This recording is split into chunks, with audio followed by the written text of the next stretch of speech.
My Passion, 2018. A biopic on the Alexander Stefan. An American Polymath. Vladislav Alexander Stefan, My Passion, 2018. My Passion.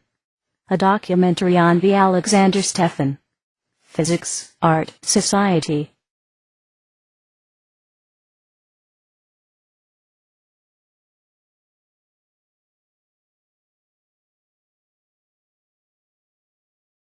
This biopic is based on the books and other various works in physics research, arts, and higher education by Vladislav Alexander, Sasha, Stefan.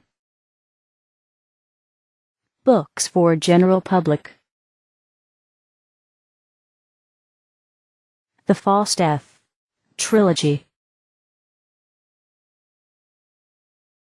The books of the Alexander Stefan on Albert Einstein.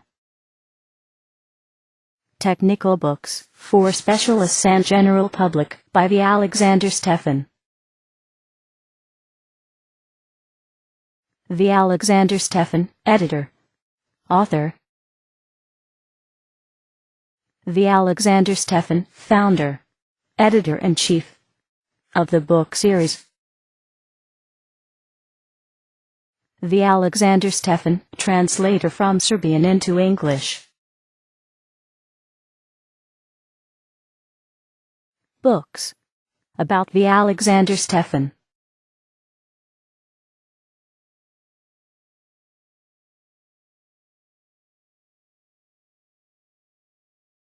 This is La Jolla Cove in La Jolla, California, USA. One of Stefan's favorite walking places. Stefan will be walking here and telling you the story about his passion. Physics, arts, and the Stefan University. He will tell you also about some remarkable individuals worldwide he has had the honor to encounter. And he will tell you about some places worldwide he has visited which got close to his heart. Passion, says Stefan, needs obstacles to augment her strength. As the story is about Stefan's works in various walks of life, you may think of him as the man of grandeur. On the contrary, Stefan is quite a modest man, who never makes small plans, always inaugurate great projects, and is convinced that the best life is lived in humility, hope, and patience. The content of this movie is given so as to provide the viewer with an easy access to particular sections of the movie that a viewer may find a special interest in.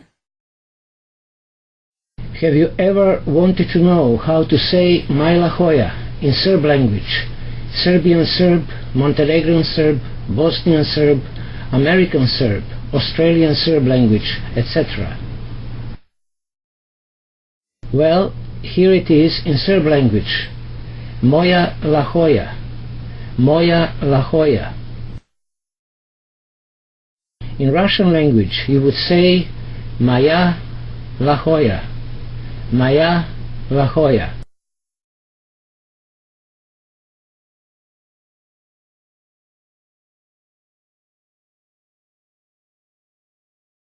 In what follows, I'll be doing some walking at La Jolla Cove and talking to you about my passion in a few words or more.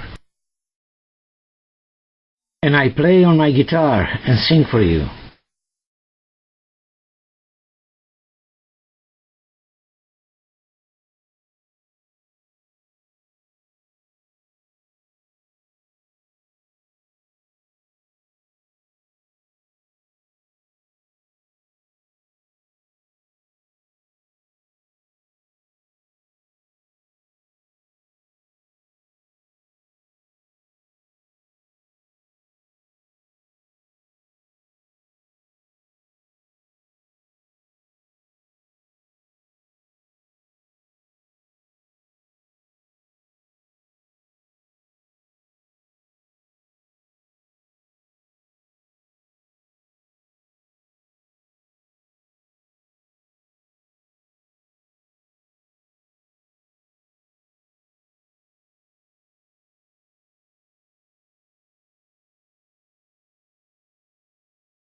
Let me introduce myself. I am Vladislav Alexander Stefan, a theoretical physicist by training, who, in addition to physics, likes to do many other things with the same passion.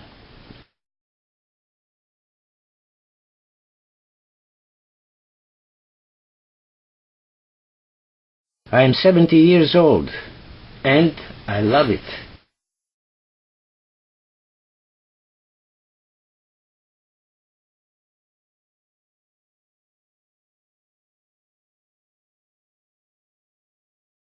Guided by the voices from beyond, with a burning candle in my hand, I go forward to the place. I intuit it's not the end. Creativity, the queen of passion, for the reason of her own, is pushing me forward toward the goal, which to me is unknown. Creativity, my bride, keeps my heart on fire, with the bliss and pain, side by side, cursing me by our marriage, never to be satisfied.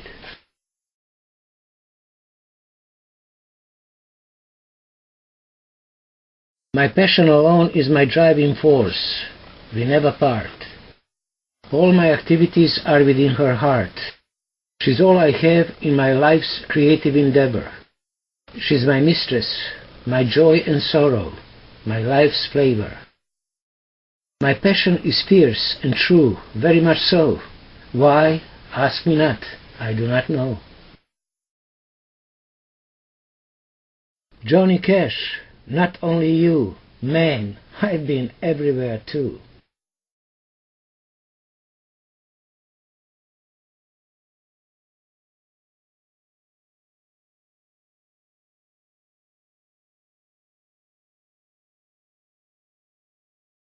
When I look at this list and the places I've been to, thanks to my being a theoretical physicist, and places I have visited privately, I can say that I am a true walker. Johnny Walker Scotch whiskey comes to mind. Or I can say that I am a traveling man. Ricky Nelson's song, I am a traveling man, comes to mind. I'm a traveling man. Or I can say that I am a time traveler, if you will. Dr. FAUSTEF comes to mind. Johnny Cash used to sing, I've been everywhere, man. I would say, Johnny, you've been everywhere, man.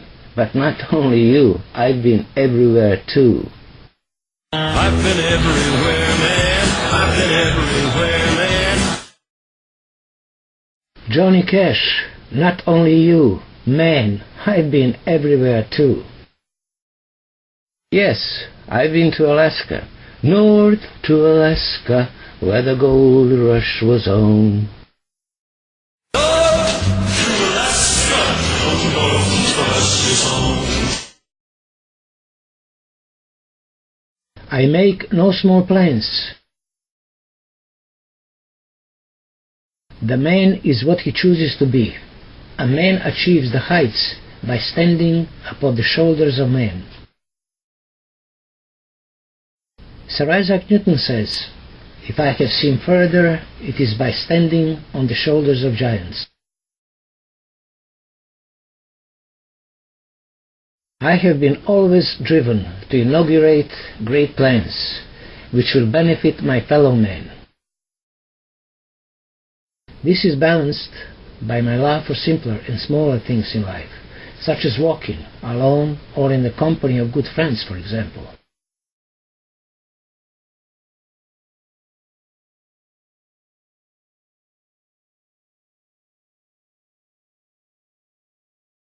This is a spot in La Jolla, San Diego, where I walk, think, and talk to myself. The midnight hour is the best time to be here. I have two more walking spots, one in Las Vegas and the other one on Beverly Hills, Los Angeles. This one in La Jolla is probably my favorite one. I'll tell you a few words or more about my passion right from this place in broad daylight.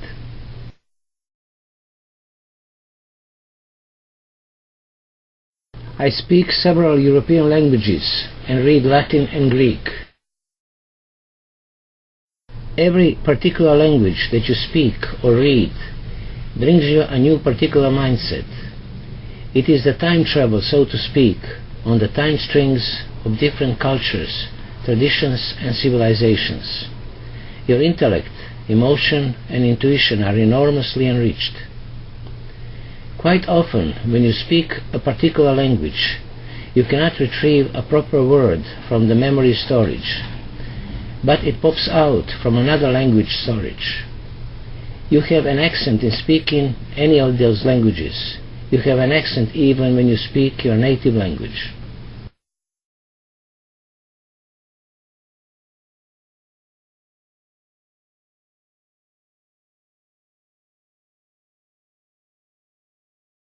My passion. 137. The crossroad of classical relativity and quantum physics.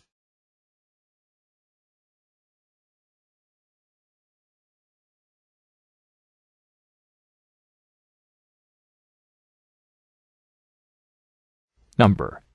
The measure of all that there is. Mathematical physics. Mathematical medicine.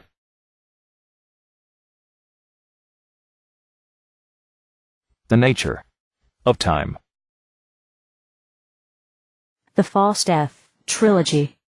America, Here I Come. Commencing My Life in America. December 18th, 1981.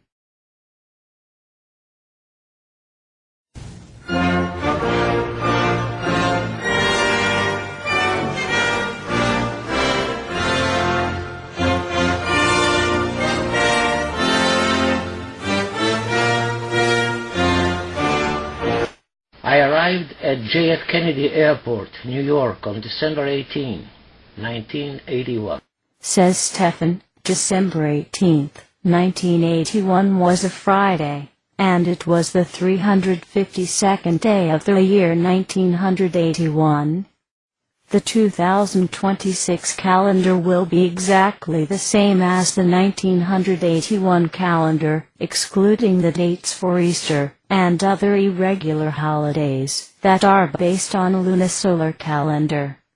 I look forward to relive, so to speak, one of the most important years of my living years, 1981. Can I think it my time travel extraordinaire? I stayed in the New York Settler Hotel for 2 weeks.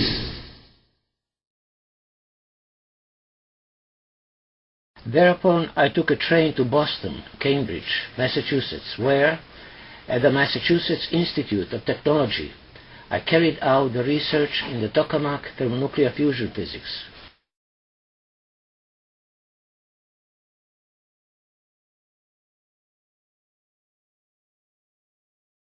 The New York Settler Hotel is near the Empire State Building, so I went to the Empire State Building, looked up and said, "America, here I come."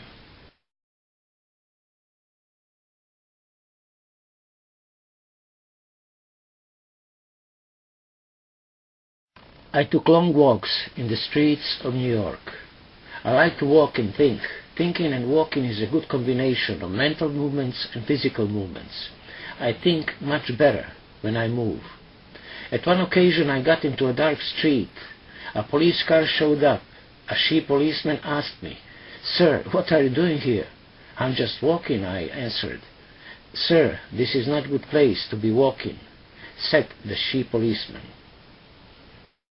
It felt good to be protected by the NYPD. At that moment, America appeared to me as the big family, caring and loving. Washed or unwashed, New York City is the greatest city in the world.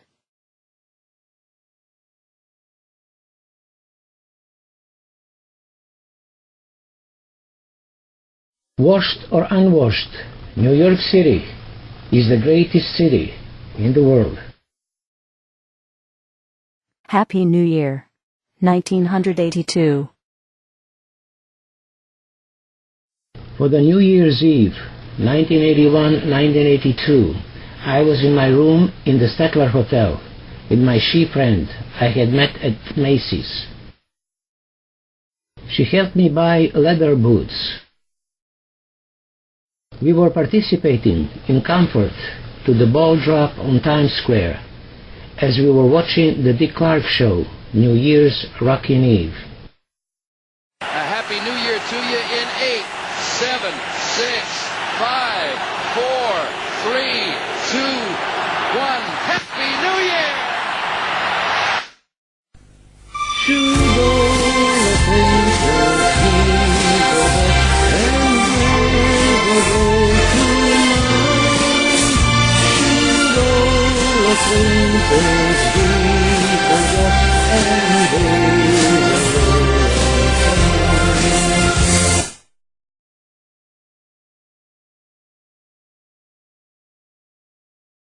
Dick Clark used to be the oldest teenager in the world.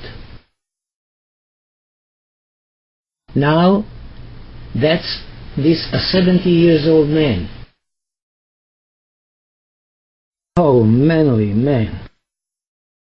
As I was walking the streets of New York in those leather cowboy boots, I felt like a rhinestone cowboy. Like a rhinestone cowboy. From New York to Boston, Albert Einstein College of Medicine.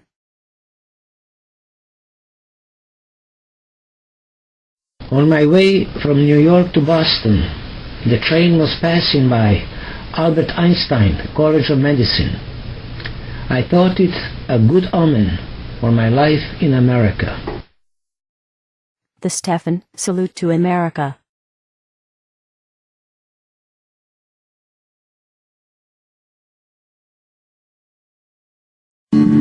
Hey, hey, America, what do you mean to you? Hey, hey, America, what do you mean to you? America, so love to you, red, white, and blue. America, so love to you, red, white, and blue. Every American asks, "Hey America, what do I mean to you?" We love America, and we want her to love us back. The Stefan University, the Institute for Advanced Physics Studies, established on November 3, 1989. The anthem of the Stefan University.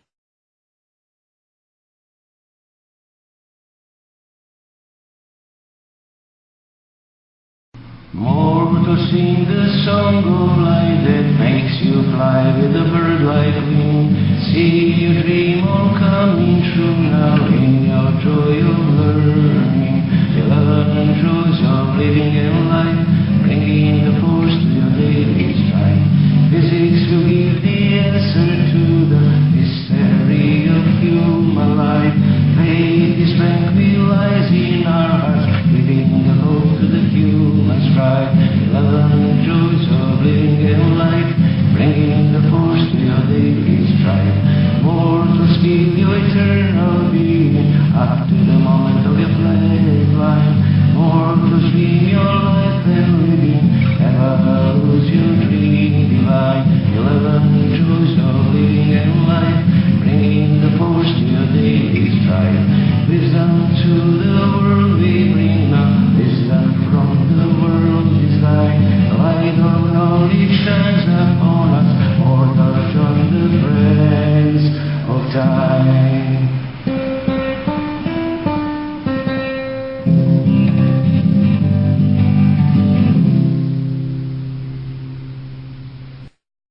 The Stefan University.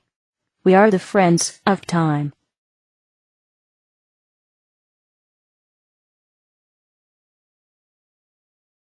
The Stefan University Tower. Wisdom to the world, from the Friends of Time.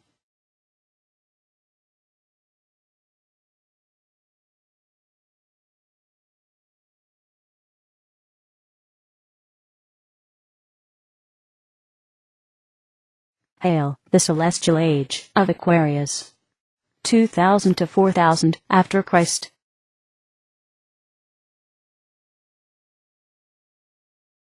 Hey America. What do I mean to you? Music and lyrics by the Alexander Stefan.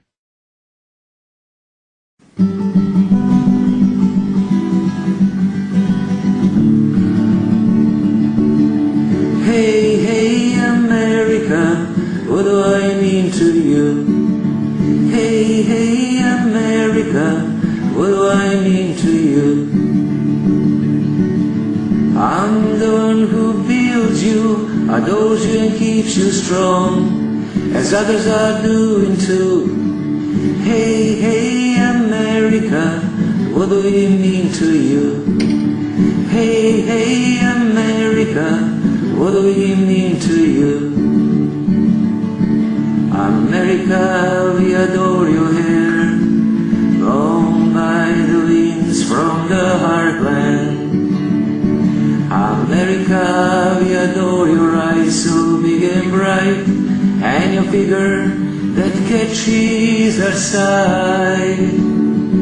America, keep bringing your light to the world and freedom too. Hey, hey, America, what do we mean to you? Hey, hey, America, what do we mean to you? Even when I'm pale, when my blood is full, I'll still be loving you. Hey, hey, America, what do I mean to you? Hey, hey, America, what do I mean to you? Hey, hey, America, hey, hey, America, hey, hey, America, what do I mean to you? America, so love to you, red, white, and blue.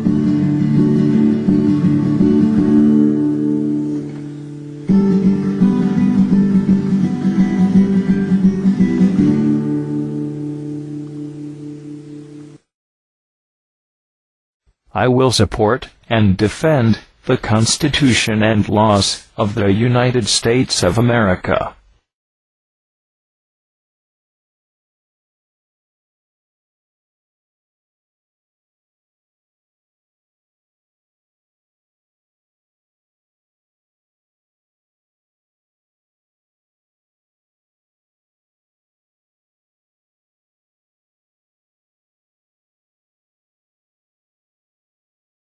I hereby declare on oath that I absolutely and entirely renounce and abjure all allegiance and fidelity to any foreign prince, potentate, state, or sovereignty, of whom or which I have heretofore been a subject or citizen, that I will support and defend the Constitution and laws of the United States of America, against all enemies, foreign and domestic, that I will bear true faith and allegiance to the same, that I will bear arms on behalf of the United States when required by the law, that I will perform non-combatant service in the armed forces of the United States when required by the law, that I will perform work of national importance under civilian direction when required by the law, and that I take this obligation freely, without any mental reservation or purpose of evasion. So help me God.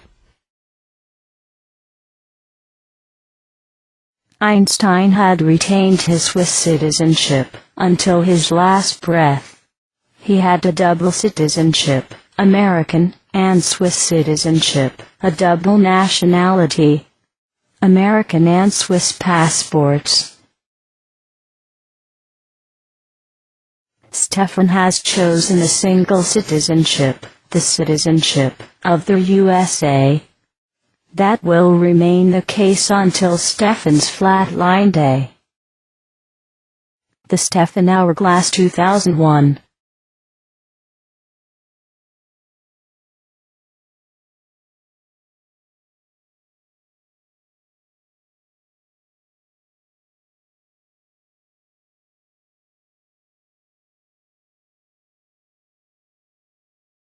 Immortal human being. Homo sapiens sapiens scientific, thinking, and technological, applied thinking, human being. Temporal worlds. 22 worlds in 11D time, and 11D space. Sapientia, amor. Potentia. Wisdom. Love. Power. On February 11, 2001, by the grace of QUALB the Giver, the Supreme Being, Dr. Victor FAUSTEF becomes the Master Guardian of the creation. The 22 sibling universes. The 22 worlds placed on the matrix. The sphere of 11 time dimensions, and 11 space dimensions. 1. Oneness. 2. Two-ness. Duality. 137. 11. 1. Out of many, one. The motto of the USA. 13.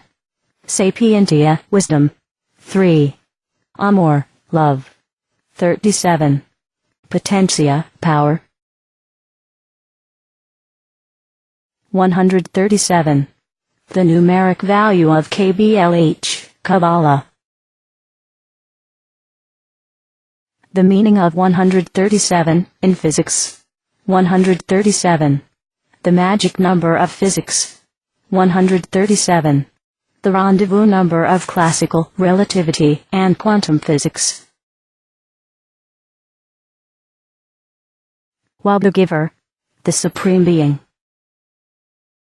QUALB the Giver, the Supreme Being.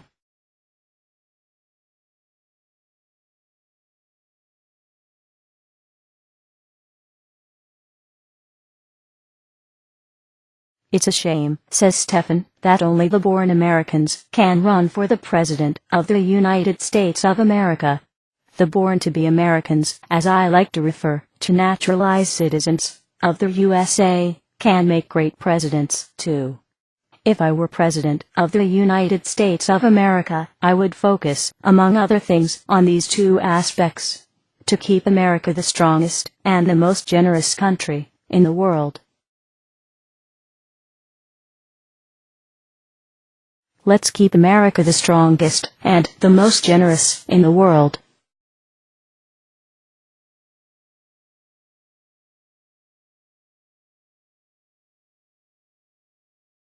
Marlon Brando on American Dream. In the 1950s, says Stefan, America was living her American dream. Say, every home owns one or more cars, but the rest of the world could only afford to dream about American dream. Now, more and more people worldwide can afford to live the American dream, and the trend is expanding. And the role of America in this process is of the ultimate importance. In the movie, The Formula, 1980, Marlon Brando, oil executive using the words of Thomas Jefferson, out of the context, says, "Money, not morality, is the principle of commerce in civilized nation. That's the philosophy that builds this nation. Without it, there ain't no America." Now, watch the genius actor saying that.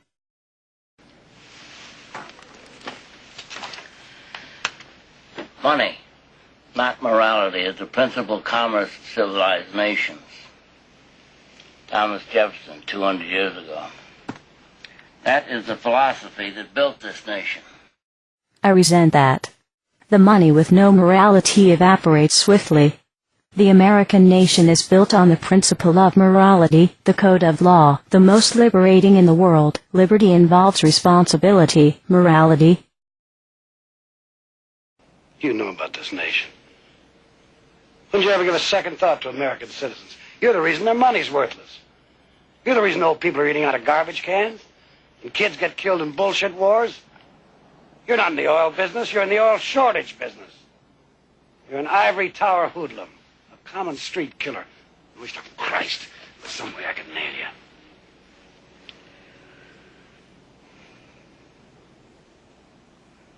Well, you're going to be nailing the American dream, Barney. In the 1970s, says Stefan, I was roaming around Europe, in my BMW 2002. That was a very sexy car then. It was the decade of the oil shortage crisis. Quite often I would hear from the people the opinion about the United States that resonated with the words of George C. Scott. People would say that America is a selfish country, exploiting other countries in the world, and, in that way, accumulating the wealth.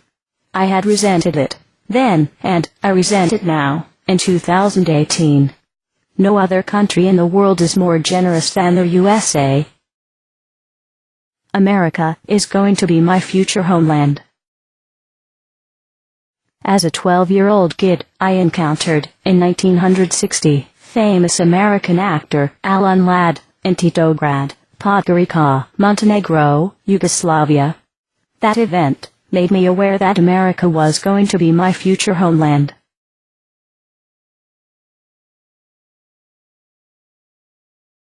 The unity of the world via out of many, one. The motto of the United States of America.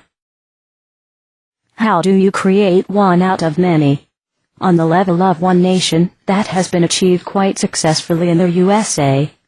Can that be applied on a global scale? That's not easy to answer. Throughout history, every conquest tended to create one out of many. Roman Empire operated on that principle under the banner of the glory of Rome. Currently, there is the banner of the open world, globalization, as the liberation through global collaboration of nations. It could be also the insidious plan of a warless subjugation, and the loss of national identities. In this case, the world is open to a great power, be it financial, military, scientific, and similar, transcending the national interests, to easily, in an insidious way, subjugate the rest of the open world. In that kind of open world, the creation of one out of many will never work, and it will end up into a global war. That's not the open world I addressed in my The Open World Manifesto, 2009. The honor and heroism principle for the unity of the world. The principle of honor and heroism was formulated by Marko Miljanov Popovich. Honor, protect others from yourself. Heroism, protect self from others. This applies to a person, organizations, nations, races, etc. Honor is the principle of the respect for otherness. Heroism is the principle of safeguarding the selfness.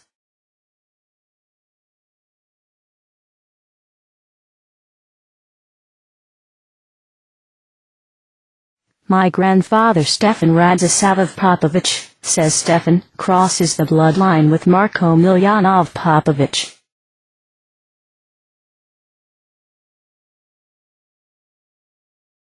Unity of the world through diversity. Respect for the otherness. American Embassy in Moscow, Russia. Soviet Union, 1979. Americans and Russians are natural friends.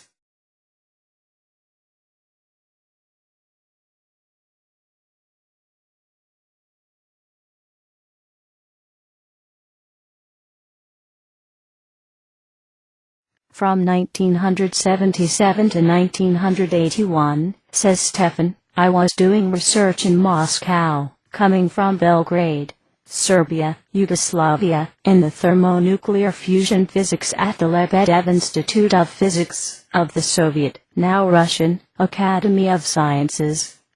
In 1979, I got acquainted with many Americans in the American Embassy in Moscow. In the American Embassy, Moscow, I had an acquaintance, Richard Larkin, a U.S. Major General.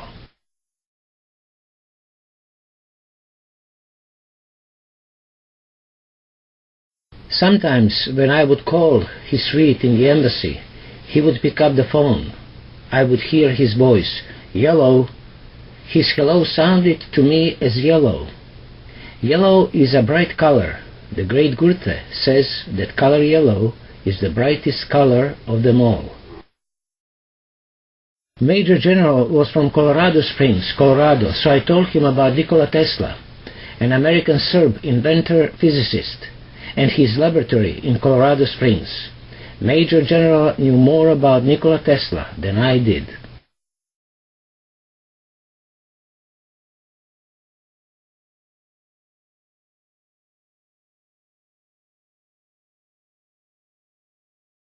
On Fridays night, says Stefan, the Marine Club in Moscow, the United States Embassy, was open to general public, and was the hot spot for the international youth. It was a Friday night fever. Friday night fever. Friday night fever. Major General Richard Larkin, says Stefan, the defense attaché to the United States ambassador in Moscow, my acquaintance, was successfully promoting friendship among the international youth in Moscow. I made many international friends there. That Friday night fever. That Friday night fever. Malcolm Toon was the American ambassador to Soviet Union at that time, 1979. He was the ambassador to Yugoslavia from 1971 to 1975. Mr. Toon was an expert in the Slavic culture, and in the subject referred to as the Slavic soul.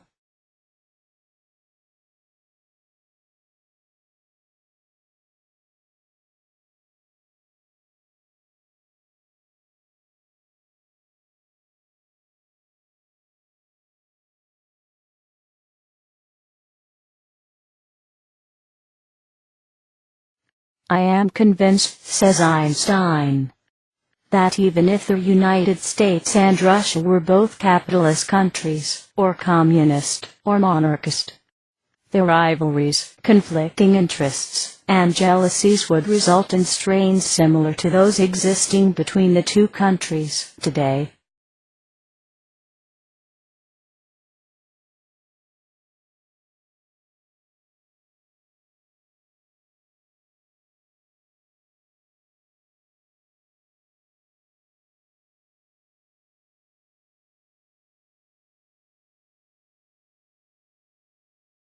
I would say there will always be a friendly rivalry between the USA and Russia. The Americans and the Russians are natural friends. I learned this during my research years, 1977 to 1981, in Moscow, at the P.N. Lebedev Institute of Physics of the Soviet, now Russian, Academy of Sciences, at the department led by Viktor Pavlovich Selin. I was a guest of the Soviet, now Russian, Academy of Sciences, coming from Belgrade, Serbia, Yugoslavia. I had also research visits to the physics research centers in Leningrad, St. Petersburg, Kiev, Ukraine, Tbilisi, Georgia, and Novosibirsk. All my expenses were paid by the Russian Academy of Sciences, for which I am deeply thankful.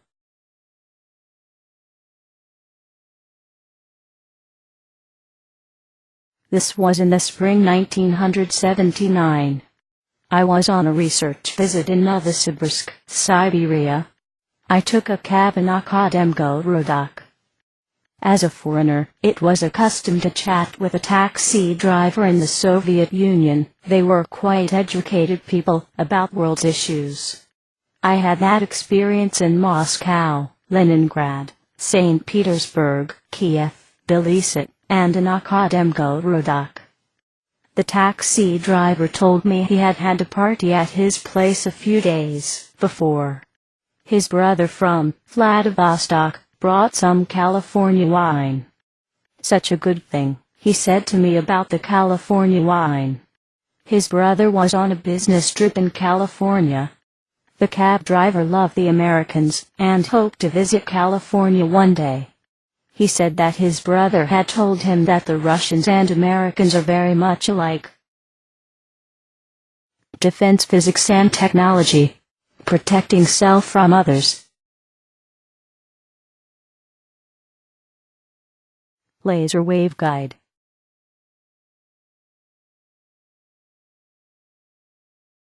Laser waveguide.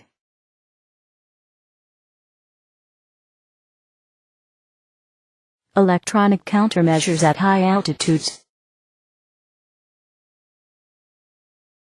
Electronic countermeasures at high altitudes.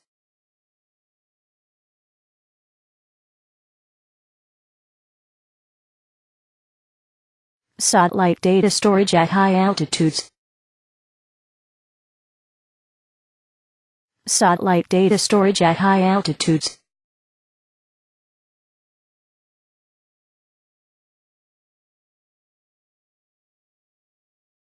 Secure communications at high altitudes.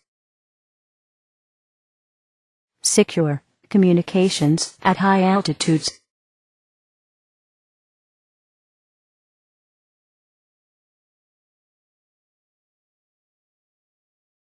Physics and technology of the living matter. Neurophysics, stem cell physics, genomic physics, and similar disciplines.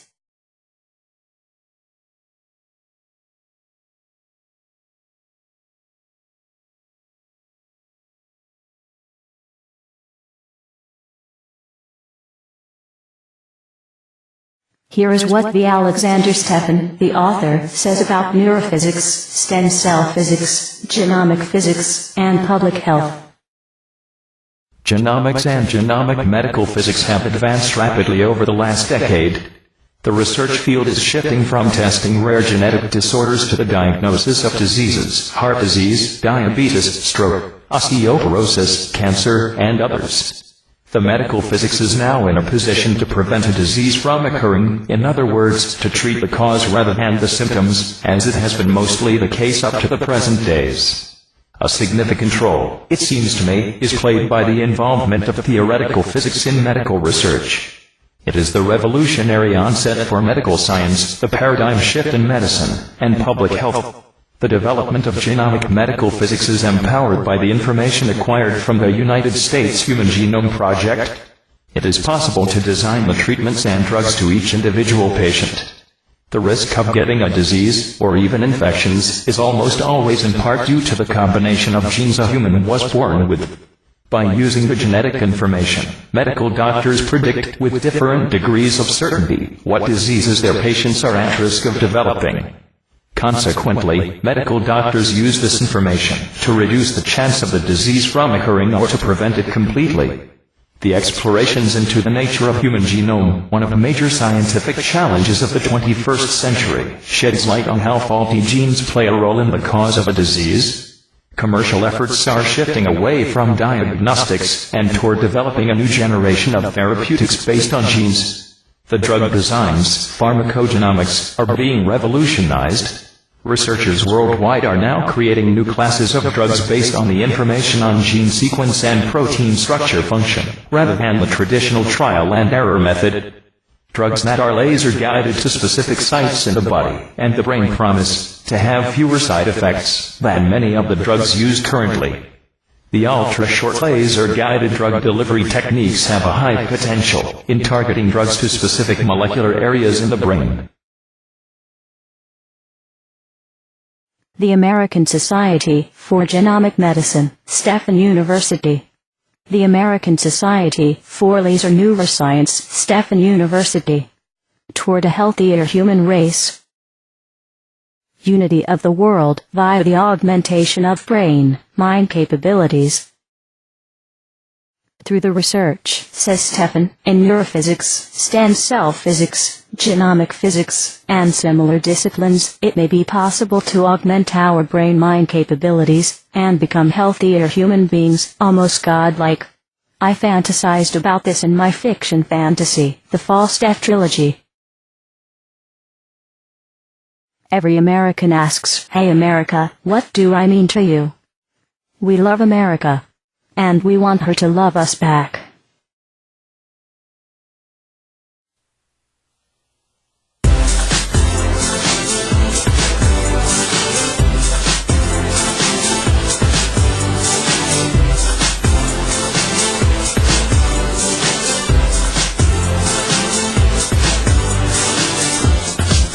When you are successful in America, you are successful worldwide. America is the country of opportunity, like no other country in the world. The USA is the country of opportunity where people worldwide want to come to, more than to any other country, and establish their new life. It is fair to say that the world loves America and America loves the world. It is fair to say that the world loves America and that America loves the world.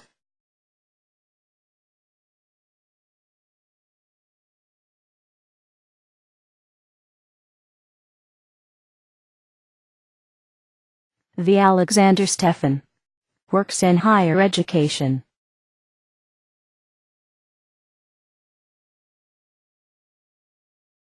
The idea of establishing an institution of higher education, a university, has been intuitively within me since my youth years.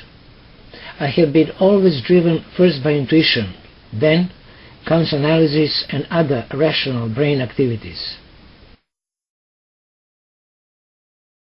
When I arrived in San Diego in 1983, my intuition told me that this was the place to turn my idea into reality. Soon things started to unfold.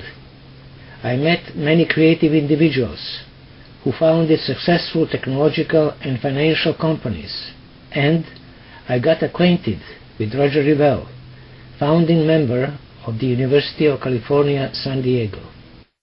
So my idea on establishing a university came out from the intuition battle into a real world. It was just a question how to proceed.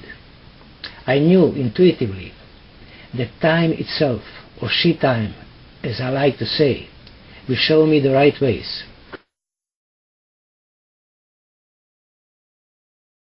In November 1989, after 8 years spent in America, I arrived in New York in December 1981. I established, with the help and endorsement of many important people, the Institute for Advanced Physics Studies, Stefan University. The university had started with physics. I was 41 years old then.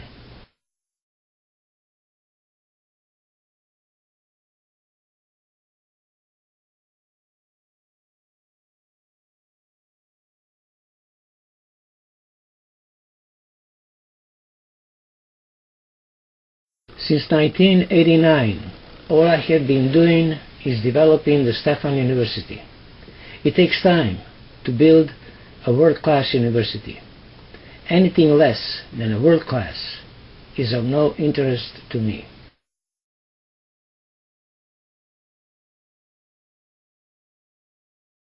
The 5 pillars of the Stefan University.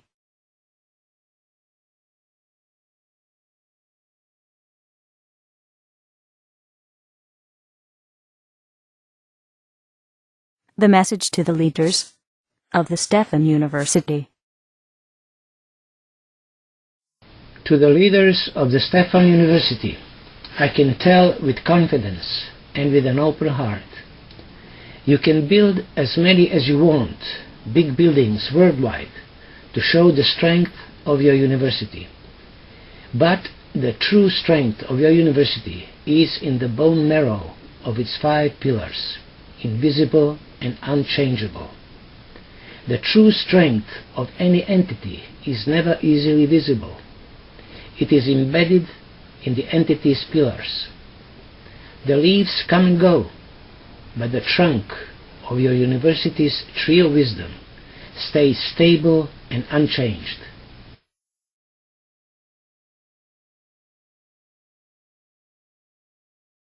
The anthem of the Stefan University. Wisdom to the world, from the Friends of Time.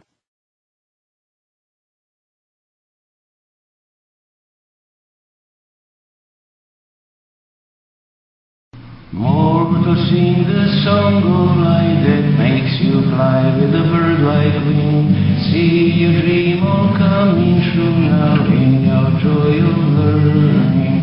You learn truths of living and life, bringing the force to your daily strife. Physics will give the answer to the mystery of human life.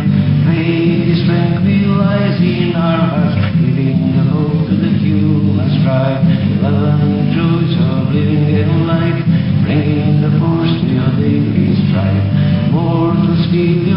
eternal being, up to the moment of your flag line. More to stream your life than living, never lose your dream divine. 11 truths of living and life, bringing the force to your daily strife.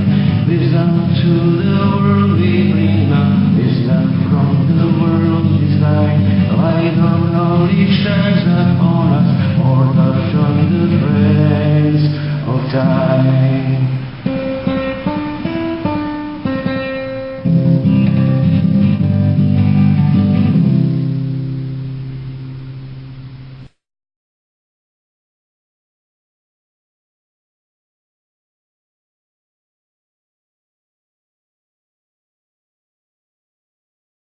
The Stefan Tower. Wisdom to the human race. Aquarius, the water bearer.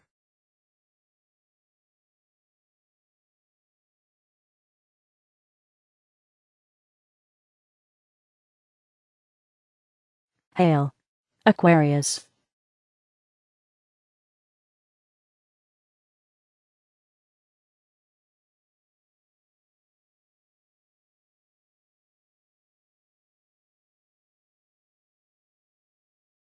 Throughout my life, says Stefan, up to this very day, I've been happy to associate, in various capacity, with remarkable people of physics, arts, and of the political power in many a country worldwide, and in America, in particular.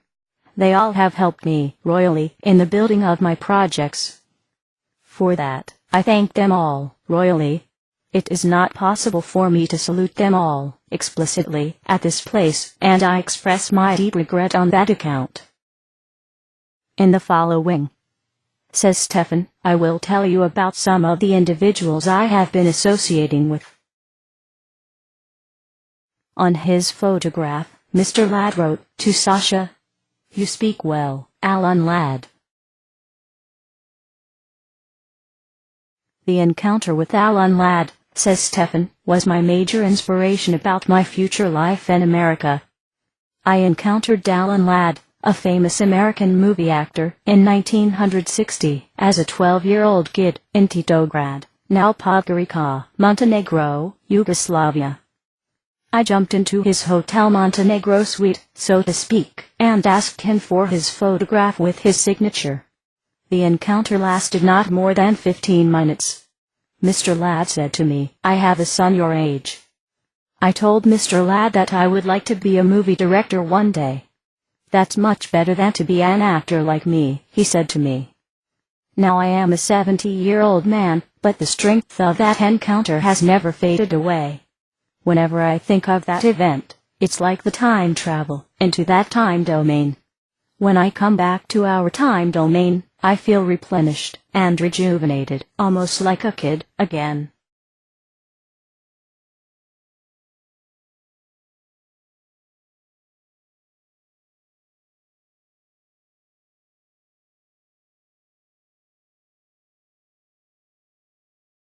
I am completely optimistic about fusion and laser fusion, said Robert Hofstadter, in Moscow, 1978.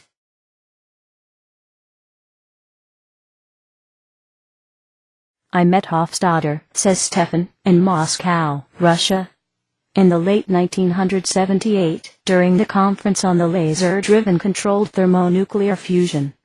Akademician Basov, director of the Lebedev Institute of Physics of the Soviet Russian Academy of Sciences, introduced me to Hofstadter.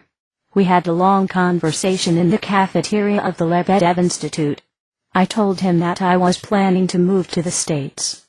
At that time, I was in Moscow, doing research in theoretical plasma physics, in the Department of Plasma Theory of the Lebedev Institute, led by Viktor Pavlovich Selin.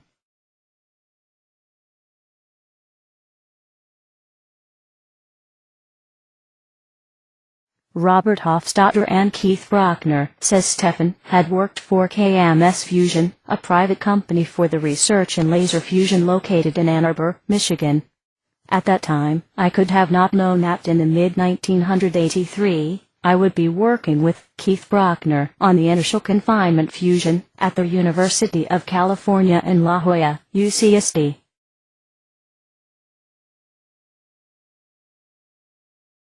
I never got to meet with Hofstadter in the States, says Stefan, but I had a few telephone conversations with him at the time, when I was working on the establishment of the Institute for Advanced Physics Studies, Stefan University, in La Jolla, California. He was at Stanford University at that time. I remember in one telephone conversation he said, "Keith knows all physics." I was happy to hear it, because I worked with Keith, and I was acquainted with his mighty research skills.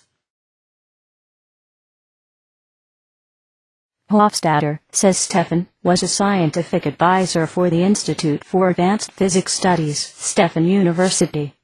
After I had received from Hofstadter his biography, I found out that we had been celebrating the same birthday, February 5th. Hofstadter was born on February 5th, 1915. I was born on February 5th, 1948.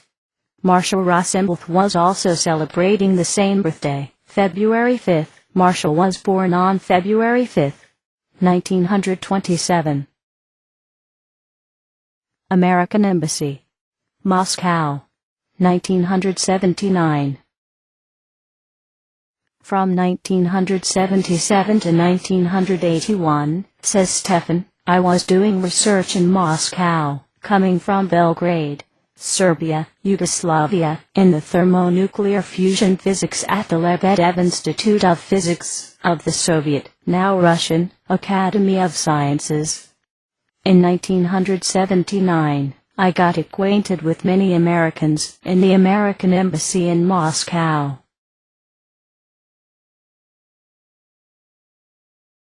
In the American Embassy, Moscow, I had an acquaintance, Richard Larkin, a U.S. Major General.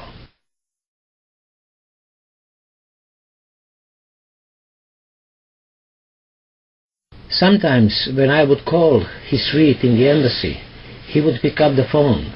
I would hear his voice, "Yellow." His hello sounded to me as yellow. Yellow is a bright color. The great Goethe says that color yellow is the brightest color of them all. Major General was from Colorado Springs, Colorado, so I told him about Nikola Tesla, an American Serb inventor physicist, and his laboratory in Colorado Springs. Major General knew more about Nikola Tesla than I did. Malcolm Toon was the American ambassador to Soviet Union at that time, 1979. He was the ambassador to Yugoslavia from 1971 to 1975. Mr. Toon was an expert in the Slavic culture and in the subject referred to as the Slavic soul.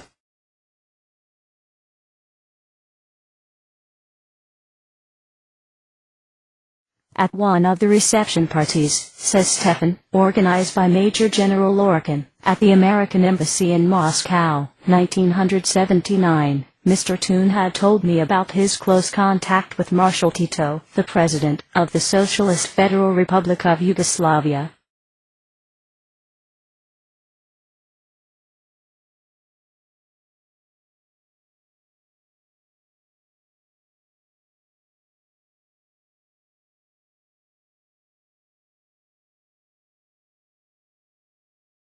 I met, says Stefan, Abraham Bears in Brussels, Belgium, in July 1980, during the IAEA, International Atomic Energy Agency, Conference on Controlled Thermonuclear Fusion.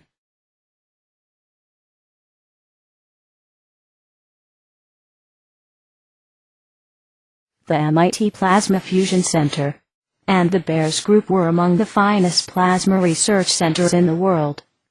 My office at the MIT was nice with many computers around and windows overlooking the MIT buildings. Those were the times when the computers in every corner was not a commonplace at universities. Only the wealthiest universities, such as the MIT, could have afforded it. I have always thought of Abraham Ayres as the Arnold Sommerfeld of the American plasma physics. A number of brilliant American plasma physicists of my generation were trained in the Bear School. Vicky Weiskopf of the MIT, when he was my guest in La Jolla in 1992, also emphasized the great importance of the Sommerfeld School for the development of quantum mechanics. Werner Heisenberg and Wolfgang Pauli were Sommerfeld's graduate students, among others. Quantum theory had many conceptual difficulties, but Sommerfeld used to encourage his students to focus on formal calculations, hoping that in time the conceptual difficulties would go away. Nothing of that sort has ever happened. The Einstein-Bohr controversy in quantum mechanics had ensued, and it is a hot topic even today. The Bear School was deeply, the late 1970s, involved with the radio frequency current drive and tokamaks in the lower hybrid frequency range. I concentrated my research on electron-cyclotron frequency range, which was a thoroughly new research area. Our research, Bears and Stefan, on electron-cyclotron barometric tokamak plasma absorption and current drive was among the first, if not the first, in the world. For the anomalous tokamak plasma absorption and current drive in the electron-cyclotron frequency range, ECFR, however, you needed powerful gyrotrons that were not available at that time.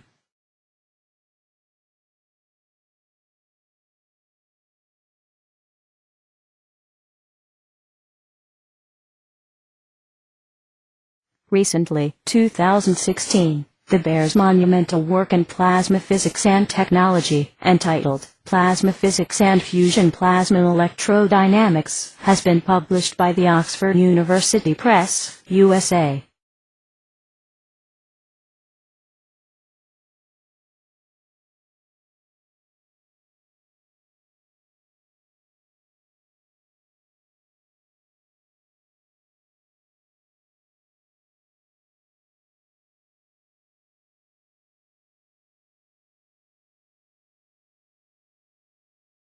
I met Keith at the University of California, San Diego, in 1982. He was extremely physically fit. He looked like an athlete graduate student. His secretary, Peggy, told me of his passion for the rock climbing. Instantly, in my mind, I saw myself climbing the rocks of Southern California with him. My intuition has rarely failed me, and it did not fail me that time. A few months thereupon, I was climbing with Keith. I had the great joy to climb any rock, but only once. Keith, however, enjoyed repeating the climbs with evergreen vigor and passion. All I could do, it was just to share his joy, and drop my jaw and all.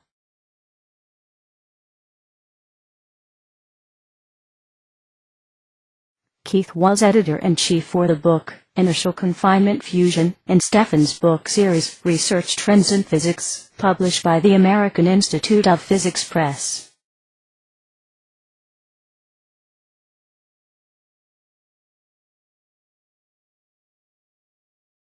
Recently, 2016, a book by Keith, entitled Mountaineering, A Personal History, has been published. This narrative is released posthumously by Bonnie, Keith's third wife. I congratulate her.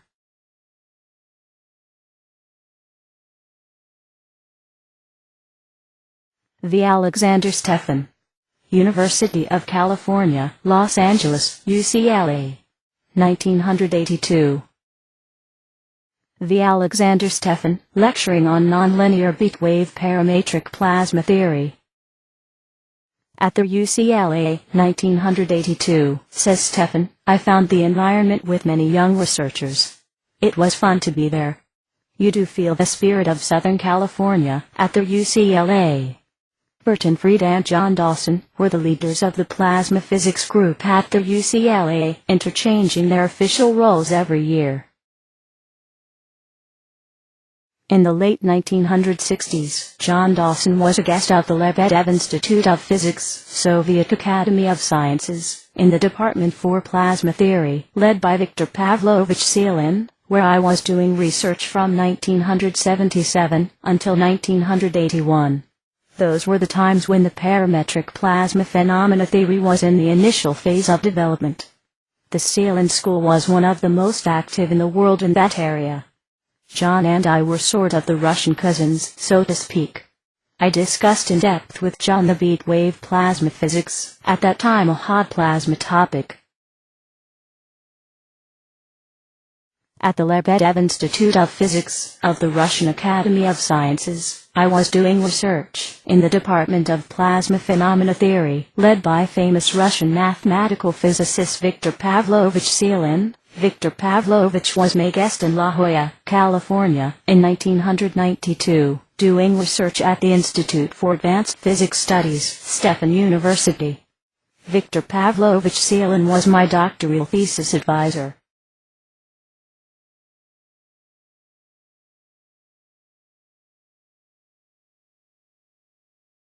I discussed with Burton Fried, says Stefan, the theory of parametric plasma instabilities in a non-monochromatic driver pump. I had met Burton Fried earlier, at Como on Lake Como, Italy, in 1980, during the European Conference on Tokamak Fusion.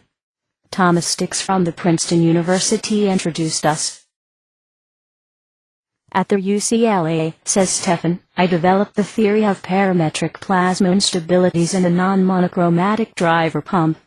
I focused on the double parametric resonance in ionosphere, using radio frequency beat waves.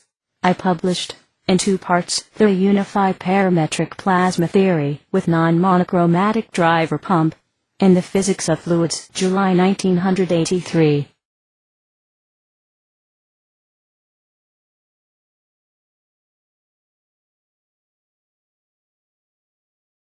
Murray's intelligence is enormous, says Stefan. Nikolay Nikolaevich Bogolyubov from Russia told me, 1978, of Gauss-Man, as being closest to Einstein, in intellectual capacity. To me, he appeared as being not of this world, as a man from the beyond. I met Murray Gauss-Man at the San Diego airport in January 1991. He was an invited speaker for the conference, honoring Keith Bruckner for his lifetime achievement. I took him in my car from the airport to La Valencia Hotel in La Jolla. I did not know, he said to me, that young physicists could afford Porsche, especially red one. We shared a laugh. I told him about my recent encounter with Russian physicist Arkady Migdal. Swiftly, Murray started to tell me about the roots of the word Migdal. I was fascinated. I started, says Stefan, my collaboration with Nicholas A. Krall, a famous American plasma physicist, in 1983, in La Jolla, California. We worked together in 2 companies, J-Core, Inc., San Diego, California, and Krall Associates, Inc., San Diego, California. In my graduate student days I would study plasma physics from the Krall Trivial Piece textbook. Now, I use it as the plasma physics reference book. The book was translated into Russian. Many of my Russian colleagues would have it in the bookshelves in their offices. The late 1970s, when I was doing research in Moscow, Russia.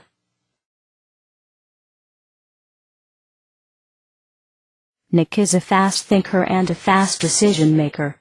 It had been the ultimate joy to do physics with him.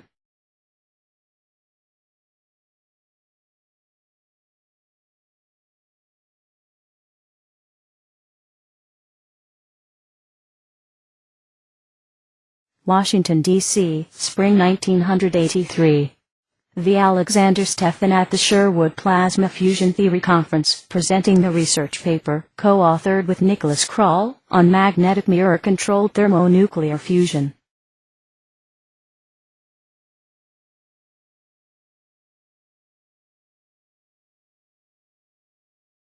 Nick is a classy American.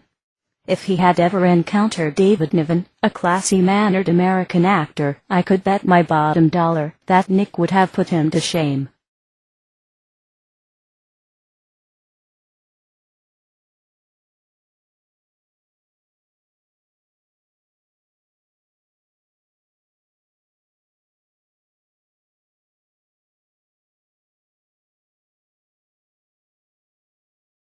Wyskopf, says Stefan, introduced me to Ramsey in Cambridge, Massachusetts, in 1993. Vicky had just returned from Europe, having met with Augie Boer. Vicky was discussing the meeting with Ramsey. At that time I was preparing the book, honoring Vicky for his lifetime achievements.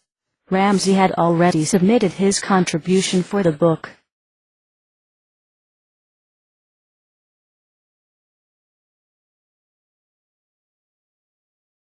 Roger Revelle, and the Alexander Stefan in La Jolla, California, USA, late 1980s, early 1990s.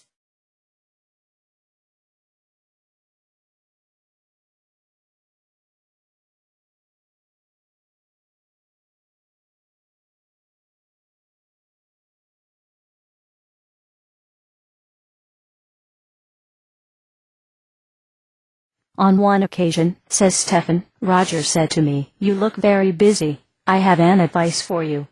Do only one thing at a time. And you will do more. The more I am burdened with projects, the better I work." But I did follow Roger's advice to not do them simultaneously, but in a sequence. Roger Revelle, the founding member of the University of California, San Diego, California, USA.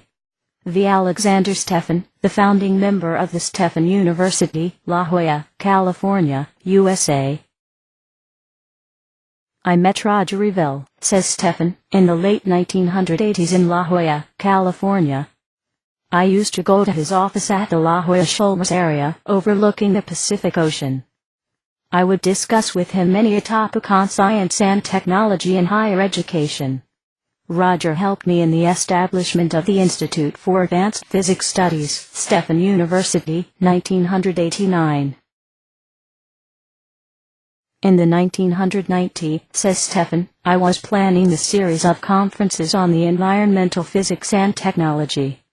Slightly dropping down his jaw, Roger said to me, "That's good. But I am not a physicist." He accepted to be an honorary chairman. The conferences were held in 1992-93.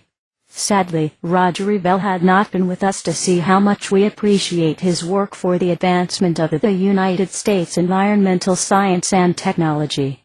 I dedicated the conferences and the conference books to him. Roger Revelle. Building a university from the roof down.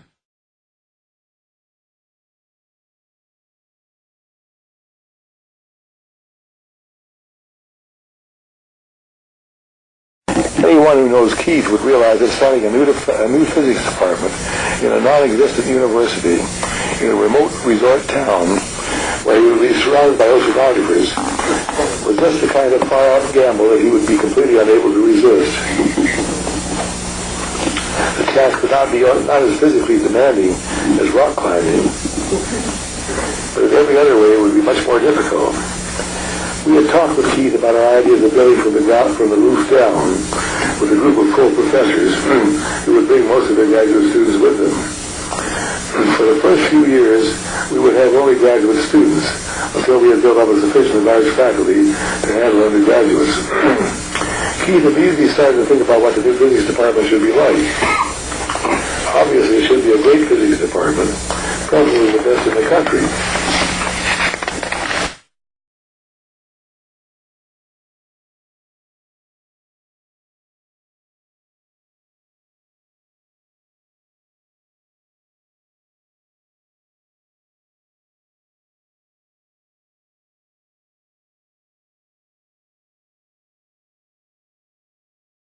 Before you have reached the end of the hallway, said Marshall to me, you will have found the solution. I was, says Stefan, on my way out of his office at the UCSD, Mayer Hall, 1987. We had just finished the discussion on my invention, beat wave-driven free electron laser. I was happy to hear it. It meant that Rosenbluth, the Pope of plasma physics, as referred to by his colleagues, thought of me as the exceptionally smart physicist.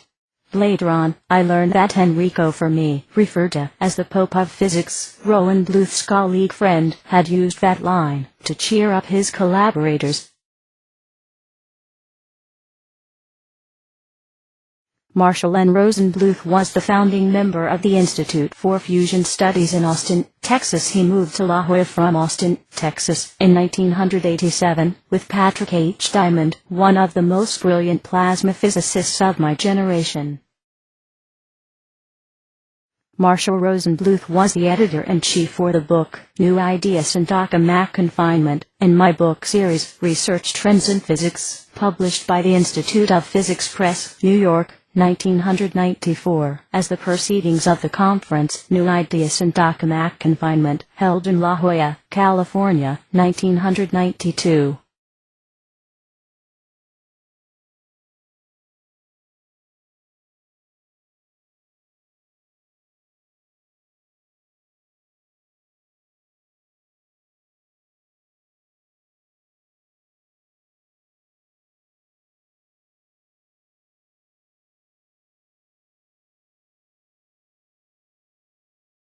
Keith A. Bruckner and Marshall N. Rosenbluth, La Valencia Hotel, La Jolla, California, January, 1991. Both Rosenbluth and Bruckner, says Stefan, served as editors-in-chief for the books in my book series entitled Research Trends in Physics, published by the American Institute of Physics Press.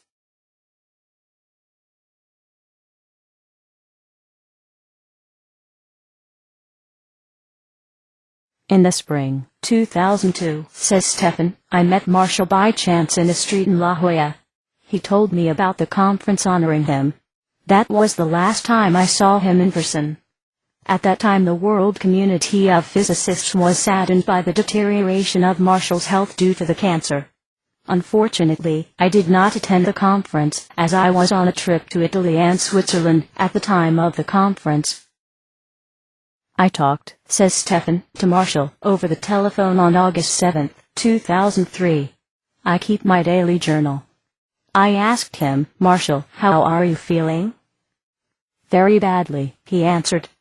That was the last time I spoke to Marshall Rosenbluth, the Pope of plasma physics. In 2007, says Stefan, I organized a summer school on plasma physics, honoring Marshall Rosenbluth. Most of the closest collaborators of Rosenbluth's attended the school, sharing their memories about Rosenbluth, the physicist, teacher, colleague, and friend.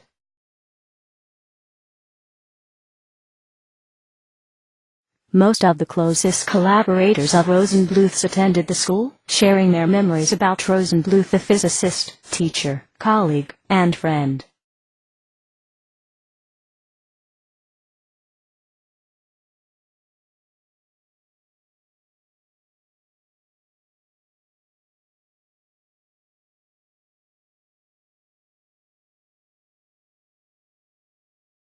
Among the participants was Evgeny P.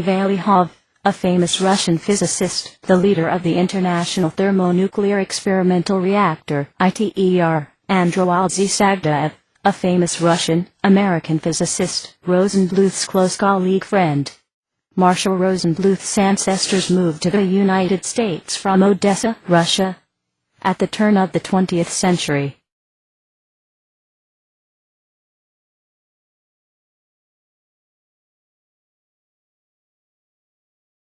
Russian President Vladimir Putin and Evgeny P. Velikov, one of Russia's top scientists, in Kremlin, Moscow, Russia. President Putin salutes Velikov on the occasion of Velikov's 80th birthday, February 2, 2015. Marshall Rosenbluth would have been 88 years old on February 5, 2015. Velikov is currently, 2015, the chairman of the International Thermonuclear Experimental Reactor, ITER, Council, a huge international project, aiming to provide the world with an unlimited energy via nuclear fusion processes.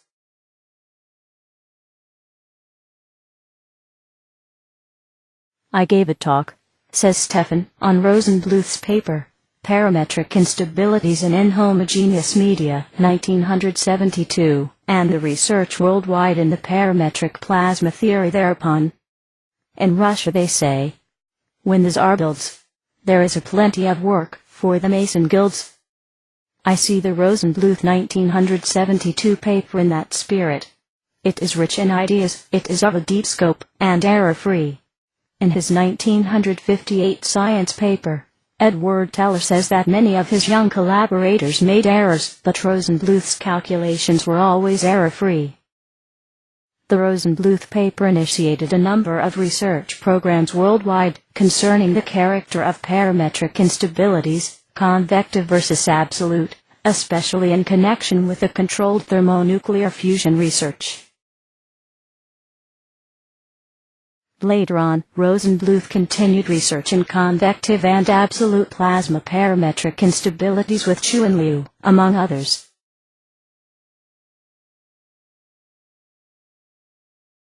I know firsthand that the Rosenbluth paper was of a high concern for the laser fusion program at the Lebedev Institute of the Russian Academy of Sciences led by Nikolai Basov in the early 1960s, Basov and Oleg Krohin, in Russia, then the Soviet Union, and John Dawson, in the United States, independently proposed lasers in interaction with the fusion pellets as a new thermonuclear fusion program.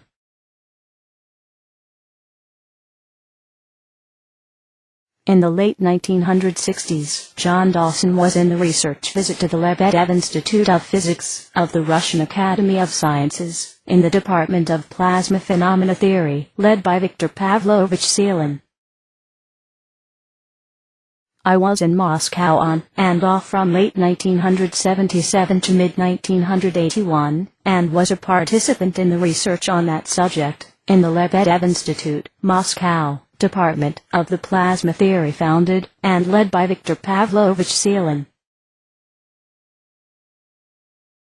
Similar work on laser plasma interactions and tokamak-confined plasmas was done at the MIT Plasma Fusion Center led by Abraham Bears, who had extensively studied the problem earlier. For the Elmo bumpy torus and magnetic mirror plasmas, the convective absolute character of parametric instabilities was addressed at J-Core, Inc. San Diego and Kroll Associates, Inc., San Diego by Nicholas A. Kroll and V. Alexander Stefan.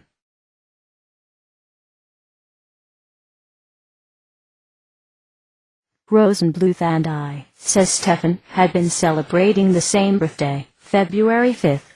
And so had been Robert Hofstadter, whom I met in Moscow, Russia, in 1978. Now, on my birthdays, I never cease to remember to say, "Happy birthday, Marshall, happy birthday, Robert," in the high above. You, Marshall, do enjoy your knowledge on the solution of the controlled thermonuclear fusion problem.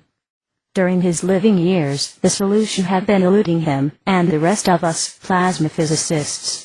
It is still eluding us, the living plasma physicists. Now, however, Marshall knows it, yet he cannot tell us.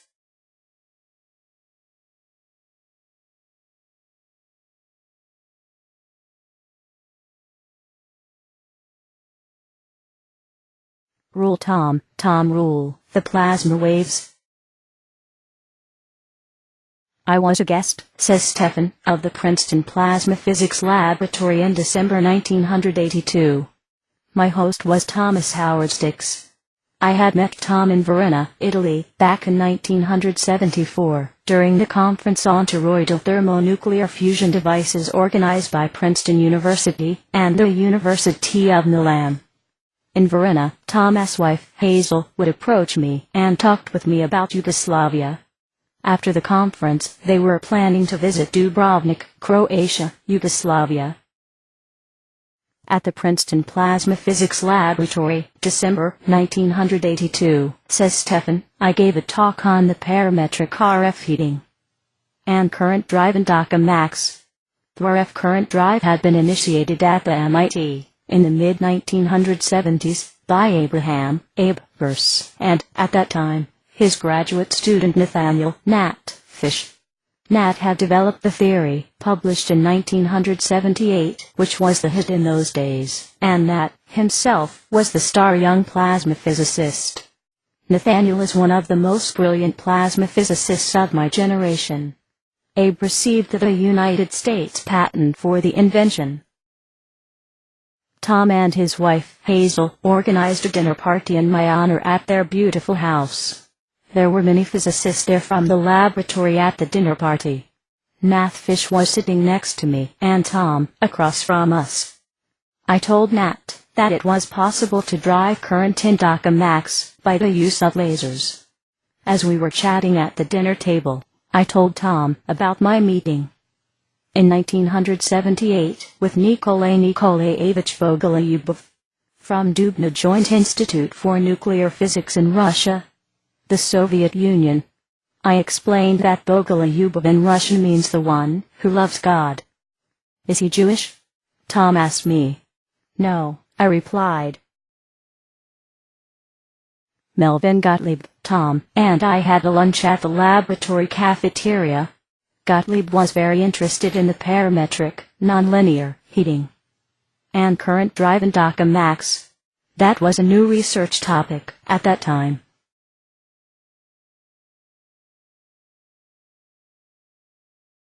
Victor Frederick Weisskopf.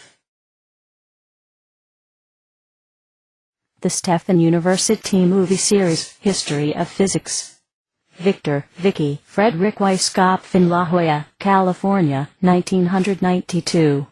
An interview by the Alexander Stefan, June 17, 1992, La Jolla, California. Victor, Vicky, Frederick Weisskopf of the Massachusetts Institute of Technology, visits, June 16 to 18, 1992, the Institute for Advanced Physics Studies, IAPS, Stefan University. Victor Weisskopf had been the honorary science advisor of the IAPS, Stefan University, from 1989 henceforth. In La Valencia Hotel, where Vicky stayed, they would ask about him, who is that classy man?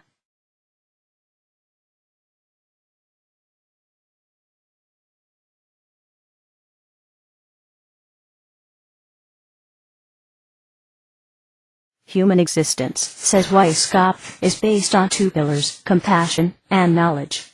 Compassion without knowledge is ineffective, knowledge without compassion is inhumane.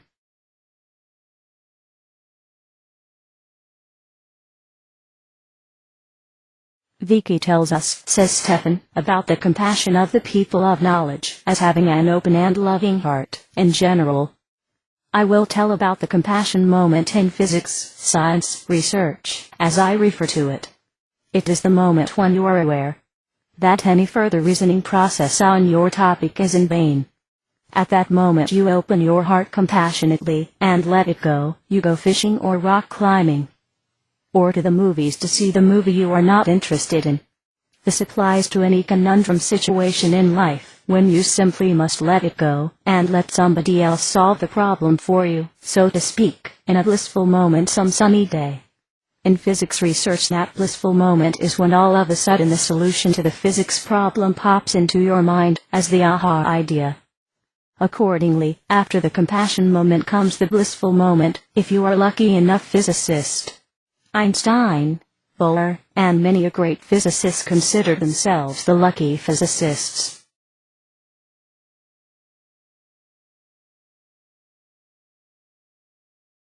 Murray Gell-Mann, whose PhD thesis advisor was Weisskopf at the MIT, says this. There are three phases in conceiving creative ideas. The first one characterized with hard work, days and nights. The second one, by awareness that further conscious thought is useless, and the third one, sudden, while we are cycling, or shaving, or cooking when the aha insight pops in. Mystics, says Stefan, refer to the compassion moment as the indifferent love, a love not through a particular, but through the whole, which engages you know the whole. Recently, I have come across the YouTube movie with Murray Gell-Mann and Dalai Lama, among others, discussing the concept of compassion. This search for forgiveness, compassion, is something that surely involves, at least occasionally, these parts of the human mind that are somewhat outside of conscious awareness. So there is possibly a relation between creative thinking in art and science and in other fields on the one hand, and the search for compassion, forgiveness, and so on the other. Compassion open our mind, and then our mental state remain calm, and with that kind of mental state you can see the reality more clearly. Victor Frederick Weisskopf, a Jewish-born American physicist, is considered one of the true luminaries of the 20th century physics. Vicky was a close colleague friend to a number of the luminary physicists of the 20th century: Albert Einstein, Niels Bohr, Max Born, Wolfgang Pauli, Werner Heisenberg, Paul Ehrenfest, Erwin Schrödinger, Lev Landau, and Richard Feynman, among others. Had you known Weisskopf personally, says Stefan, would you have felt that you were, as a physicist, closer, in some way, to all those luminaries of the 20th century physics, Vicky's colleagues, friends? Vicky played music with Einstein. Vicky on his piano and Einstein on his Lena, as he referred to his violin. Vicky, a passionate pianist, also played chamber music at Niels Bohr's home. Here is what Vicky said to Sasha Stefan about Einstein and Bohr. Einstein. Nobel Prize in Physics, 1921. Niels Bohr. Nobel Prize in Physics, 1922.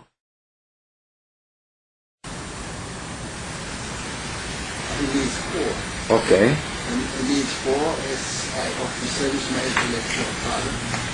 Not only in respect to physical insight and quantum mechanics, but in a way his approach to the problems, to not only physics but philosophy, and then his idea of complementarity, which in political aspect is very important. I mean, that there are always many ways of looking at a problem that are apparently in contradiction, like art and science. Well, the physics example, of course, is waves and particles. An electron is good, and although it's seemingly contradictory, and Bohr coined the word complementary for that. And also art and science, religion and science, and many other avenues of human experience that are necessary to get the full impact of life and thought. And this certainly was a great influence on me philosophically. And the character, I always like to see different sides of the subject. That is the main sport. And apart from this, of course, it was so helpful in 1936 when I had to leave Zurich because I was 3 years in college and we couldn't stay longer as a foreigner. And Nazism was prevailing, and he assembled. He found money for all these refugee Jewish refugee scientists, and then sent every year to England and America to find jobs for them. And he found a job for me at Rochester, in the state of New York, and he helped so many people. And at the same time, he did very intensively interested in physics, especially at that time nuclear physics, compound nucleus, and all that. And so I have an unending admiration for this man. I think he's unique. Of course, one always compares him with Einstein, but Einstein is a completely different personality. Einstein is concentrated on the physics. Whereas Bohr, the human qualities of Bohr are, in my mind, more outstanding than Einstein. Although Einstein is certainly as a physicist, the greatest physicist for us. And of course I knew Einstein very well, but personally, but I had not too much contact. It is hard to get contact with Einstein. he was not communicative with people, or? No, he has practically no students, and I played music. Perfect. Violin. So his favorite was Bach, in a sense. Yeah, Bach and Mozart. And your favorite is? I do not want to concentrate. The whole classical music spectrum. But he is not a great violinist. He's a better physicist. But was Bohr in any sense musician? Passively. I remember that I played in Bohr's house, chamber music, with the gentleman Koppermann, was a German physicist, Hans Koppermann. And he liked to have music in his house, but he did not recite.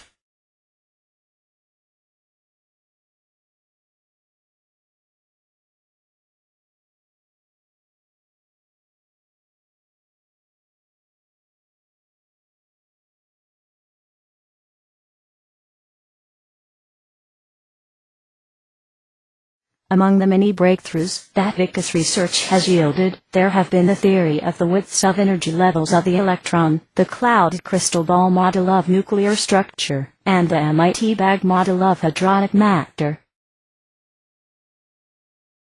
In 1932, Vicky was the member of the organizing team, working on the show, The Copenhagen Faust, as the tribute to the 100th anniversary of Johann Wolfgang von Goethe's death. God, the Father, was Niels Bohr. Paul Ehrenfest was Faust. And Mephistopheles was played by Wolfgang Pauli. I was happy, says Stefan, to learn about the Copenhagen Faust. Marlowe's Dr. Faustus and Goethe's Faust have been fascinating me since my adolescent years. About the same time the idea had been born in my mind to create my own story about a physicist in search for absolute knowledge. The idea has been brought into fruition by publishing my 4 books, in the period from 2002 until 2007. It culminated in publishing of my FAUSTEF trilogy in 2011.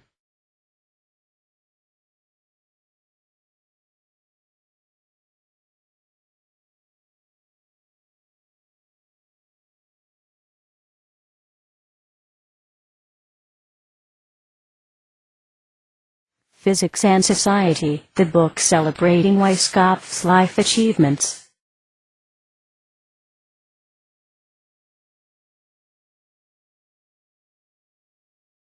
During Vicky's visit to the Institute for Advanced Physics Studies, Stefan University, in La Jolla, California, in 1992, the idea was conceived that the book be published by the American Institute of Physics Press, New York, celebrating Vicky's life achievements. The book was published under the title, Physics and Society, with 18 contributors, including 7 Nobel Prize winners in physics. The Stefan, editor, Physics and Society, essays in honor of Victor Frederick Weisskopf by the International Community of Physicists, American Institute of Physics Press and Springer, New York, 1998. The contributors in Physics and Society.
Weisskopf's honors, awards, presidential positions, and memberships. Weisskopf is the recipient of a great number of honors and awards worldwide. He was president of the American Physical Society, 1960. President of American Academy of Arts and Sciences, and Director General, 1961 to 1965, of the European Centre for Nuclear Research, CERN. In 1976, Vicky was elected to the Pontifical Academy of Science, an advisory body to the Pope. He focused on the efforts for nuclear disarmament through the Pontifical Academy.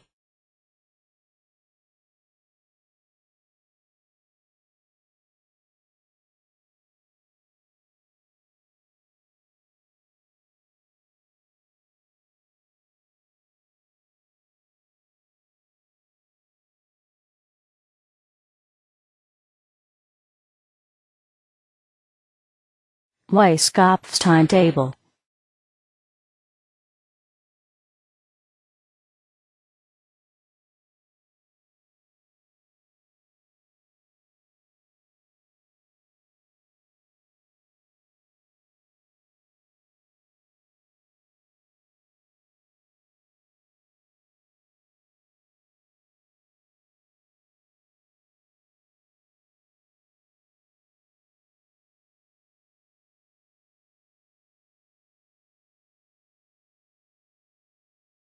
John Archibald Wheeler.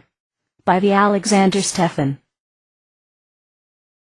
John Archibald Wheeler of Princeton University was Stefan's guest in La Jolla, California, in late January 1991, as the invited speaker for the conference entitled Achievements in Physics. John Archibald Wheeler, an American physicist, is one of the pioneers, with Niels Bohr and Enrico Fermi, in nuclear fission research. He participated in the development of the United States atomic bomb in Los Alamos, Project Manhattan, and, later on, he also participated in the development of the United States thermonuclear bomb, Project Matterhorn. Wheeler, says Stefan, told us about how Einstein had considered his gravitational constant to be the biggest blunder of his life. Later on, I directed the movie on John Wheeler. He inspired me to write the screenplay for the TV series, You Are the Genius. Here is what Wheeler says. And on finding that out, Einstein said to George Gamow, so Gamow tells me, or told me, that cosmological term was the biggest blunder of my life, because, and I think we could give him the credit for the way things would have turned out if he hadn't introduced it, to predict, and predict correctly, and predict against all expectation, something so fantastic as the expansion of the universe is, to me, the most wonderful warrant that we all have for the idea that someday we'll understand the whole show. Einstein inserts the cosmological term in his general theory of relativity, 1916, and forces the theory to predict that our universe is going from everlasting to everlasting, meaning there is no either the beginning nor the ending. In accordance to the wisdom of the day, the 1929 observations of Edwin Hubble, however, show that our universe is actually expanding, something like the inflating balloon. This means that our universe has the beginning, which is currently referred to as the Big Bang Genesis. Einstein abandons his constant and refers to it as the biggest blunder of his life. As of today, physics tells us that our universe is placed on the surface of the inflating balloon.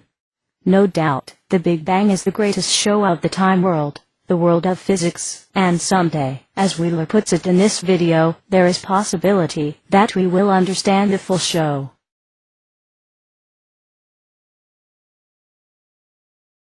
Wheeler argues that chaos is the primordial state of our universe, the Atlantis universe, as named in STEFAN'S FAUSTEF trilogy. Hesiod in his Theogony tells us that all started from the primordial chaos, the primordial darkness. Lucretius in his On the Nature of Things tells us about atoms that move harmoniously, but, now and then, can move chaotically, too. The world can go from a harmonious dynamics into a chaotic one of its own, free, nature, a remarkable thought. NJEGOSH in his The Mountain Wreath, and the Light Ray of the Microcosm argues that chaos is the primordial state of the universe. Chaos and NJEGOSH's philosophy physics of nature. The eternal conflict order chaos is the focus of NJEGOSH's philosophy. In other words, he had been interested how chaos evolves into order. In Egypt of old, Seth is the ruler of chaos in eternal fight with Horus, the ruler of order. In Judaism, Christianity, and Islam, it is Lucifer who brings chaos into the world. The conflict is symbolically depicted by an Ouroboros snake in many cultures. Order out of chaos is the teaching of Kabbalah and Sufi mysticism, whereby order is brought about by the Supreme Being. In other mystical teachings, such as is the Illuminati mysticism, order is brought about by man through revolutions.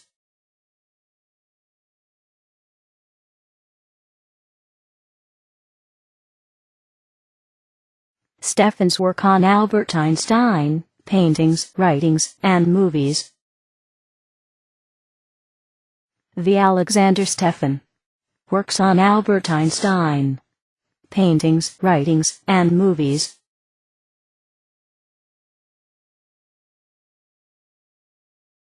Albert Einstein. Friday, 11:30 a.m., March 14, 1879, Ulm, Germany. Monday, 1:15 a.m., April 18, 1955, Princeton, New Jersey, USA. STEFAN'S Paintings of Einstein. Einstein's Legacy. Einstein, the Sage. Einstein, Man of the Millennium.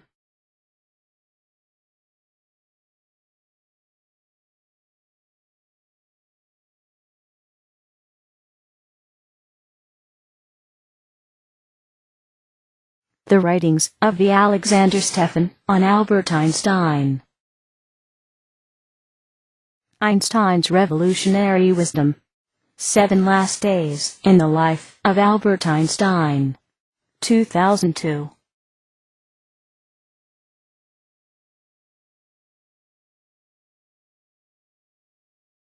Regarding Inter alia, Albert Einstein and Mileva Marich Einstein. 2005.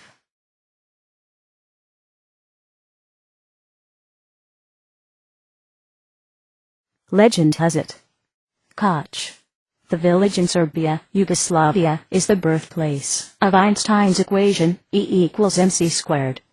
Albert and Mileva pay visit to Serbia in September 1905.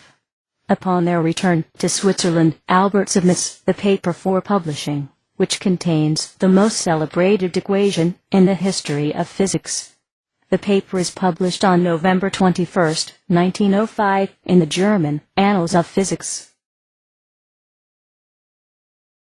Albert Einstein and Mileva Marich Einstein in Serbia, Yugoslavia, in September 1905. Albert and Mileva Einstein. World Year of Physics 2005, and more. 2005.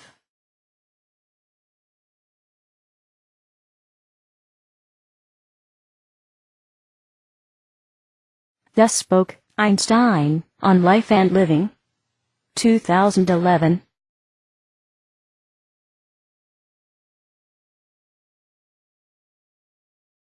The Einstein-Stefan Encounters. Time-hopping travel. Transcending the barriers of time. 2016.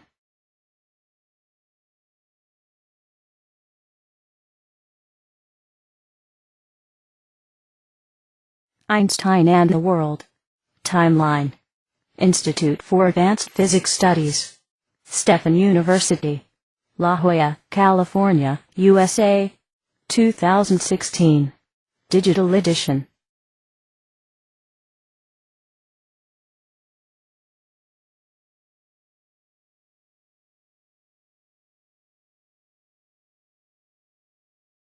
Albert Einstein, the son-in-law of the Serbs, the Yugoslavs. 2017.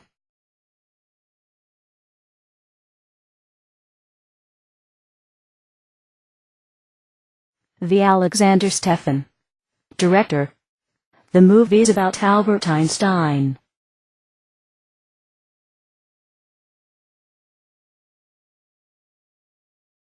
Big Bang Genesis and Einstein's Biggest Blunder, 2008. John Archibald Wheeler of the Princeton University, Princeton, New Jersey, the guest of the Institute for Advanced Physics Studies, Stefan University, giving a talk in La Valencia Hotel, La Jolla, California, 1991.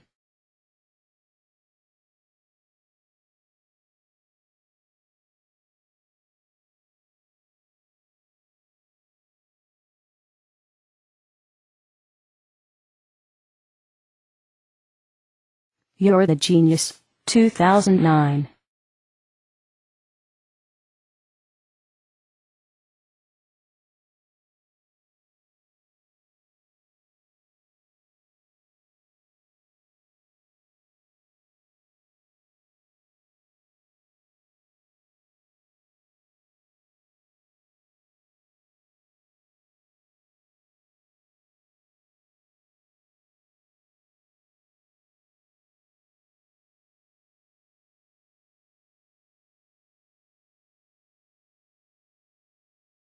The Big Oops of the great physicists Newton, Einstein, and Bohr, and fictional Dr. FAUSTEF.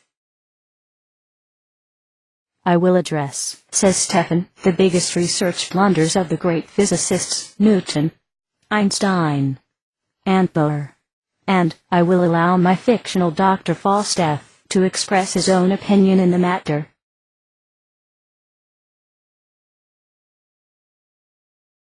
Newton tells us that there is ether as the underlying medium that supports the propagation of light, similar to the waters of the ocean that support the propagation of the ocean waves. Oops, currently, we know that there is no ether. For Newton, space and time form the stage of the existence. If everything would disappear, and in particular the human race, says Newton, the stage would still be there. Time, the time world, can never vanish. Newton had died without ever knowing about his blunder. Now, he knows it, but he cannot let us know that.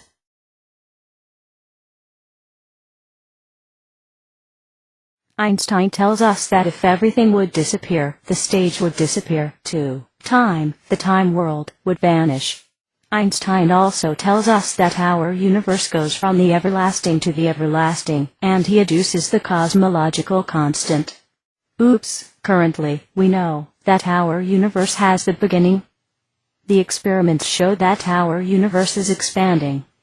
Einstein reacts swiftly and refers to his cosmological constant as the biggest blunder of his life.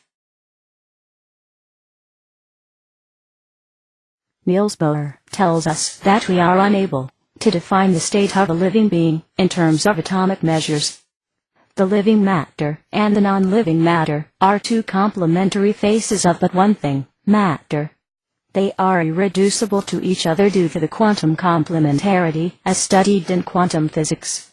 Electron, one thing, has a wave, like nature, one face, not reducible to its corpuscular nature, its other face. Oops, currently, the physics principles of the non-living matter are successfully employed in the study of the living matter. Bohr recognizes his blunder, retracts it, and goes with the flow of the development of biophysics.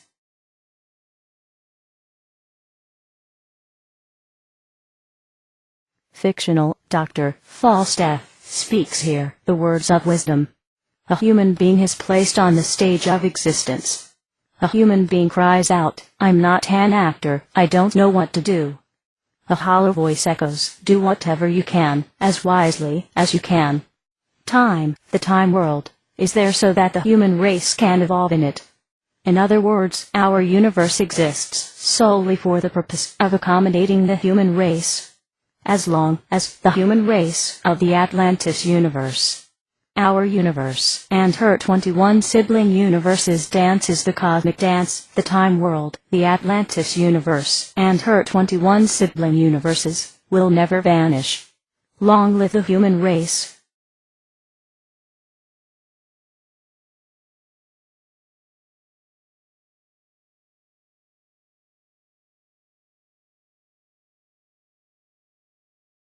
Albert Einstein and STEFAN'S fiction fantasy novel entitled The FAUSTEF Trilogy.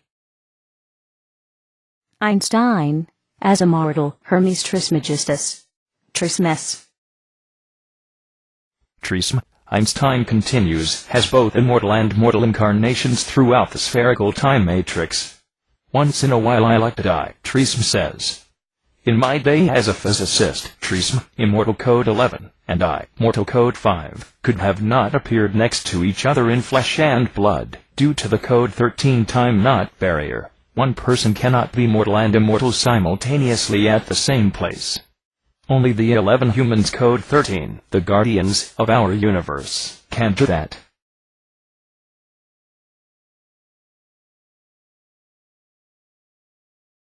STEFAN'S dream, unification of time and energy.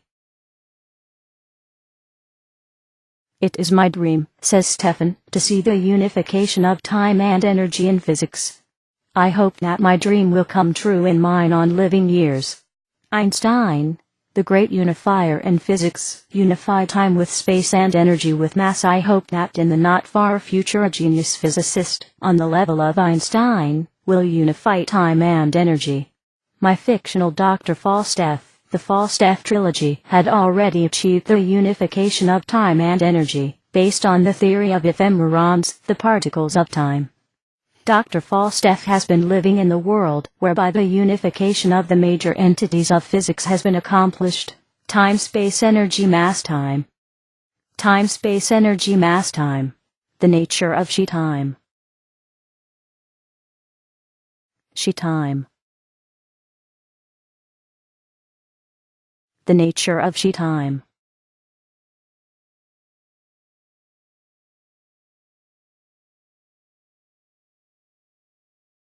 The starting point of my life is the nature of she-time. I refer to time as she-time, as the feminine principle. This is my invention, so to speak. Since my childhood years, I've been interested in the nature of time.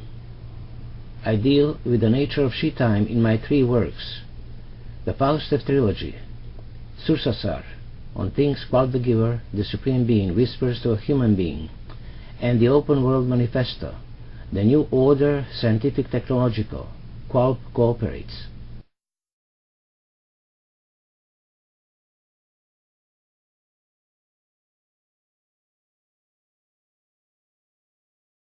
The nature of time is the central problem in physics, defining the physical reality, the existence of the human race. All major world religions deal essentially with the nature of time.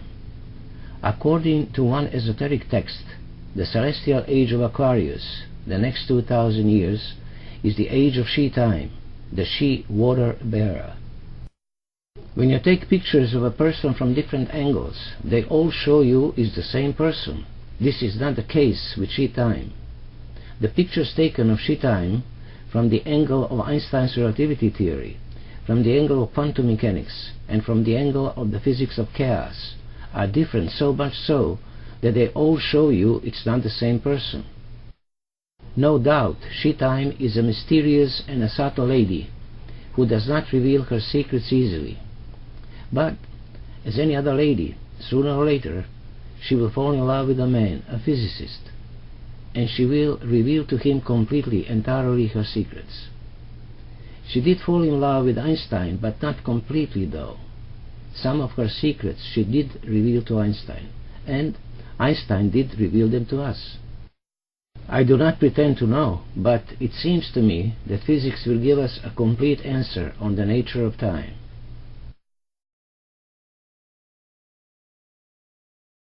Again, I do not pretend to know, but it seems to me, once the nature of time has been revealed, the secret of human life, the secret of human immortality, and the secret of the creation itself will be revealed as well.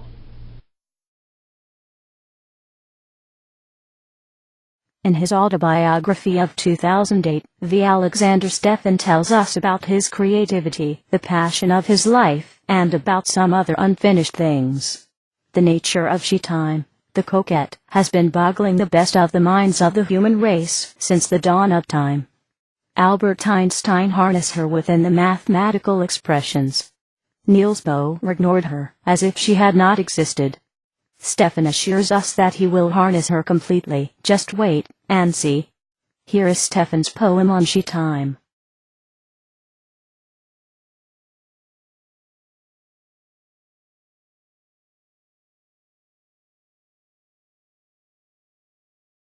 Ach, the she-time, the essence of our existence, I will harness her.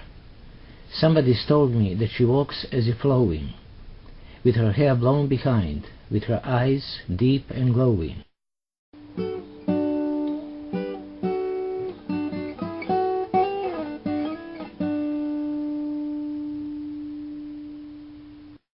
Ach, the she-time, I will harness her. Newton let her flow free, toward the end of the time flow, toward the time sea.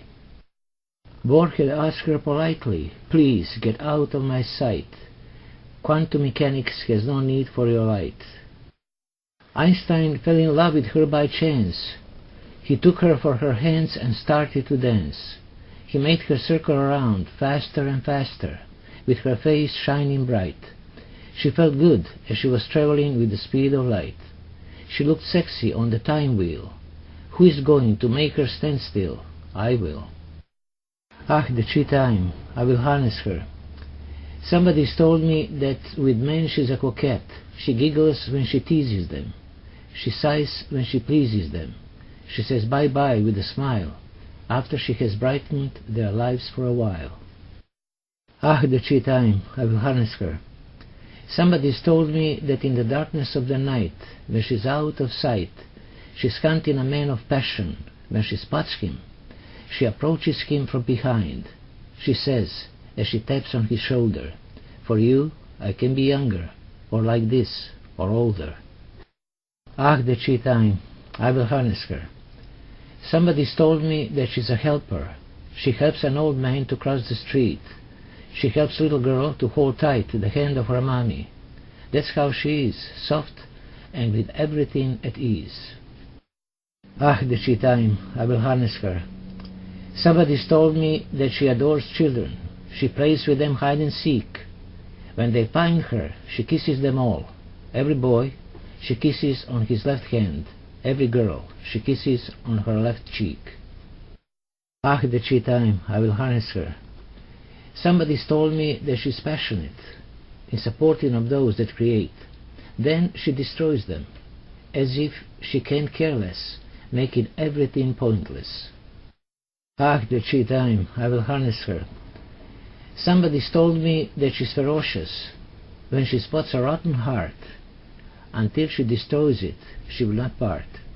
She circles a rotten heart like the python snake. She squeezes it until all is left is the heart's wake. Ach, the she-time, I will harness her. To be with her is like being in the wonderland, they say, but the farthest she can take you is her very own bed, or your very own dying day. Ach, the she-time, the wild wind of the mountain, the crushing wave of the ocean, as strong as can be. She'll be harnessed and mine, all mine, just wait and see.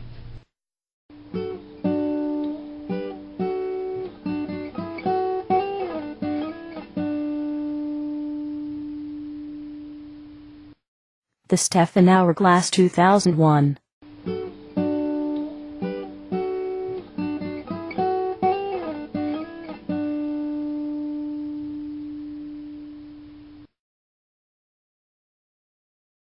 There is, says Stefan, the beauty in the flow of time, the same way there is the beauty in the flow of a river.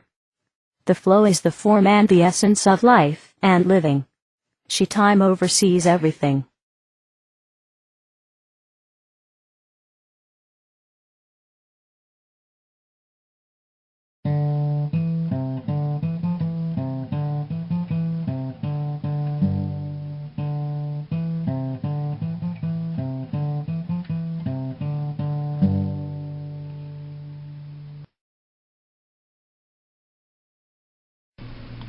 Mortals sing the song of life that makes you fly with a bird-like wing. See your dreams all coming true now in your joy of living. 11 joys of living and life, bringing the force to your daily strife. Physics has no the answer to the mystery of human life. Faith is strength lies in our heart, giving the hope to the human strife.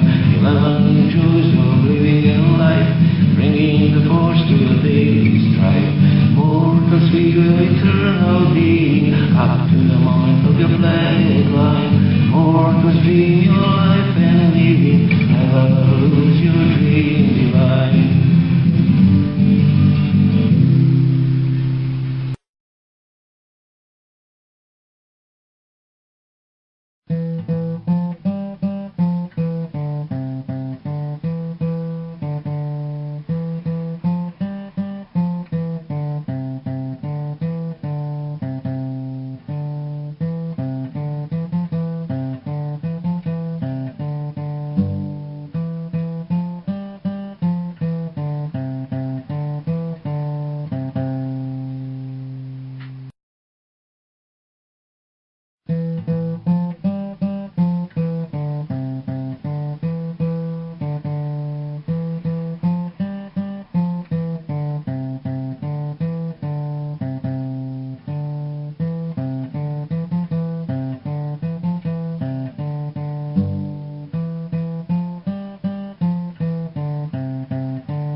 The Alexander Stefan in the Hugovshi time. Late 1950s, up to 2018.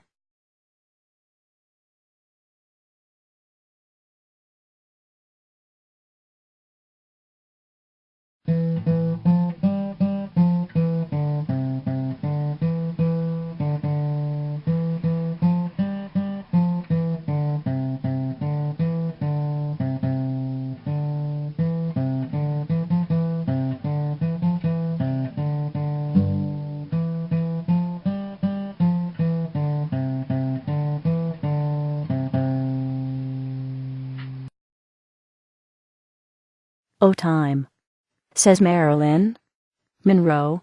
As a very young woman, Marilyn Monroe wrote a short poem entitled O Time. I've been always impressed by her sensitivity, sensibility, and emotional intelligence. In my FAUSTEF trilogy, I depicted her as a she-time who was in deep love with intellectual intelligence of Albert Einstein.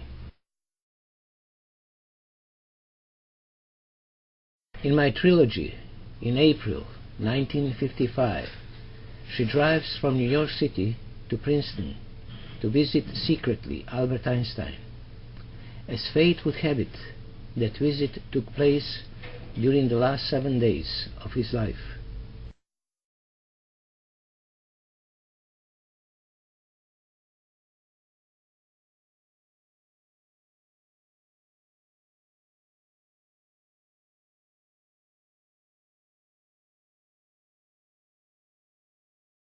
O time, says Marilyn Monroe.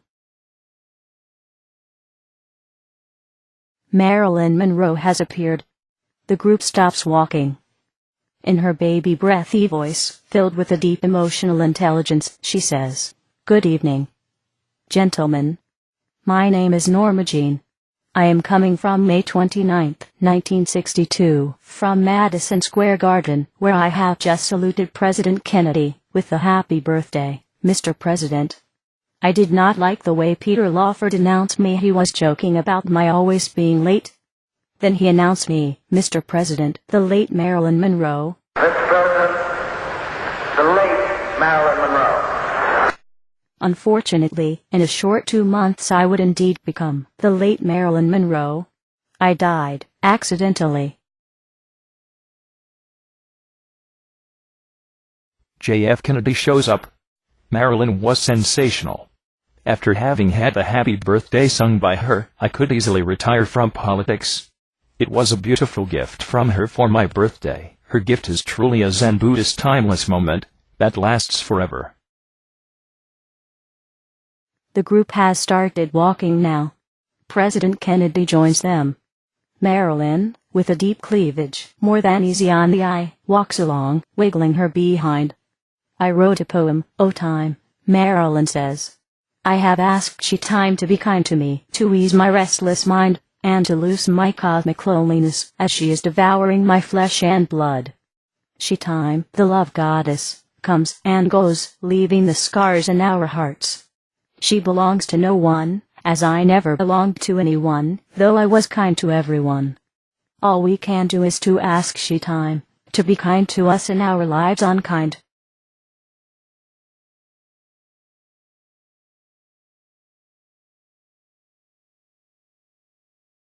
After my death, I was ascended into an immortal woman, Code 9. By the grace of Hermes Trismegistus, Einstein, who is one of the mortal incarnations of Hermes Trismegistus, was my hero. It seemed to me that he had conquered she-time. Now, Dr. FAUSTEF, you are my hero. With FAUSTEFian immortality, human tears will be wiped out dry. The sorrow in the human minds, the pain in the human hearts, and the loneliness in the human guts will be gone forever.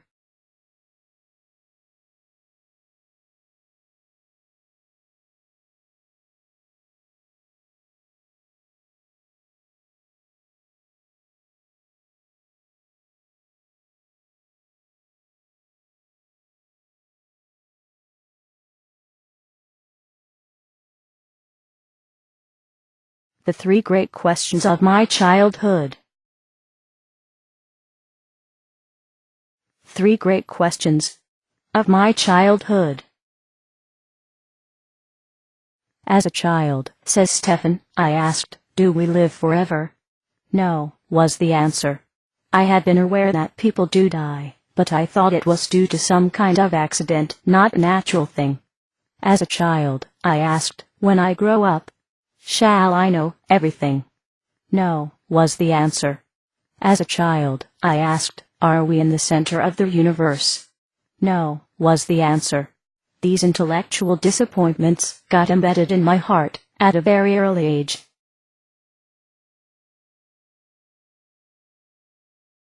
As to our not being placed at the center of the universe, I was royally misinformed. According to Einstein, our universe is the surface of the expanding sphere, and every point on the surface of the sphere is its center, so to speak. Well, I am in the center of our universe, and so are you, wherever you are, and so is she, wherever she could be.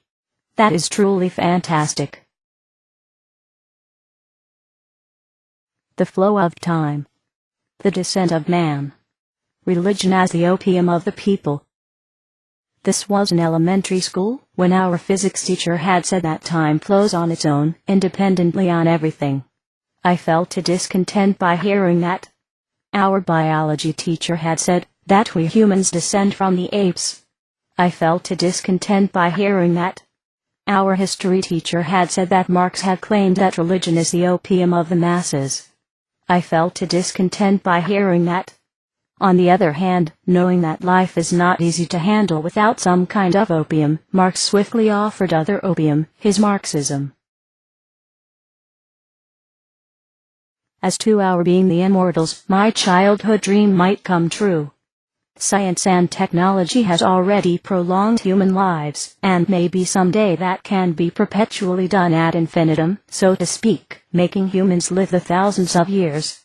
As to my being the all-knowing when I grow up, my childhood dream might come true. Science and technology quite possibly can improve the features of the human brain, so that humans can be empowered intellectually, emotionally, intuitionally, and spiritually. New physics in the making. Neurophysics, stem cell physics, and genomic physics. Beat wave-driven free electron laser beam interactions with the living matter. By V. Alexander Stefan, Stefan University Press, La Jolla, California, 2013. Absolute existence and absolute knowledge. Now, as a 70-year-old man, when I look back at my yesteryears, I have realized that all my life, so far, has been spent on activities dealing in one way or the other, more or less, with my childhood concerns. I have become by profession a research physicist, which embraces my first question as to the center of our universe. As to the human immortality, absolute existence, and absolute knowledge, I have solved that problem in my fiction fantasy novel, entitled The FAUSTEF Trilogy, whereby Dr. FAUSTEF becomes an immortal human being of the code 13, the highest code on the ladder of existence. Dr. FAUSTEF's lifespan is about 100 billion years. What does this mean? Dr. FAUSTEF exists, meaning he lives on the 11-dimension time sphere, whose equatorial time length, according to the clocks on the Earth, is about 100 billion years. On that surface, Dr. FAUSTEF moves freely through 11 time dimensions. Dr. FAUSTEF also acquires absolute knowledge. Dr. FAUSTEF is the human being from the planet Earth, second only to QUALB the Giver, the Supreme Being. QUALB the Giver, the Supreme Being, from STEFAN'S FAUSTEF Trilogy. Vladislav Alexander Stefan, the FAUSTEF Trilogy, FAUSTEF, the Master Guardian of the Creation. The 22 Sibling Universes. Stefan University Press, La Jolla, California, 2011. As you see, these are quite general questions that we humans do ask in the darkness, as we are placed under the veil of ignorance.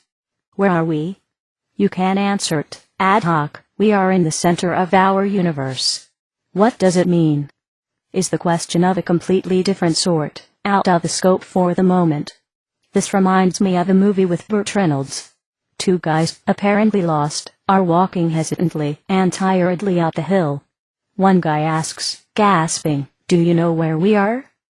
"Of course," says the other guy, answering ad hoc, "I know where we are. We are climbing uphill." Should I reveal now, to the world, the general secret of the human life? All those concerns of yours, either conscious or subconscious, in your preschool and early school years, will follow you faithfully, will unfold consciously or subconsciously throughout your life.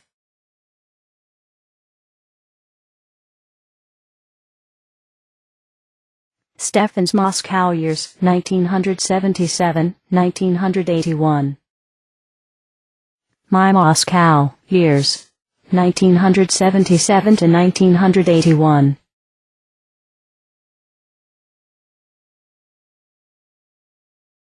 P.N. Lebedev Institute of Physics of the Russian Academy of Sciences, from 1977 to 1981, says Stefan. I was doing research in Moscow, coming from Belgrade, Serbia, Yugoslavia, in the thermonuclear fusion physics at the Lebedev Institute of Physics of the Soviet, now Russian, Academy of Sciences. In 1979, I got acquainted with many Americans in the American Embassy in Moscow. P.N. Lebedev Institute of Physics of the Russian Academy of Sciences. During my stay in Moscow, from 1977 to 1981, says Stefan, I had made research visits to the Physical Technical Institute in Leningrad, St. Petersburg, Russia, the Institute of Physics in Kiev, Ukraine, the Institute of Nuclear Physics in Novosibirsk, Russia, and the Institute of Physics in Tbilisi, Georgia. All my expenses were paid by the Soviet Academy of Sciences, for which I am deeply thankful. In Novosibirsk, 1979, says Stefan, my host was B.N. Braisman.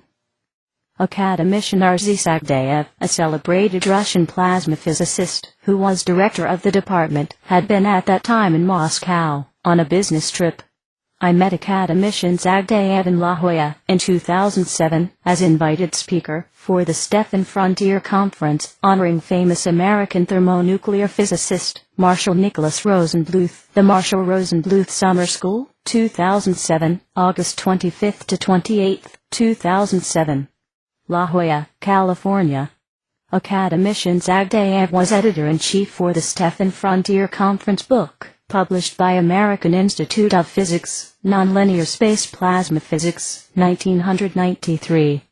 Braisman was my guest in La Jolla as invited speaker for the STEFAN Frontier Conference, Coherent Radiation Generation and Particle Acceleration, February 11 to 13, 1991, La Jolla, California.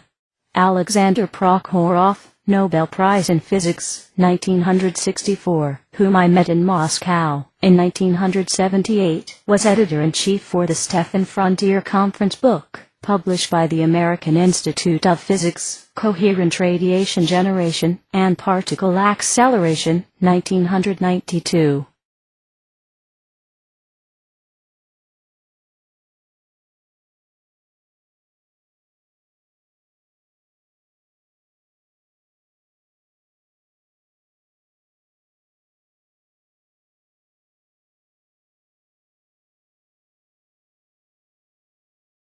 In Kurchatov Institute, says Stefan, I gave a talk in 1981 on barometric heating of tokamak plasma at electron-cyclotron frequency range.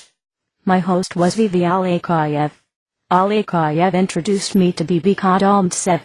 Kadomtsev was my guest in La Jolla as invited speaker for the STEFAN Frontier Conference, New Ideas in Tokamak Confinement, January 27 to 29, 1992, La Jolla, California.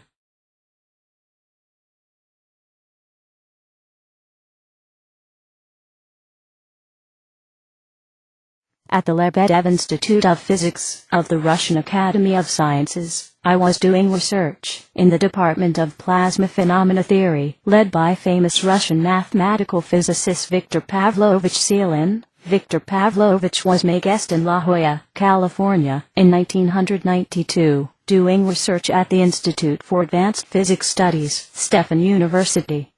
Viktor Pavlovich Selin was my doctoral thesis advisor.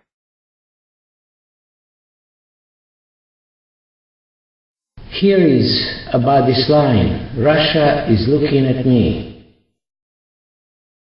In spring 1978, says Stefan, I was on a 2-day visit from P.N. Lebedev Institute of Physics of the Soviet Academy of Sciences, Moscow, to Plasma Physics Department of the EIFA Institute in Leningrad, present-day St. Petersburg, led by academician V. Goland. The visit was arranged and paid by the Soviet Academy of Sciences. I gave there a talk on the parametric RF heating of tokamak plasma at electron-cyclotron frequency domain.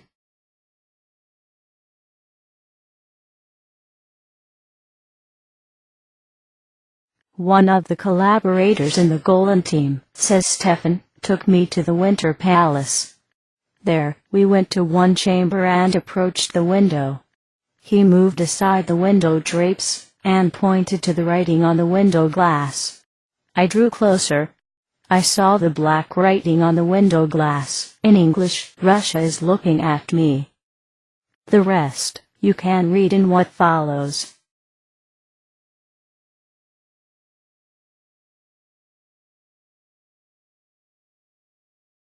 Alexander Mikhailovich Prokhorov. Physics of the Brain and Quantum Computing.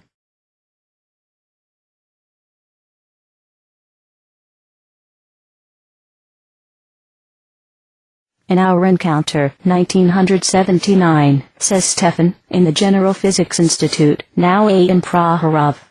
General Physics Institute of the Soviet, now Russian, Academy of Sciences, Alexander Mikhailovich told me about his interest in the physics of the brain, and its possible connection to the quantum computing.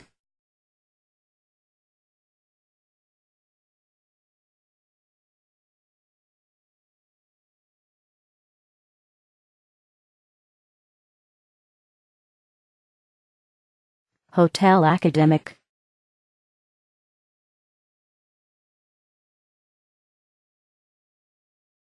Гостиница академическая. Hotel Academic, says Stefan, was the place where I stayed during my Moscow years 1977 to 1981. On your left-hand side, there is the October Square. If you walk straight forward on your right-hand side, along the Lenin Prospect, which is toward the south, you would reach P.N. Lebedev Institute of Physics of the Russian Academy of Sciences. If you continued your walk southward, you would hit the Black Sea. The famous Grigory Rasputin had walked from Siberia down to Orthodox Greece and gained his sainthood. Thereupon, the palace gate of the Tsar Nicholas II of Russia was opened for him, and his name was firmly embedded in the Russian history. 12th European Conference on Interaction of Laser Radiation with Matter and on Laser Fusion. At this conference, says Stefan, Soviet academicians Samarsky and Basov both emphasized the importance of fundamental scientific breakthrough that can be expected in laser fusion research.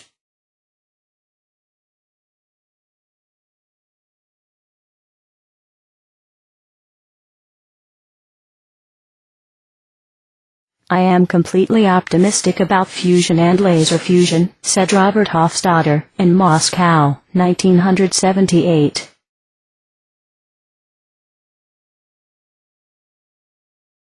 I met Hofstadter, says Stefan, in Moscow, Russia, in the late 1978, during the conference on the laser-driven controlled thermonuclear fusion. Academician Basov, director of the Lebedev Institute of Physics of the Soviet Russian Academy of Sciences, introduced me to Hofstadter. We had a long conversation in the cafeteria of the Lebedev Institute. I told him that I was planning to move to the States. At that time, I was in Moscow, doing research in theoretical plasma physics in the Department of Plasma Theory of the Lebedev Institute, led by Viktor Pavlovich Selin.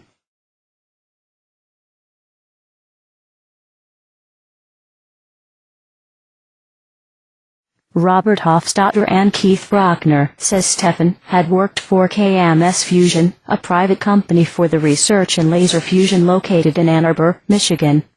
At that time, I could have not known that in the mid-1983, I would be working with Keith Brockner on the inertial confinement fusion at the University of California in La Jolla, UCSD.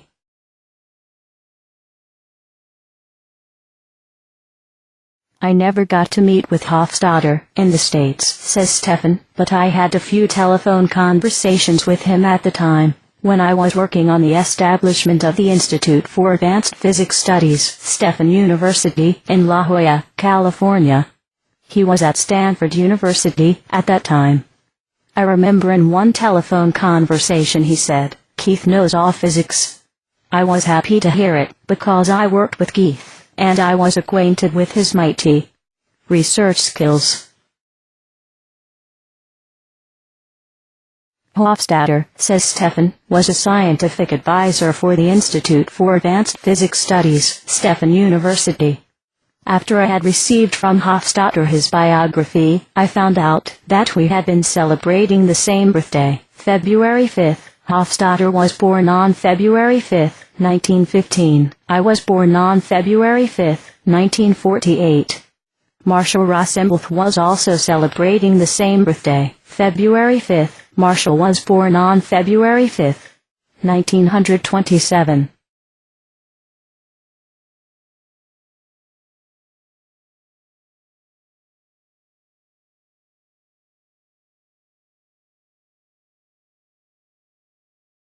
In the American Embassy, Moscow, I had an acquaintance, Richard Larkin, a U.S. Major General.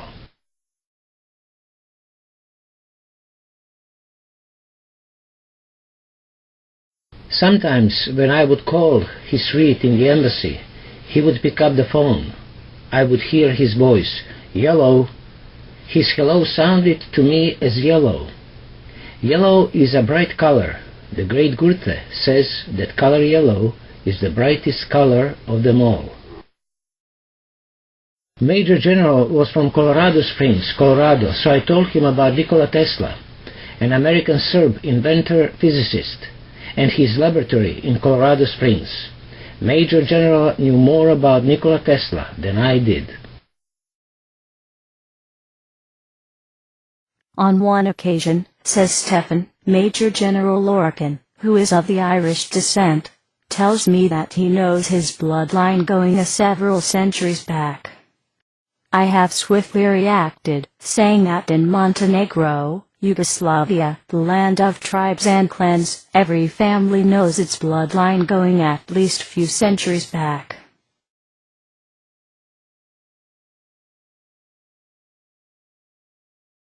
I tell Major General that my maternal grandfather Stefan Popovich had known his bloodline going back to the 16th century, to Duke Draculas, Illyrian for Alexander.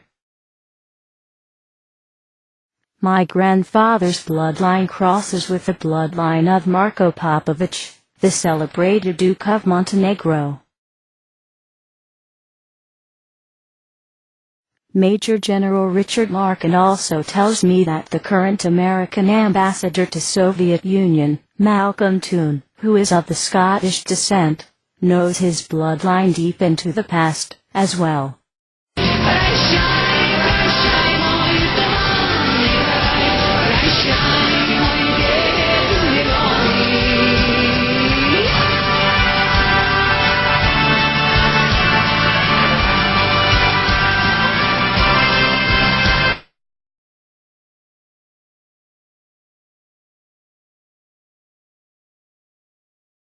The Slavic soul, deep, convoluted, mysterious. The mystery of the Slavic soul has been boggling the minds of many a great thinker. Nietzsche had been continually perplexed with the Slavic soul.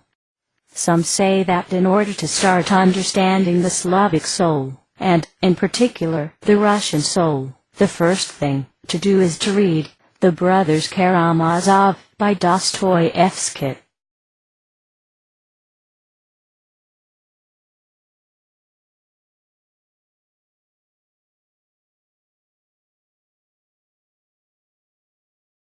On Fridays night, says Stefan, the Marine Club in Moscow, the United States Embassy, was open to general public, and was the hot spot for the international youth.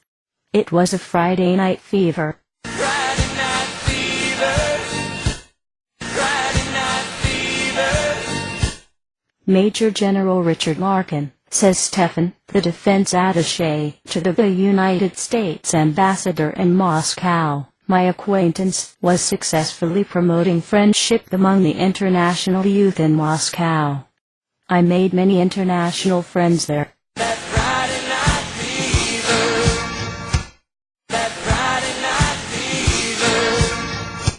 I used to sing, says Stefan, the song, Russia is Looking at Me, to my friends in Russia. They loved it. My American friends loved it in a special way. If you had ever had a Russian girlfriend, I bet you would have felt like this. When you are looking at me, I feel like I always be free. I feel like the whole world can see that Russia is looking at me.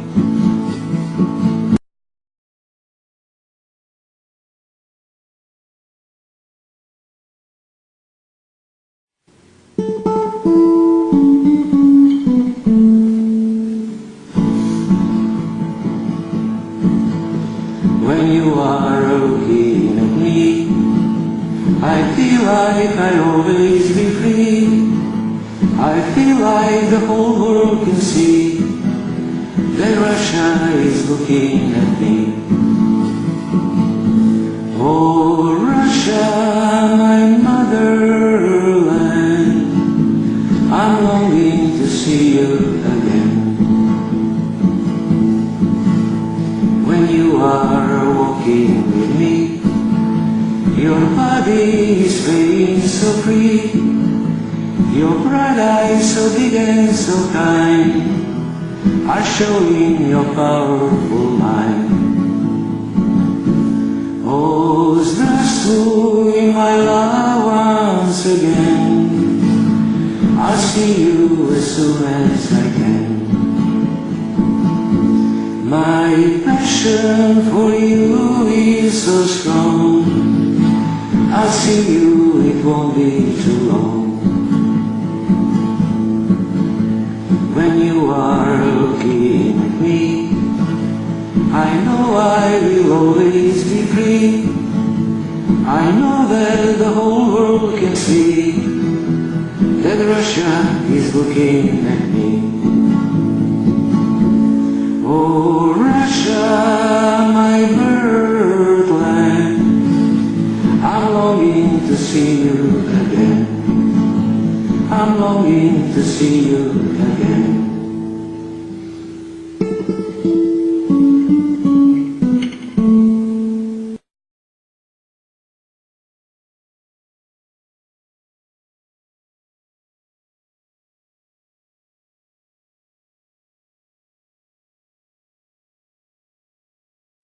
I am convinced, says Einstein, that even if the United States and Russia were both capitalist countries, or communist, or monarchist, their rivalries, conflicting interests, and jealousies would result in strains similar to those existing between the two countries today.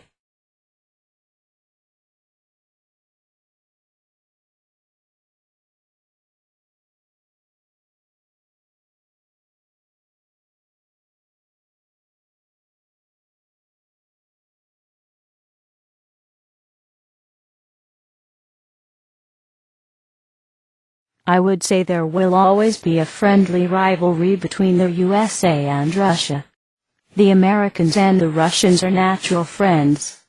I learned this during my research years 1977 to 1981 in Moscow at the PN-Lebedev Institute of Physics of the Soviet, now Russian, Academy of Sciences, at the department led by Viktor Pavlovich Selin. I was a guest of the Soviet, now Russian, Academy of Sciences, coming from Belgrade, Serbia, Yugoslavia. I had also research visits to the physics research centers in Leningrad, St. Petersburg, Kiev, Ukraine, Tbilisi, Georgia, and Novosibirsk. All my expenses were paid by the Russian Academy of Sciences, for which I am deeply thankful.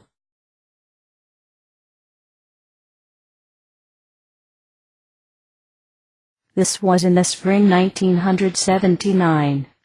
I was on a research visit in Novosibirsk, Siberia. I took a cab in Akademgorodok.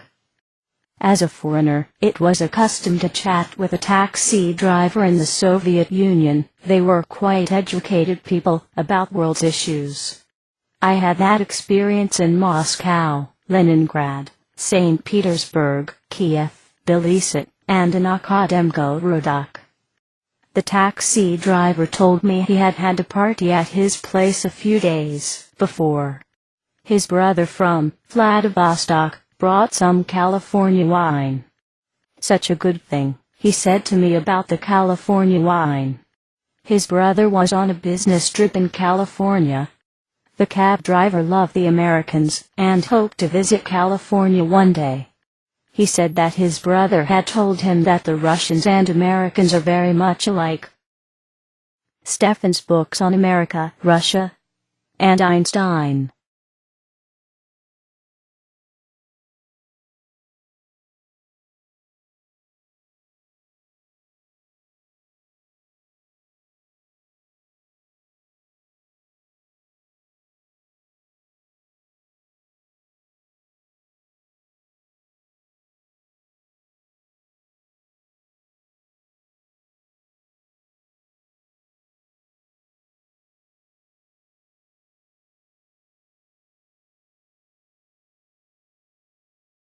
У Саши есть возможности потрясающие. Awesome are Sasha's capabilities. This is, says Stefan, what my colleagues in Russia said about me. I do not like praises, period.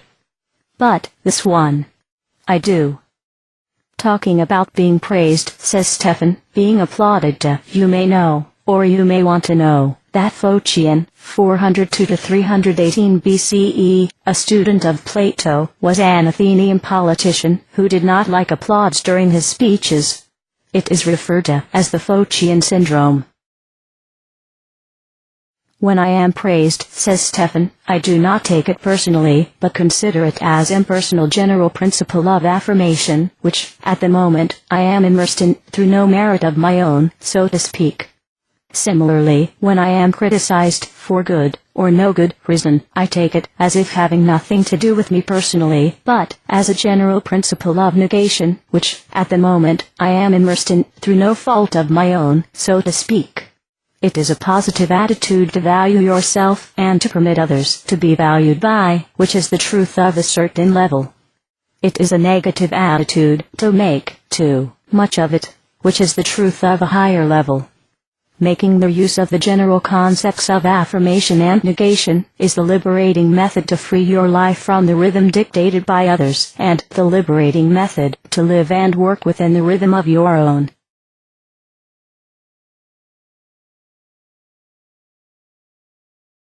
My very last visit to Moscow, says Stefan, was in October 1981.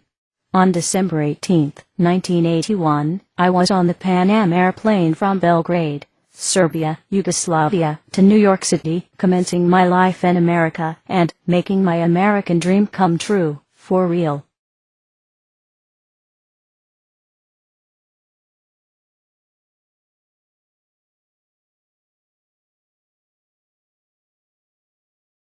Victor Pavlovich Selin, the director of the Department for Plasma Theory at the Lebedev Institute, and my doctoral thesis advisor, organized a farewell party for me in the department. One of the collaborators said to me, "Sasha, we hope you will come to visit us from America." "I will," I said, jokingly, "when you erect the monument to me on the October Square." We all shared a laugh.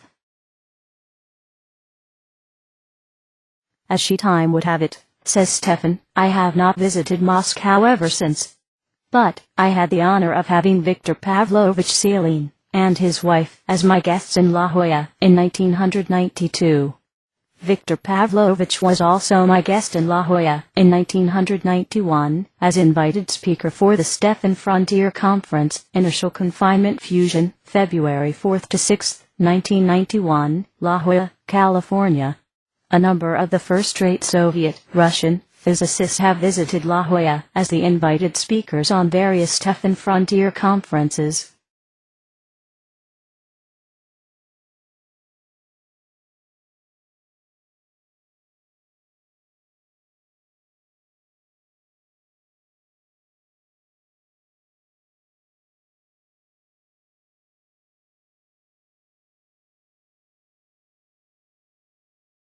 My Guitar and Me. My Passion. 2008. My Guitar and Me, by the Alexander Stefan. The original tunes and the rewrites of the Alexander Stefan. My she guitar had been very energetic lately. I hate to say this, but she had a power over me. I would do anything she would suggest, without almost any hesitation. She would invite my friends over for the jamming, and we would go to friends' houses for the jamming. We would take part together at various concerts across Yugoslavia. And we appeared for the first time on TV, when I was 15 years old, and she was hardly a year old. She was shining back, bright and happy, at the concerts, as the show light was shined upon her. She loved applause immensely. At the beginning, I did share with her the joy of the show lights. But at one point, I started not to. I stopped with my music performances in public in 1966, at the age of 18.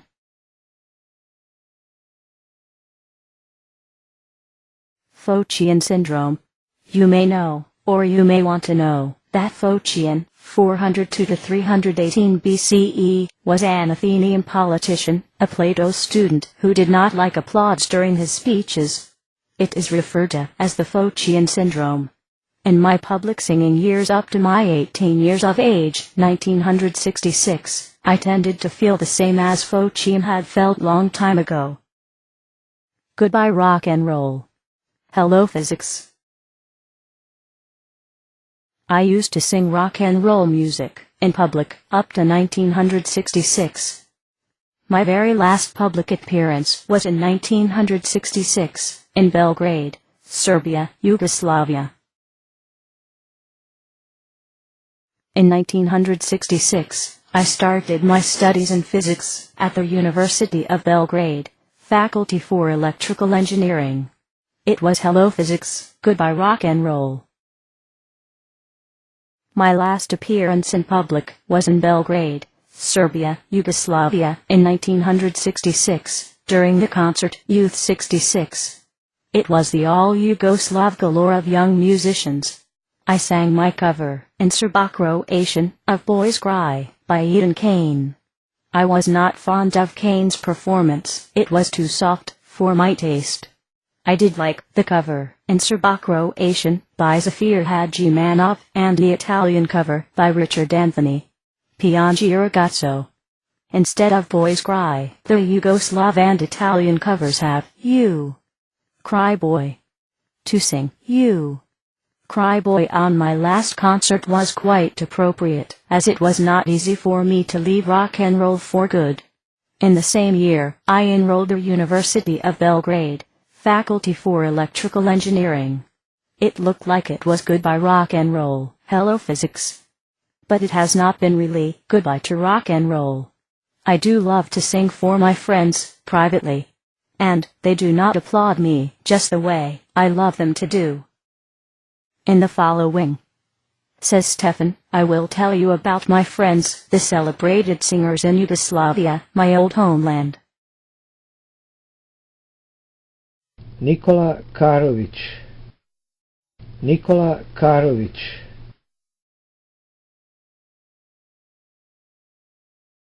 Usnija Redžepova.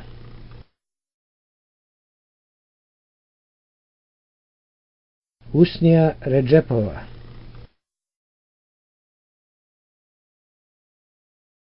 She loved, says Stefan, to hear me singing Hello Marilyn by Rick Nelson. I had sung that song in 1963 for the Montenegro TV. The TV should have that footage. She would sing it in her rhythm. I tried to do the same, but no way, Jose. Sooner than later, I would lose the rhythm. Hello, Marilyn. Goodbye, heart, sweet Marilyn. I'm so in love with you. I knew, Marilyn, we'd never part. So no, Marilyn, goodbye, heart.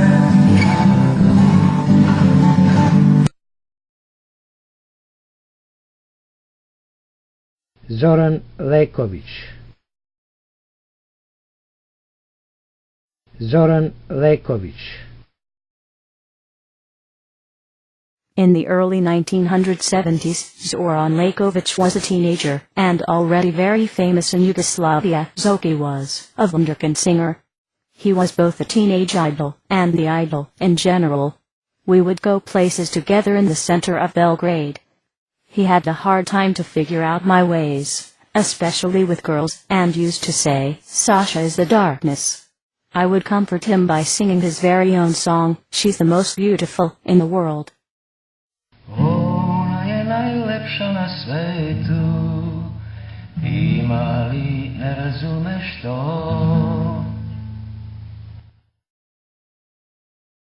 Sabina Varešanović. Kemal Monteno. Sabina Varešanović. Kemal Monteno.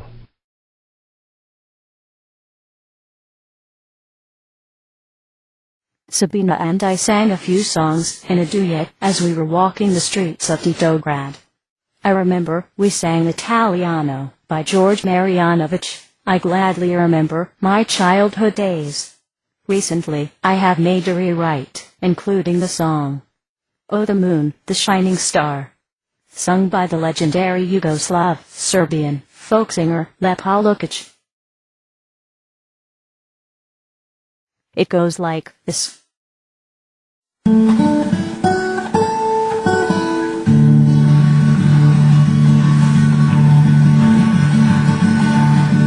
Back in my childhood, I had a friend. We used to play the soccer game all day long. I wish I could, just once again, rewind those happy days of our childhood. Italiano, he said, Italiano, from the morning till the day said. Italiano, he said, Italiano, where are you now, our dear friend?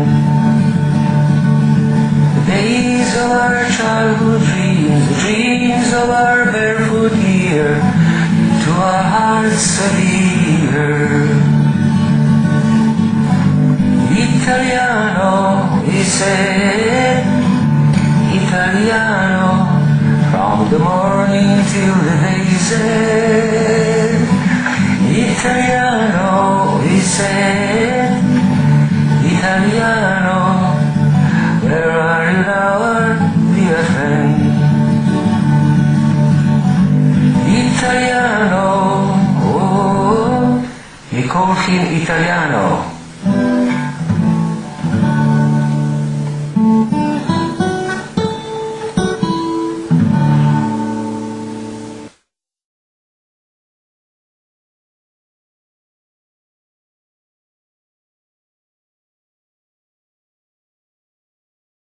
Lepa Brena. Lepa Brena.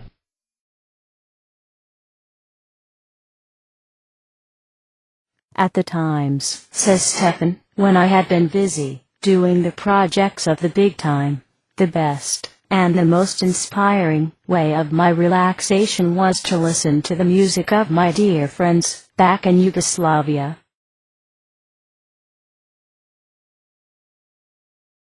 Now, says Stefan, in La Jolla and Hollywood, California, I often listen to the music of my friends Nikola, Zoran, Usnia, Sabina, Kemal, and Lepa Brena. It feels good to travel back in time in the comfortable vehicle named music. This was in 1967, in Belgrade, Serbia, Yugoslavia, says Stefan, 2 years before Sharon's tragic death. I was impressed with Sharon Tate's beauty and with the beauty of her eyes. In particular, I composed a song for her eyes. Here is the song entitled Sharon Tate's Eyes, combined with one of the guitar riffs of my own.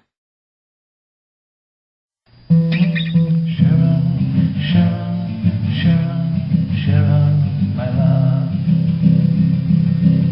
Whenever I see your eyes, I feel a strong emotion. Sharon, my love.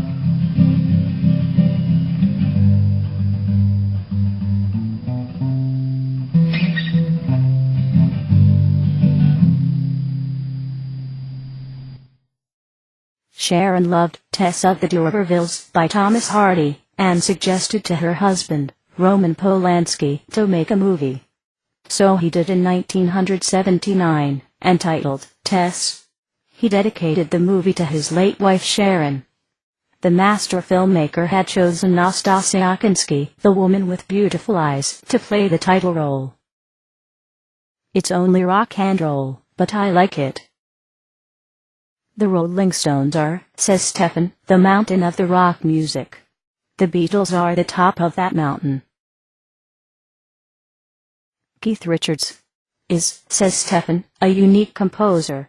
He can compose the songs that only Sir Mick Jagger can sing, such as The Midnight Rambler.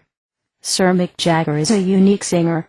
He is the only one who can sing The Midnight Rambler, among other Keith's songs. I consider, in part, says Stefan, John Milton's Paradise Lost as Milton's sympathy for the devil. Milton expresses that in a subtle way, not easily recognized. Sir Mick Jagger and Keith Richards are, on the other hand, blatant about it. Sir Mick demands the sympathy for the devil. My Dr. FAUSTEF, says Stefan, is quite different. He is categorical, no sympathy for the devil. FAUSTEF wants Lucifer absolutely dead, meaning FAUSTEF wants Lucifer expelled from all of the 22 sibling universes. FAUSTEF managed to expel Lucifer from our Atlantis universe, starting with February 11, 2001. There is no more Lucifer in our universe. But there are 21 more sibling universes, whereby Lucifer freely operates. The Prince of Darkness has left behind in the Atlantis universe the multitudes of faithful followers. So, there is lots of work yet to be done by FAUSTEF. Good luck to FAUSTEF. Here is my guitar, and me, says Stefan, performing Death of Lucifer in my Slavic English, and in California earthquake rhythm, my very own.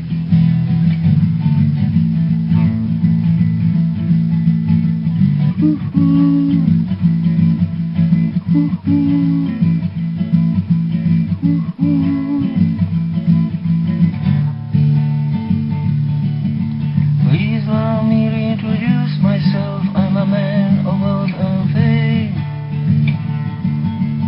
I've been around for many long years, puzzling you with my game. Pleased to meet you.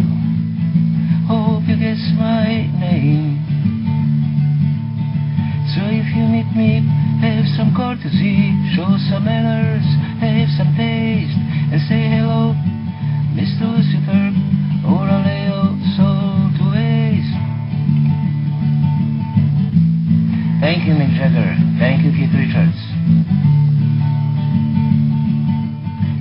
There's no need to fear Lucifer anymore. Lucifer was expelled from the Atlantis universe, our universe, on February 11, 2001, thanks to Dr. FAUSTEF. There are 22 sibling universes created by QUALB the Giver, the Supreme Being. All of them are populated with human beings like you and me. You will find this in my fiction fantasy novel, FAUSTEF Trilogy, Book 1, Ephemeron, The Particle of Time. Book 2, Dr. FAUSTEF versus Lucifer in the fight for immortality of the human race. Book 3, Death of Lucifer, the grace of the Atlantis race. Death of Lucifer, the grace of the Atlantis race.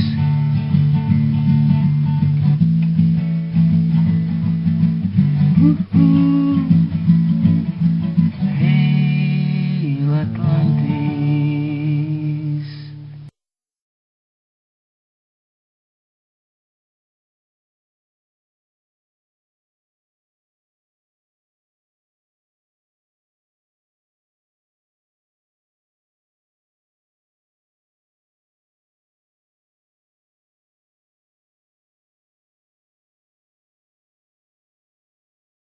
Here are, says Stefan, some of my tunes.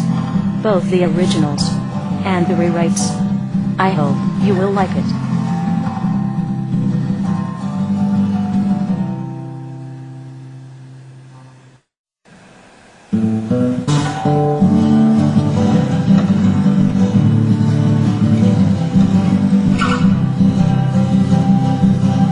When I walk through that door, baby, polite, 'cause if you don't behave, I won't cry on you. If you want my love,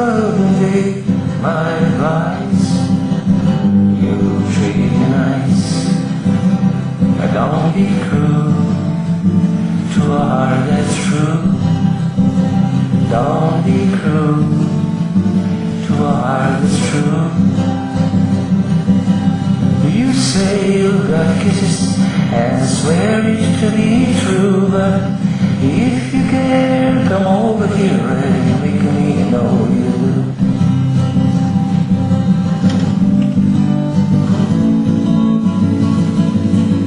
I remember I was trying to sleep, Lord, I told her he sing, and I adore him just forever.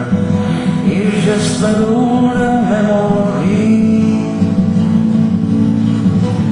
What I found she would have joy divine, leaning on the everlasting guard, leaning on the everlasting guard. Święty Boże, święty wielki, święty bezśmiertny, pomiłuj nas. Almighty Father, mighty immortal, all the giver, have mercy on us. You're not with us, we're blue. Alice, we miss you.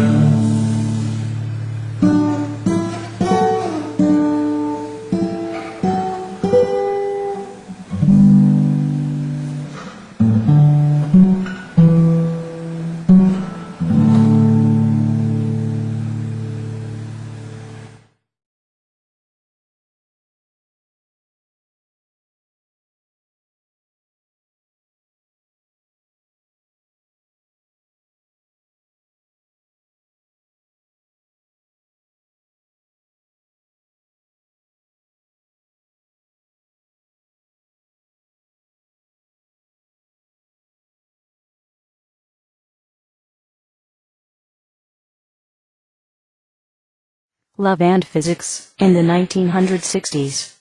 Songs. The originals and the rewrites by the Alexander Stefan.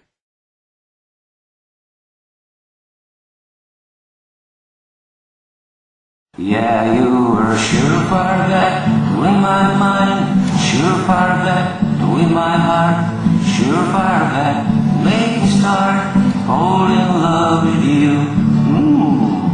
I love you so. Pretty baby, please don't go.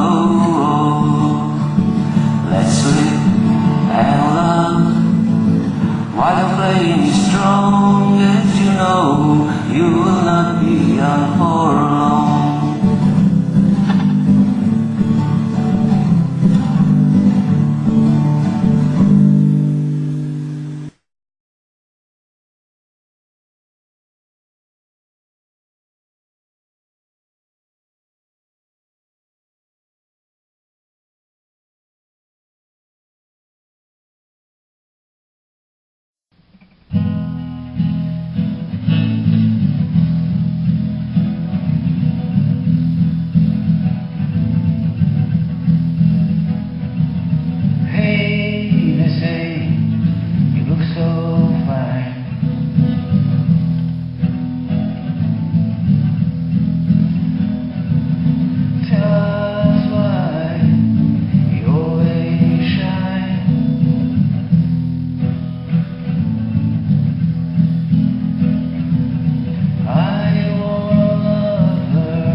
Come by here, my Lord, kumbaya, kumbaya. Come by here, my Lord, kumbaya. Save us from the sin of hate that drags us into darkest throat, the darkness of the down below. Come by here, my Lord, kumbaya, kumbaya. Come by here, my Lord, kumbaya. Come by here from the up above, where the lights always glow. Come by here below. Come by here, my Lord, kumbaya, kumbaya. Come by here, my Lord, kumbaya.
Come on, baby, let's take a rest. Come on, baby.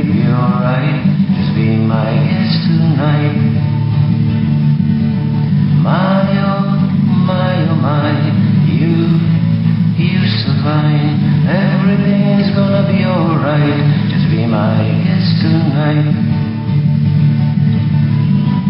I'm gonna tell you how it's gonna be. You're gonna give your love to me. I'm gonna love you night and day. My love for you will never fade away. Come on, baby.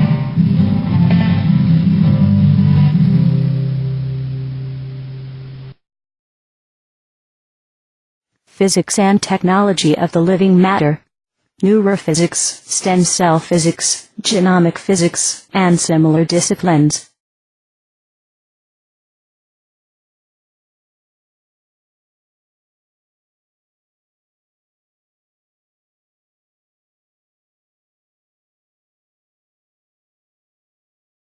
Here is what the Alexander Stefan, the author, says about neurophysics, stem cell physics, genomic physics, and public health.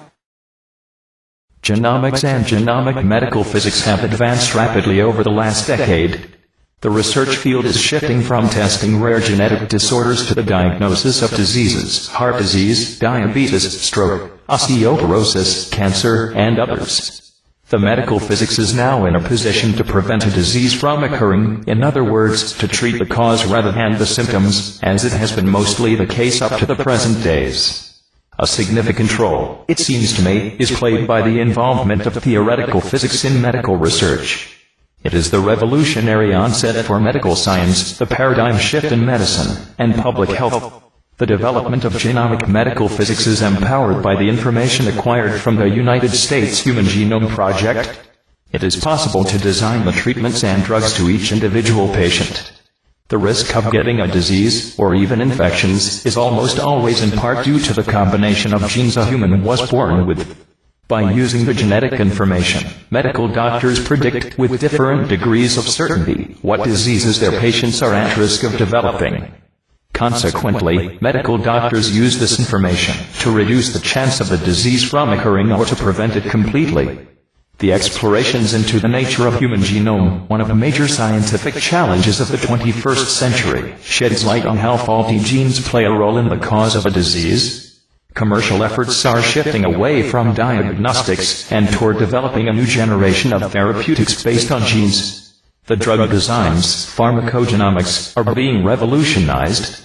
Researchers worldwide are now creating new classes of drugs based on the information on gene sequence and protein structure function, rather than the traditional trial and error method. Drugs that are laser-guided to specific sites in the body and the brain promise to have fewer side effects than many of the drugs used currently.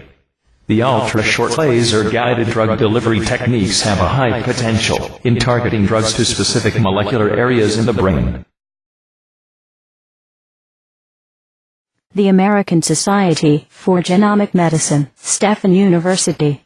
The American Society for Laser Neuroscience, Stefan University. Toward a Healthier Human Race. The Alexander Stefan. Works in Physics and Technology. The Alexander Stefan has been doing research in the following areas of thermonuclear physics and technology. Inertial confinement, thermonuclear fusion, laser fusion,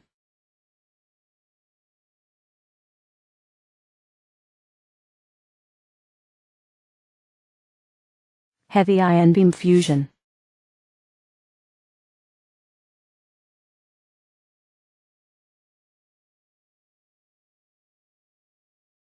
magnetic confinement, thermonuclear fusion, tokamak fusion,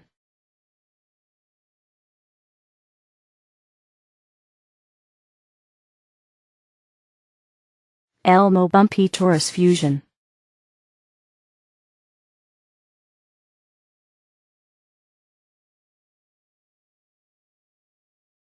magnetic mirror fusion,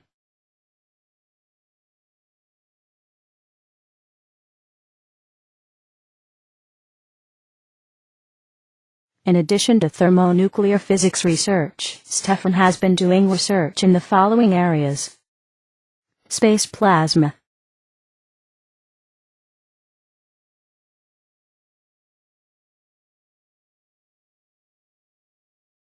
astrophysical plasma,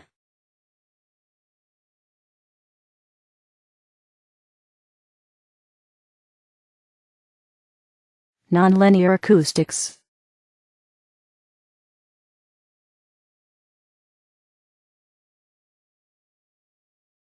Nonlinear optics.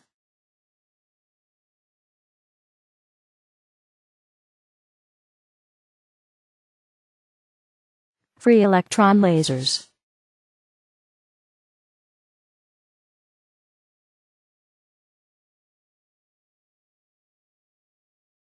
Stefan has published over 200 research papers in the above research areas.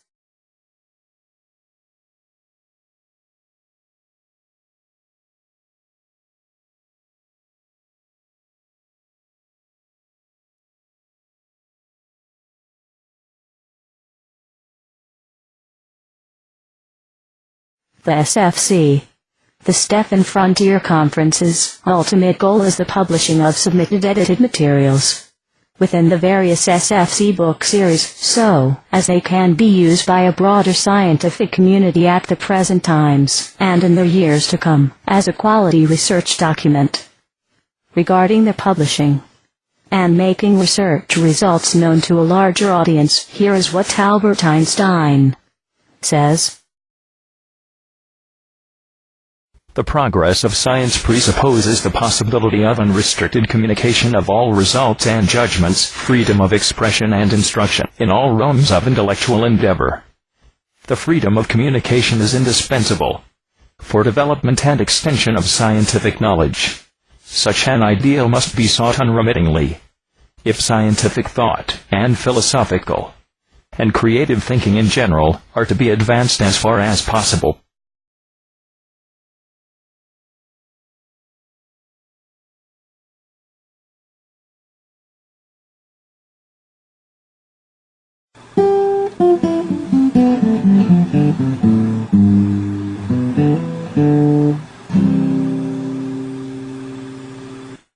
Make it sexy, says CARLO RUBBIA to Stefan.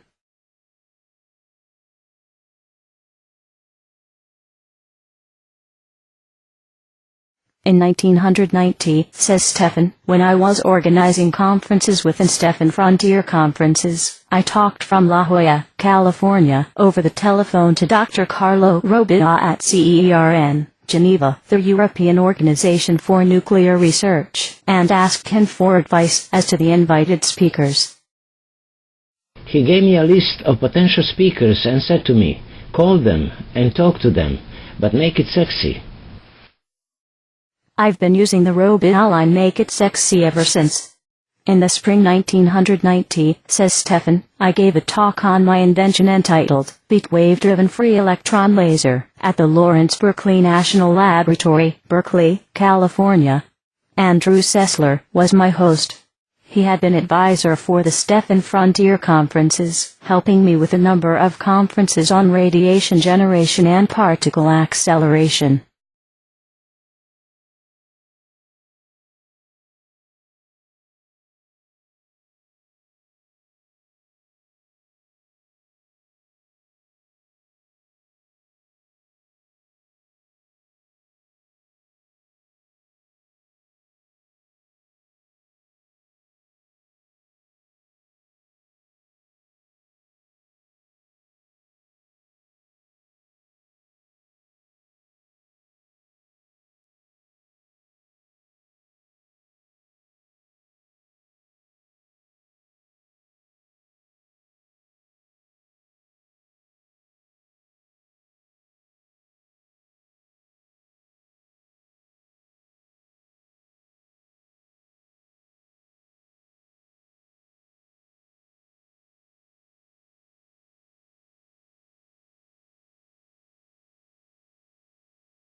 Factory centers so below, looking at the graphically desired region.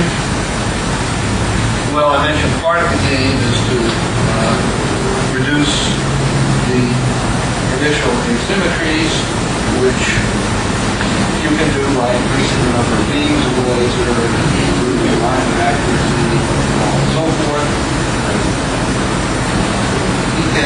But there's one maybe also one clever thing which people have come up with in the last few years, namely, if you introduce into a laser light on purpose various both spatial and temporal incoherence and jittering a bit, then you have irregularities, they spread over the surface in time and space, and that so you don't push the same radiators to the same level. This kind of indicates how the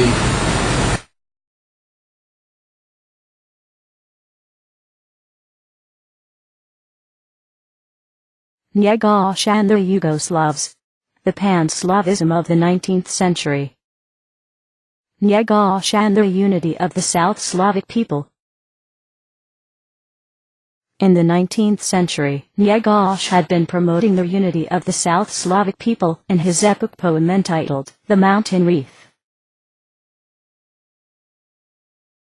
The unity had been accomplished in the 20th century through one country named Yugoslavia, based on the Marxist social philosophy.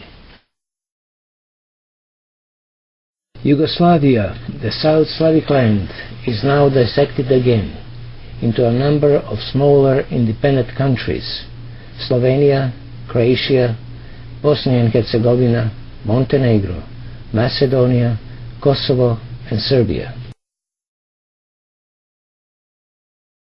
If I were younger, I would dedicate my whole life to see Yugoslavia as one country again, based on the principles of the United States of America and other countries.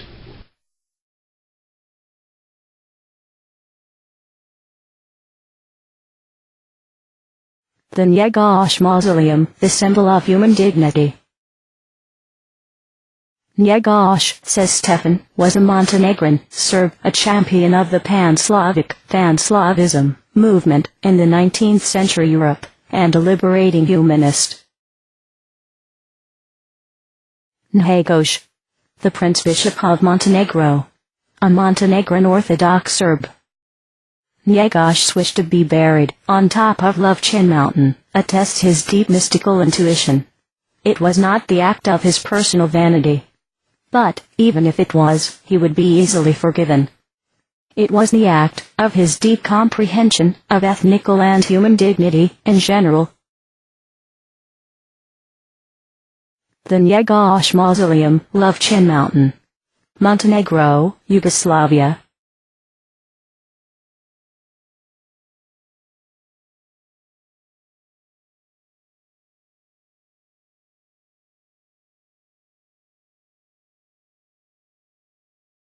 The NJEGOSH Mausoleum, Lovćen Mountain, Montenegro, Yugoslavia.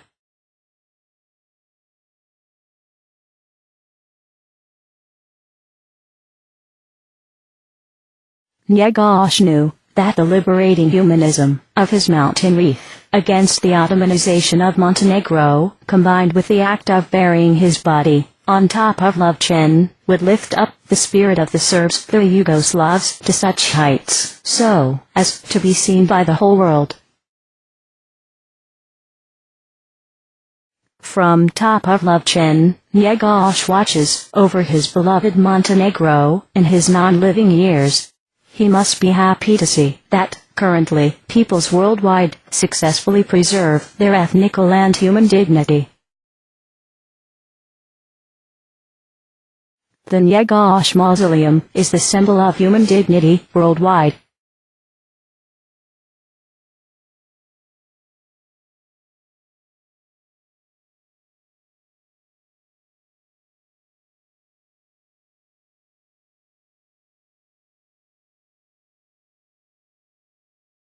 The art of translation. Every language generates its own mindset. The 100% correct translation is impossible.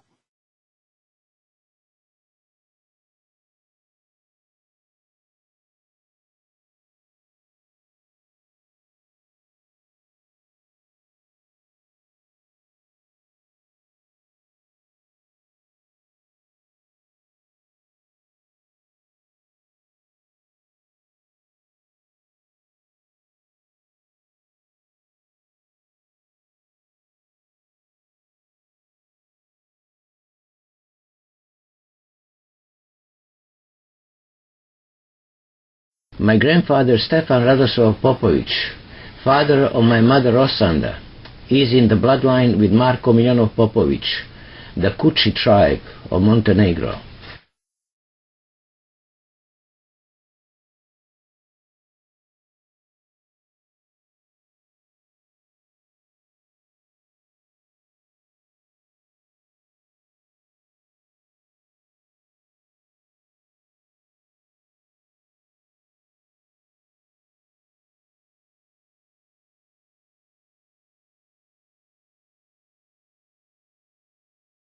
Montenegrins, the mighty race of the mountaineers, says Lord Tennyson, the defenders of Christian faith.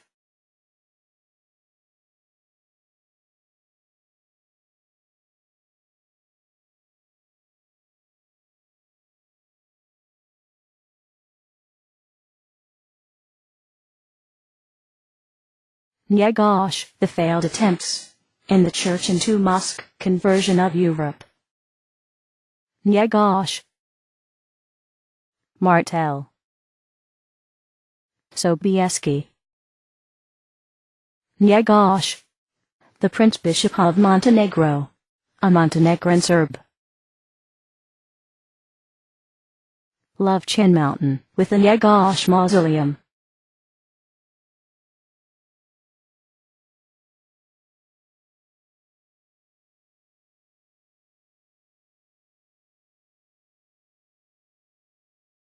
Lovchin Mountain, with the NJEGOSH Mausoleum. The Montenegrin traditional cap with the cross of the Serbs. The cross of the Serbs. Solely. Solidarity. Saves. The Serbs. SSSS. Montenegrins, the mighty race of the mountaineers, says Lord Tennyson. Alfred, Lord Tennyson. Vladislav Alexander Stefan. Montenegrins, the mighty race of the mountaineers, says Lord Tennyson. The tribes and clans of Montenegro. Stefan University Press, La Jolla, California, 2008.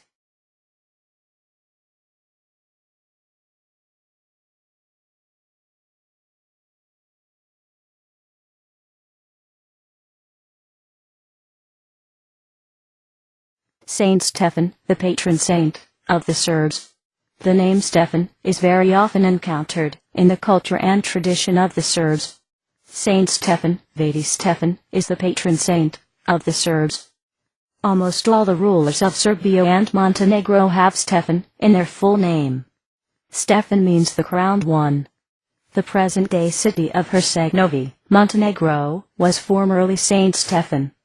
And there is Saint Stefan Island, the pearl of the Montenegrin coast, the Montenegrins are so proud of. NJEGOSH gives to Abbot Stefan, the pillar role in the mountain wreath, the power from beyond, working for the Montenegrin Serbs.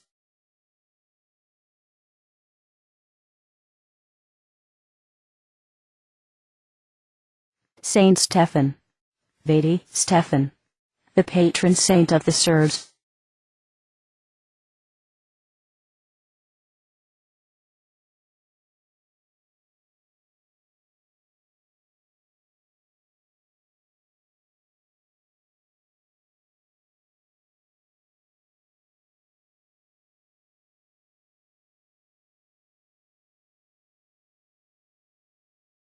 Translations of the Mountain Wreath into English language by James W. Wiles, 1930, Vasa D. Mihailovich, 1986, and Vladislav Alexander Stefan, 2008. NJEGOSH on the flooding of Europe by Islam through the West and East Gate of Europe. In his Mountain Wreath, NJEGOSH depicts the fight of a tiny Montenegro against the Ottoman Empire within the context of failed attempts of Islamization of Europe by the Ottomans and the Moors. The Ottomans had chosen as their ultimate goal the conquest of Europe as a whole, in other words, to replace the cross with a crescent, to replace churches with mosques. It was the dream of a Turk by the name of Osman Ottoman in the early 14th century, in the present-day Turkey, the founder of the empire, named after him. The Ottoman dream had appeared to be too much of a dream. The Serbs have the proverb, a bull's head is way too much to eat for a tomcat. In Serbian, this sounds like this. STEFAN'S voice. Mnogo je mačku goveđa glava. Threat to Western civilization. Hannibal, Attila, the Moors, and the Ottomans, among others. When Hannibal was at the door of Rome, it seemed as it had been the end of the Roman Empire. He stopped there, still puzzling fact, even today, never trying to enter Rome. Attila, the Hun, put Europe on fire, but died. All of a sudden. Some say his wife betrayed, killed him. Out of fire, Europe emerged like the phoenix bird. The Moors had reached the door of the Franks, but Charles the Hammer did hammer them back.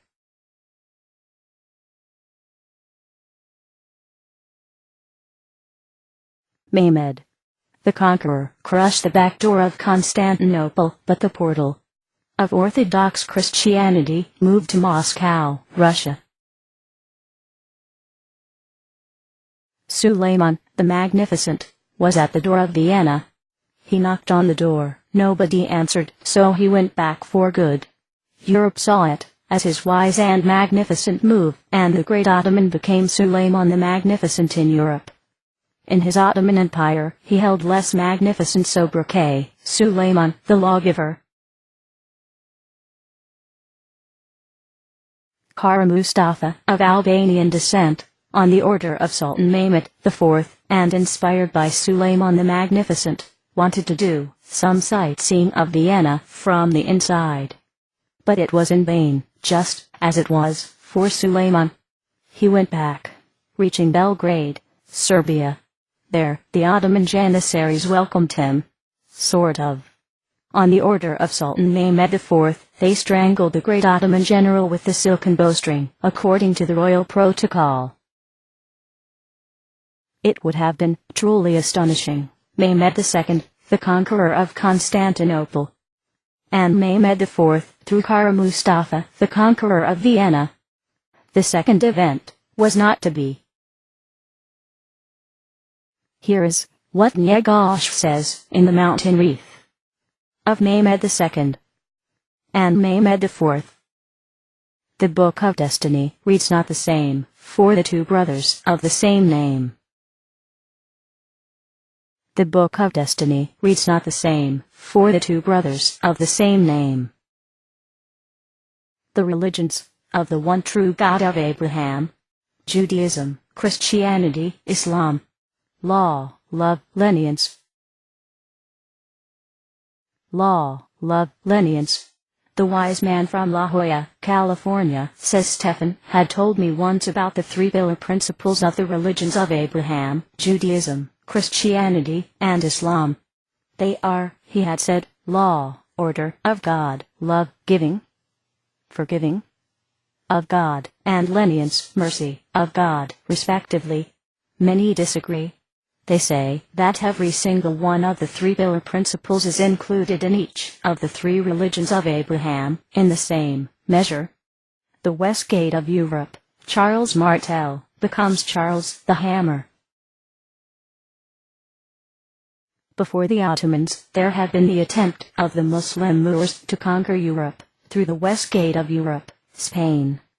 They failed miserably. The Moors were expelled from Spain in the late 15th century. Christian Europe, for the Moors, appeared to be a bull's head, indeed. As to the attempt of the Muslim Moors to conquer Europe, NJEGOSH, in his Mountain Wreath, says this: had it not been for the French wall, the Arab Sea would have flooded us all.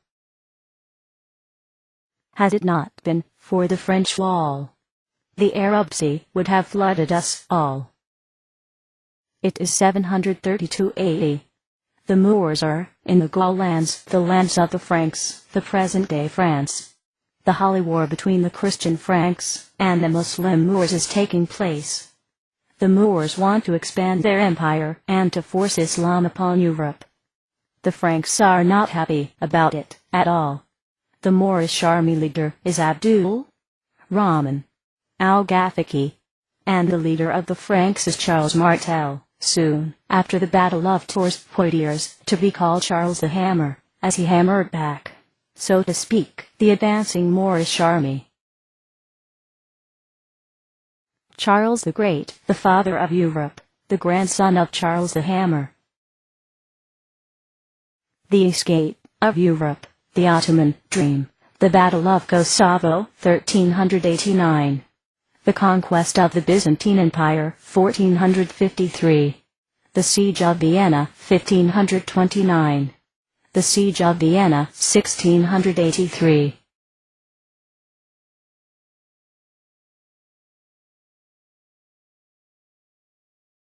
In the early 14th century, the Ottomans were advancing into European continent through the east gate of Europe, the Byzantine Empire. The defeat at the Gate of Vienna, September 11, 1683, revealed to them finally that the Ottoman dream would never come true. It revealed to the Ottomans that they had failed miserably. It was proved again that Europe was a bull's head for the Ottomans, indeed. The Battle of Kosovo, 1389, the Ottoman Empire against the Serb Empire. The Battle of Kosovo, the Serbs never give in, never give up. On the Kosovo field, the Crescent had attacked the Cross. It was the battle between the Crescent and the Cross. It was the battle for the Christianity in the lands of the Serbs. The Serbs have succeeded. The Guselmen have been singing about it relentlessly, reminding the coming up generations that the Serbs never give in, never give up. In his Honor and Heroism, Marko Miljanov Popovic talks about Neda, a mother from the village of Maidon, who would merrily give her son's life just to avenge the Kosovo. The Battle of Kosovo Field, the Blackbird Field, June 28, St. Vitus Day, Gregorian calendar, June 15, Julian calendar, 1389. Kos is a blackbird, so Kosovo Field means a blackbird's field. The battle between the Serbs and the Ottomans took place on that location in the year 1389. It is fair to say that the outcome of the Battle of Kosovo is inconclusive. Both sides had given scarce information, and that information, which was given, was filled with inaccuracies and contradictions.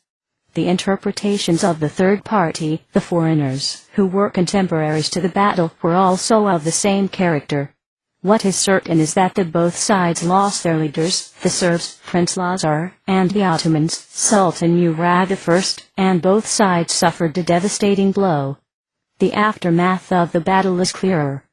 The Serbs lost their complete army, becoming incapable of giving any significant resistance to the Ottomans. On the other hand, the Ottomans had a reserve army in Anatolia, and were capable of continuing the campaign in Serbia and elsewhere. Some Serb noblemen became the vassals, the fifth column of the Ottomans, facilitating further penetration of the Ottomans into Serbia. The Serb people, however, were never vassals to anyone. They resisted, never giving in, and never giving up.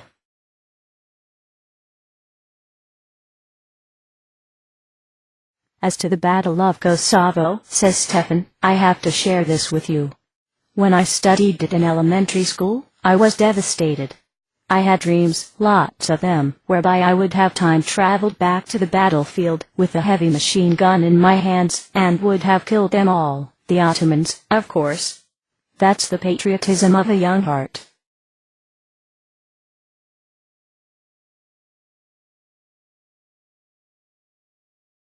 Remember the Kosovo, remember the Alamo. For the Serbs, the Kosovo battle is the symbol of their honor and heroism. Kosovo is the place to be remembered. This is similar to Alamo as the symbol of the Americans, the place to be avenged and remembered, as Samuel Houston had claimed. So, remember the Kosovo, and remember the Alamo.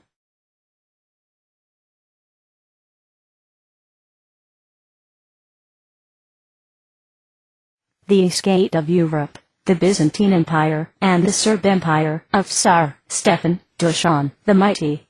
On May 11, 330 AD, Constantine the Great moves the capital of the Roman Empire from Rome to Constantinople, which becomes the capital of the Eastern Roman Empire, or the Byzantine Empire. The Byzantine Empire had been the most powerful military, cultural, and economic state of Europe since its foundation until the conquest of Constantinople by the Ottomans in 1453. The conquest of the Byzantine Empire, 1453, by the Ottomans, Mehmed II, the Conqueror. Mehmed II, the Conqueror, 1453. Sultan Mehmed II, the conqueror of Constantinople, was deeply concerned with the danger coming from the fifth column in his environment, his people doubting his wisdom and wit, and siding with his external and internal enemies who wanted the Ottoman throne. Wisely, he first eliminated the fifth column and freed himself so as to focus on the conquest, fulfilling the vow of the Fetih Surah. Mehmed II entered Constantinople, May 29, 1453. His army saluted him, Mashallah, Allah be praised. Long live Mehmed the Conqueror! Long live Mehmed the Conqueror! The dream of the conquest of Christian Constantinople, Eastern Roman Empire, had come true. It was to be Mehmed II that Prophet Muhammad was talking about in his narration, Fetih Surah. You will conquer Constantinople. Mehmed is the Turkish equivalent of the Arab Muhammad.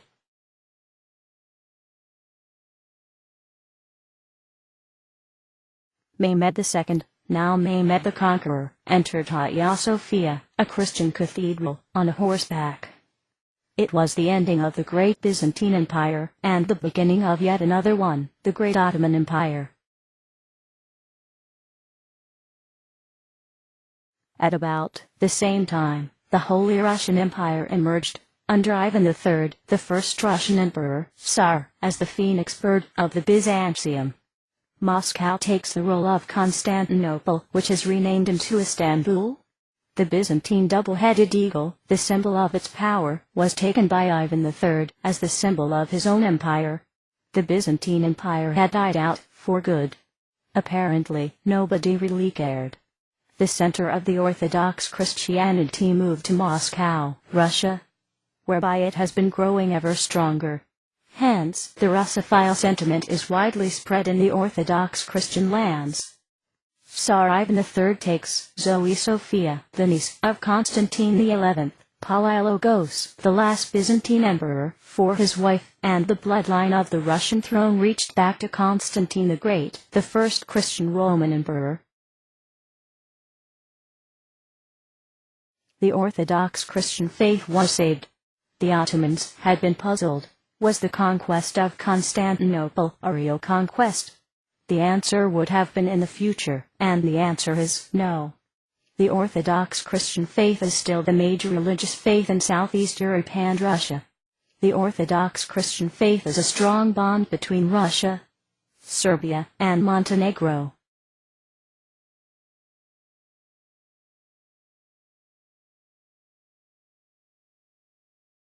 The Siege of Vienna, 1529, by the Ottomans, Suleiman the Magnificent. Suleiman the Magnificent, the first Ottoman siege of Vienna, 1529. Suleiman the Magnificent was impressed by Alexander the Great, and used Alexander's thunderbolt tactic in his vast conquests. It was Suleiman the Magnificent who conquered Belgrade, Serbia, the major Christian stronghold at the time, in 1521, more than a century after the Kosovo battle.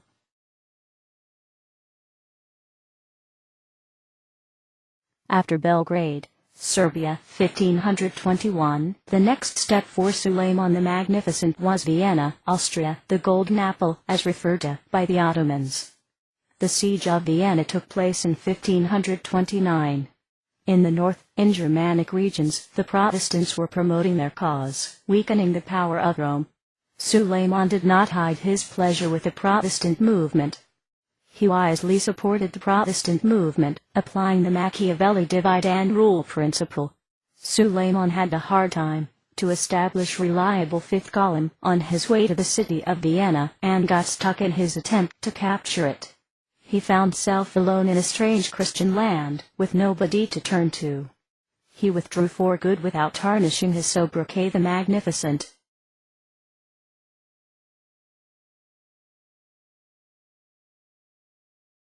The Siege of Vienna, 1683, by the Ottomans, Mehmet IV.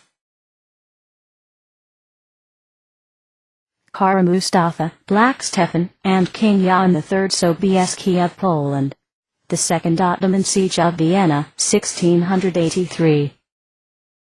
Kara Mustafa, Black Stefan, Mustafa is Islamic equivalent of Stefan, was promoted by Sultan Mehmed IV into Grand Vizier, the equivalent of Prime Minister and the Army Chief of Staff.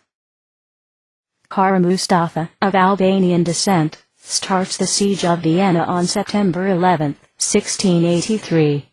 King Jan III Sobieski of Poland attacks the Ottoman encampment in the Thunderbolt tactic of Alexander the Great from Kahlenberg Mountain and destroys the Ottoman army, similar to Charles Martel in 732 AD, who attacked as a thunderbolt the Moorish encampment and destroyed it. Kara Mustafa, the man who would destroy Christian faith, died in Belgrade, Serbia, on Christmas Day, 1683.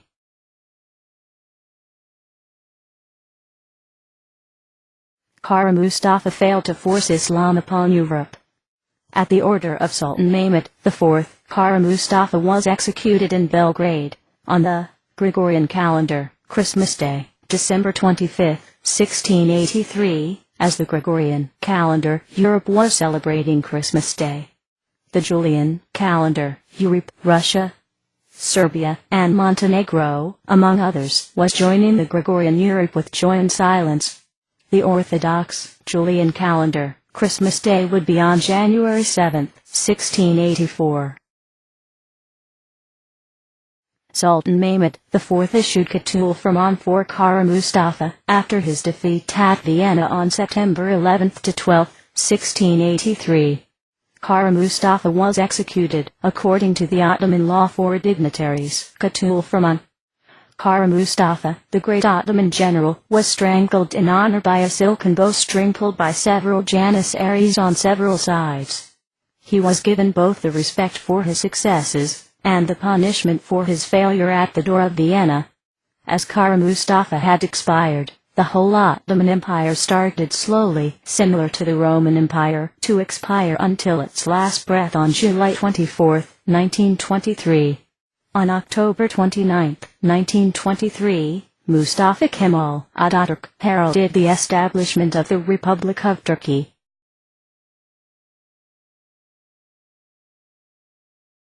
NJEGOSH, in his mountain wreath, salutes Charles of Lorraine, the commander-in-chief of the army of Emperor Leopold I, and John Sobieski, the King of Poland, for defeating Kara Mustafa at the door of Vienna, 1683.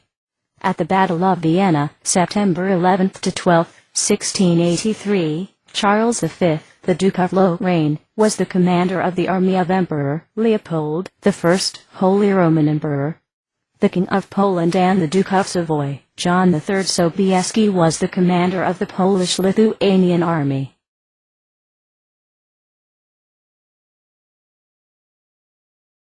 NJEGOSH, on the defeat of the Ottomans, 1683, at the Gate of Vienna.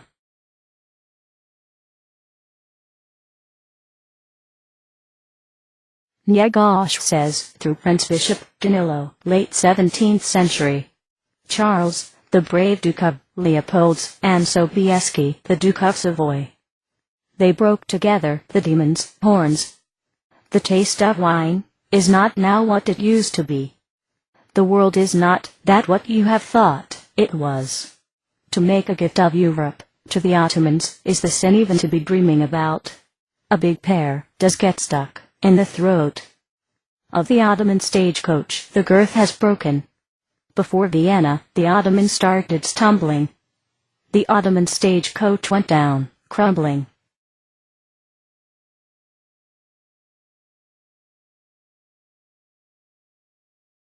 There is a hidden misery in the glory of the conqueror. What does it mean?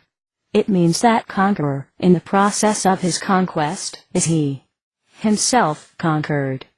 This applies to any walk of life, not only to military affairs. It is the nature of nature. The power of the weak is equal to the power of the strong. Do find, please, for yourself, some of the countless examples in the history of the human race.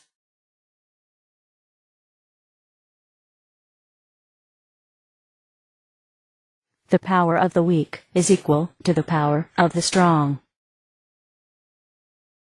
The thunderbolt tactic of Alexander the Great, used by both the invaders and the defenders.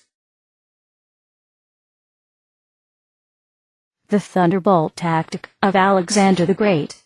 Alexander the Great of Macedonia would defeat much stronger enemies thanks to his thunderbolt tactic, whereby not a large group, a thunderbolt of highly trained soldiers, always led by Alexander himself, would attack the center, the leadership of the enemy, and, in that way, cut off the head of a snake.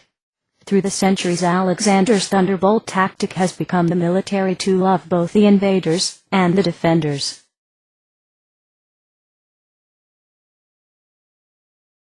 The thunderbolt tactic of Milošević, in the Battle of Kosovo, 1389. The Ottoman Empire attacks the Serb Empire.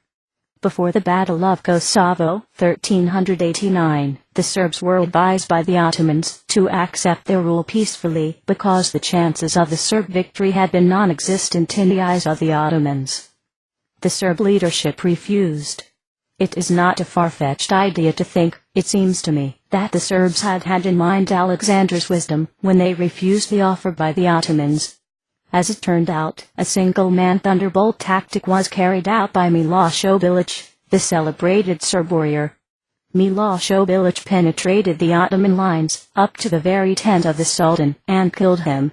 The Ottoman sources confirm that Sultan Murad I was wounded in the battle, and died soon thereafter on the very spot. The thunderbolt tactic of Bayezid I, the Battle of Kosovo, 1389. Bayezid I, the son of Murad I, swiftly took the leadership. The Battle of Kosovo was devastating for both the Serbs and the Ottomans, but the Serbs acquired resilience to win the Serb-Ottoman War. It was Bayezid I, himself nicknamed Bayezid the Thunderbolt, who had started what would have become the failed Ottomanization of Serbia. Instead of a swift conquest and Ottomanization of Serbia, taking into account the overwhelming might of the Ottomans in reference to the Serbs, the bloody, or otherwise, conflict between the Serbs and the Ottomans had lasted about 500 years, considered the longest in the world history. The Serbs were often referred to as the guardians of the gate of Europe. The thunderbolt tactic of Charles the Hammer and King Jan III Sobieski. At the Battle of Tours, 732 AD, Charles Martel, the grandfather of Charles the Great, the father of Europe, employs the thunderbolt tactic of Alexander the Great and attacks the Moor encampment behind their lines, causing disarray in the Moor army. Abdul Rahman, the Moor leader, gets killed, and the intent for the church into mosque conversion of Europe, from the west gate of Europe, was cut short. During the siege of Vienna on September 11 to 12, 1683, King Jan III Sobieski of Poland attacks the Ottoman encampment as a thunderbolt from Kahlenberg Mountain, and destroys the Ottoman army, similar to Charles Martel, in 732 AD. The intent for the church into mosque conversion of Europe, from the east gate of Europe, was cut short. Both Charles Martel and King Jan III Sobieski are referred to as the saviors of Christianity in Europe. The thunderbolt tactic, Mehmet the Conqueror and Suleiman the Magnificent. Alexander the Great was the hero of Mehmet the Conqueror. Mehmet II, studied carefully Alexander's campaigning, and adopted the thunderbolt tactic as his major military tool. In his conquest of Constantinople, 1453, as a 21-year-old man, Mehmet employed the thunderbolt tactic, many of them to confuse enemy.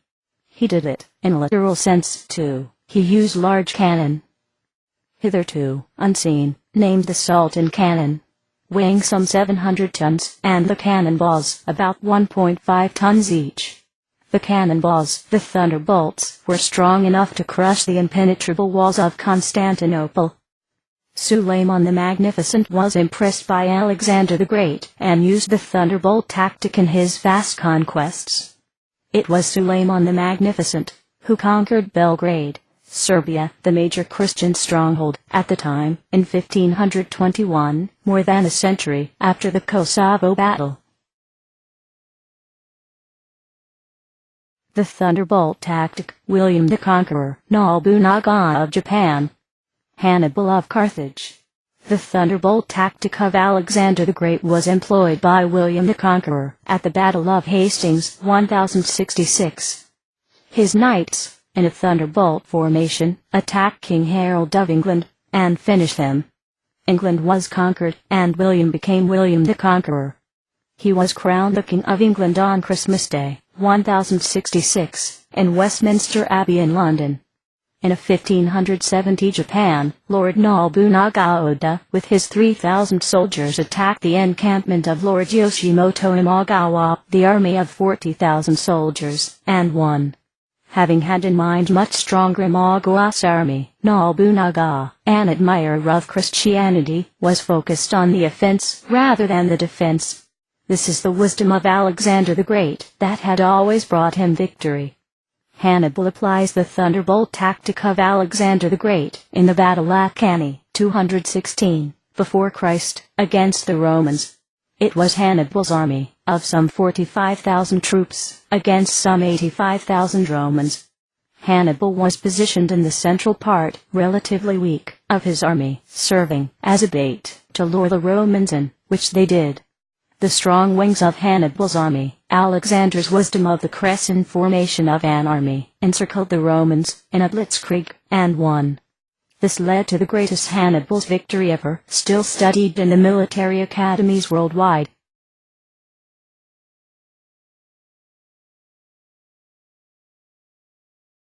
The thunderbolt tactic of Novopopov, of the Kuchi tribe of Montenegro. In his honor and heroism, Marko Miljanov Popović addresses the assassination of Pasha Sokolović by Novopopov. Pasha Sokolović is a Montenegrin Ottomanite, a descendant of the Christian family converted to Islam.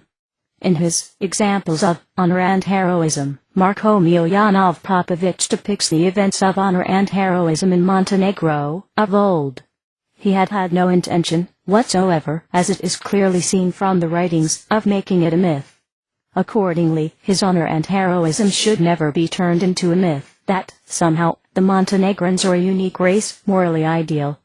Montenegrin tribes fought each other, and in the process did many horrible things to each other.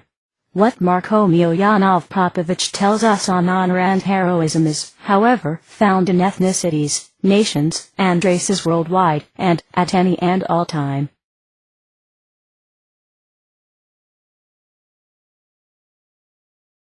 Yes, the Montenegrin tribes did fight each other. In his Honor and Heroism, Marko Miljanov Popović talks about the tribes and clans of Montenegro, and about some examples of their moral codes, without any intention of making it a myth. Accordingly, this should never be turned into a myth, that, somehow, the Montenegrins are a unique race, morally ideal. This type of attitude prevents you from growing and improving yourself. The tribes and clans of Montenegro fought each other, as NJEGOSH explains. A Montenegrin Serb by the name of Nikola Novaković betrayed Kara Black, as named by the Ottomans, the father of Serbia, as referred to by NJEGOSH, and killed him with an axe in his sleep. Quite often, there were bloody fights among the tribes and clans thereupon, resulting in a decades-long blood vendetta. The blood vendetta, eradicated in Europe, is, alas, still alive in Montenegro, and in Sicily, Italy. Novo Popov, from the village of Medulj, Montenegro, applies the thunderbolt tactic in his military action, just as Miloš Obilić had done at the Battle of Kosovo, 1389. Miloš Obilić, alone, reaches the tent of Sultan Murad I, and assassinates him. Novo, also alone, reaches the tent of Pasha Sokolović, and kills him, the Fundina mountain region, Montenegro. Unlike Miloš, who gets killed on the spot, June 28, 1389, at the Kosovo Blackbird field, Novo manages to escape.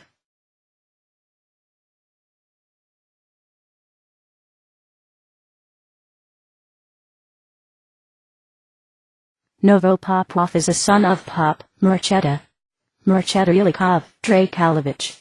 Iliko is a son of Lale. Lale is a son of Dracale. The descendants of Pop Murcheta are the Popovics, such as Marko Miljanov Popović, and my maternal grandfather, Stefan Radosavov Popović.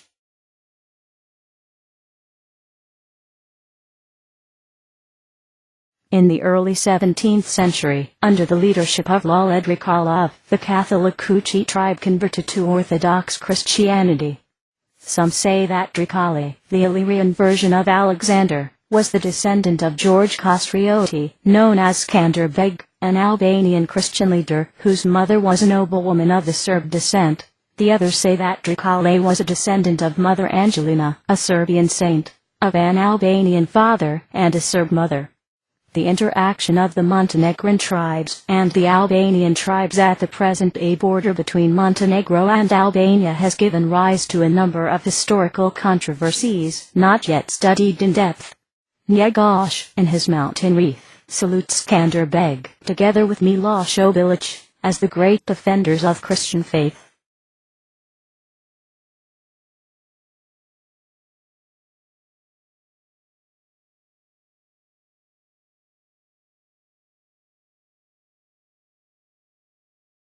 The fifth column. The traitors among us. The Mountain Wreath by NJEGOSH is considered one of the most important works in the Serb-Yugoslav literature. It depicts the epic war of a tiny Montenegro against the mighty Ottoman Empire. And it anathematizes the conversion of the Montenegrin Orthodox Serbs into Islam. NJEGOSH, the great Prince-Bishop of Montenegro, the land of the Black Mountains, was a great judge of his times. He saw the grave danger in the Ottomanization of the Orthodox Christian Montenegro. He put the anathema upon the fifth column, the domestic Ottomans, referred to as the Ottomanites, in his celebrated The Mountain Wreath. Although the Ottomans had had a little success in penetrating tiny Montenegro on their own, there was a great danger that they could have succeeded with the help of the Ottomanites. This is the historical event that had taken place in Montenegro at the end of the 17th century, the eradication of the Ottomanites, the Ottomanized Montenegrins. According to the NJEGOSH account, at least a few hundreds of the Ottomanites were eradicated, and a sizable number of the Orthodox Montenegrins. The Ottomanization had been stopped for good. This was the major blow to the Ottomanization, which, thereupon, never recuperated. Montenegro was cleaned up from the Ottomanites, who have remained the minority since. The greatness of a nation is reflected in its treatment of its minorities. The greatness of a nation is reflected in her treatment of the minorities. Wars, says Stefan, are won by the human intellect, emotion, intuition, and the strength of spirituality, not by the brutal force. When you take a look at a particular army, you see the visible power of it. There is yet another power, the invisible power, the spirit, harbored in the hearts of the soldiers. Sun Tzu tells us that clearly in his Art of War, whereby the weaker Wu state had won, the stronger Chu state. The insidious power for the aggressor, and the danger for the attack of the fifth column was recognized by Sun Tzu, as was later by Hannibal, Julius Caesar, Dracula the Impaler, the German Nazis, Viet Cong, and others.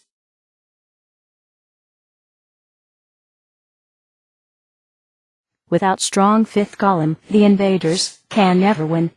With strong fifth column, the defenders can never win. It is widely accepted, in variety of military doctrines, that the fifth column, in the course of time, breaks or makes the success of the aggressor. The weakening of the fifth column means the weakening of aggression as a whole. Mehmed the Conqueror and Suleiman the Magnificent, successfully fighting the traitors, the fifth column. During their reigns, both the great leaders of the Ottoman Empire had serious internal enemies, intending to capture the throne. Byzantine influence in Mehmed's empire was very strong, and so was the influence of Western Europe, France in particular, in the Suleiman Empire. Both men saw it as a grave danger and have been successfully eliminating it. No aggressor, says Stefan, can win the war without the help of a strong fifth column. To achieve victory, the attacked, invaded nation should first destroy the fifth column. I wish this to go down in history as my contribution to the military theory. I am just kidding. Or maybe not. The present-day homegrown and foreign terrorism is a form of the fifth column. It is not war, per se, but an engagement which, if not timely treated, can be coordinated into war, the global war against terror.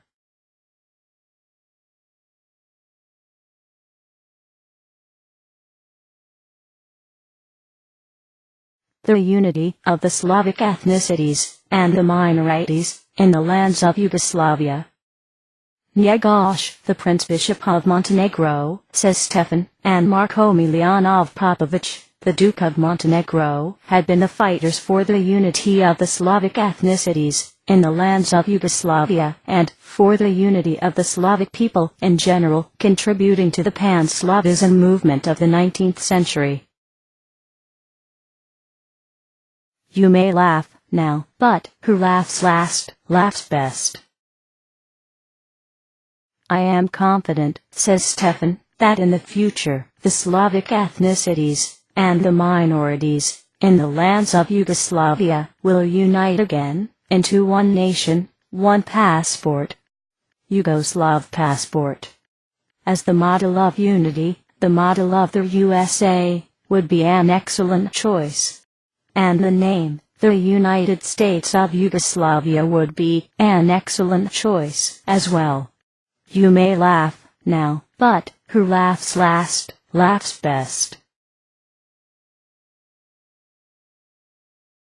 You may laugh now, but who laughs last, laughs best. Idea never dies. Once having been born, an idea never dies. The brick and mortar entities are built and destroyed, but the ideas, as their bone marrow, stay intact and reappear in different robes in the flow of time. The ideas, either already experienced by humans or yet to be experienced by humans, never die. History of the human race is but the hopping of the same ideas through the variety of brick and mortar entities. If I were younger, says Stefan, I would dedicate all my life to the unity of the Slavic ethnicities and the minorities in the lands of Yugoslavia.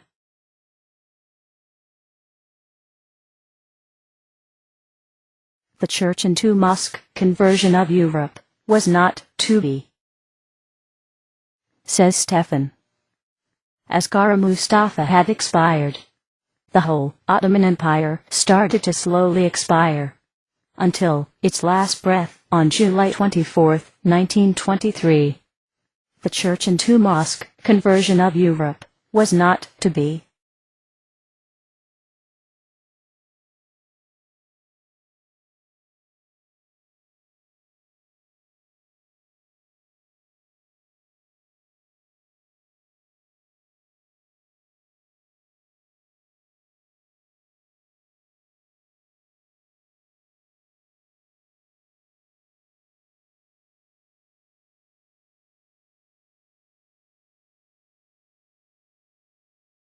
Physics in NJEGOSH's mountain wreath, the physics of chaos, cosmology, and the nature time.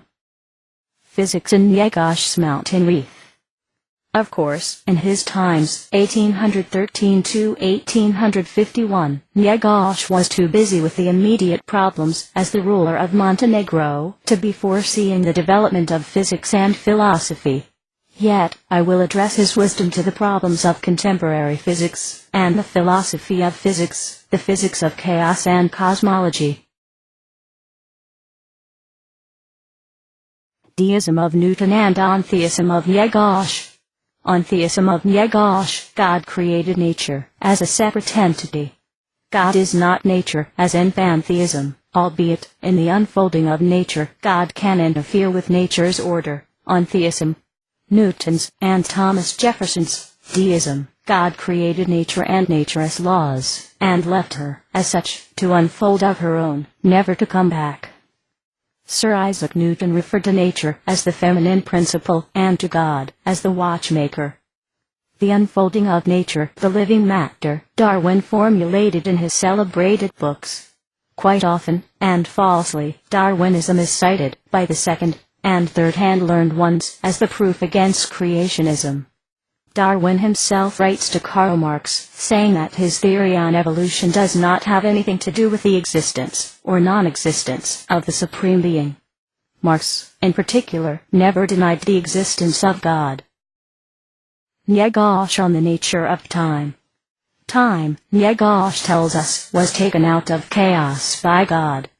Time had existed in chaos, meaning God had free time, and let it flow freely thereupon. In the flow of time, birth and death take place, making a human existence ephemeral, and existence, in general. Religions come to help, having a single purpose, which is the transcendence of time, meaning to make a human existence eternal.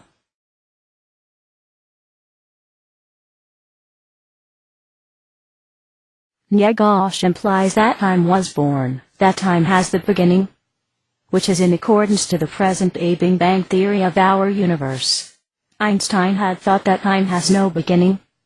Aristotle's from everlasting to everlasting, until the Hubble experiments, the expansion of universe, proved him wrong. Einstein referred to this as the biggest blunder of his life, something like bowing low at the altar of stupidity. Documentary movie, released in 2009. Einstein's phrase, bowing low at the altar of stupidity, the blunders in the physics research. The Alexander Stefan Film Studios USA. Stefan University Terra Media, 2009. NJEGOSH about nature and nature's laws. Nature is the product of the hell disorder in her, the soul with the flesh is at war in her, the sea with the shore is at war in her, the cold with the hot is at war in her, the wind with the wind is at war in her, animal with animal is at war in her, people with people are at war in her, a human with a human is at war in her, the day with the night is at war in her, the spirit with the sky is at war. This is dialectics, warlike one, creation-destruction. Of Heraclitus, Hegel, Marx, Darwin, and Freud. It is also dialectics, a benign form of it, of Taoism, Zen Buddhism, and Shinto, wherein the day and night, and cold and hot, are not really at war, but the participants of the happy cosmic dance. This is the dialectics employed, as a method by secret societies. Kabbalah and the Sufi mysticisms are excellent examples of the dialectical method. The witch in the mountain wreath uses this method to stir up the Montenegrin tribes against each other. NJEGOSH's walnut and Gale man's quark. NJEGOSH, in his The Mountain Wreath, says, a hard-shelled walnut is a wondrous fruit. You do not break it, but you chop off your tooth. A hard-shelled walnut reminds me of the hadron particles, neutrons, and protons. It is difficult, impossible, to break a hard-shelled hadron and deconfine Gale-Mann's quarks. Gale-Mann. The Alexander Stefan. And Roger Revelle. Murray Gale-Mann.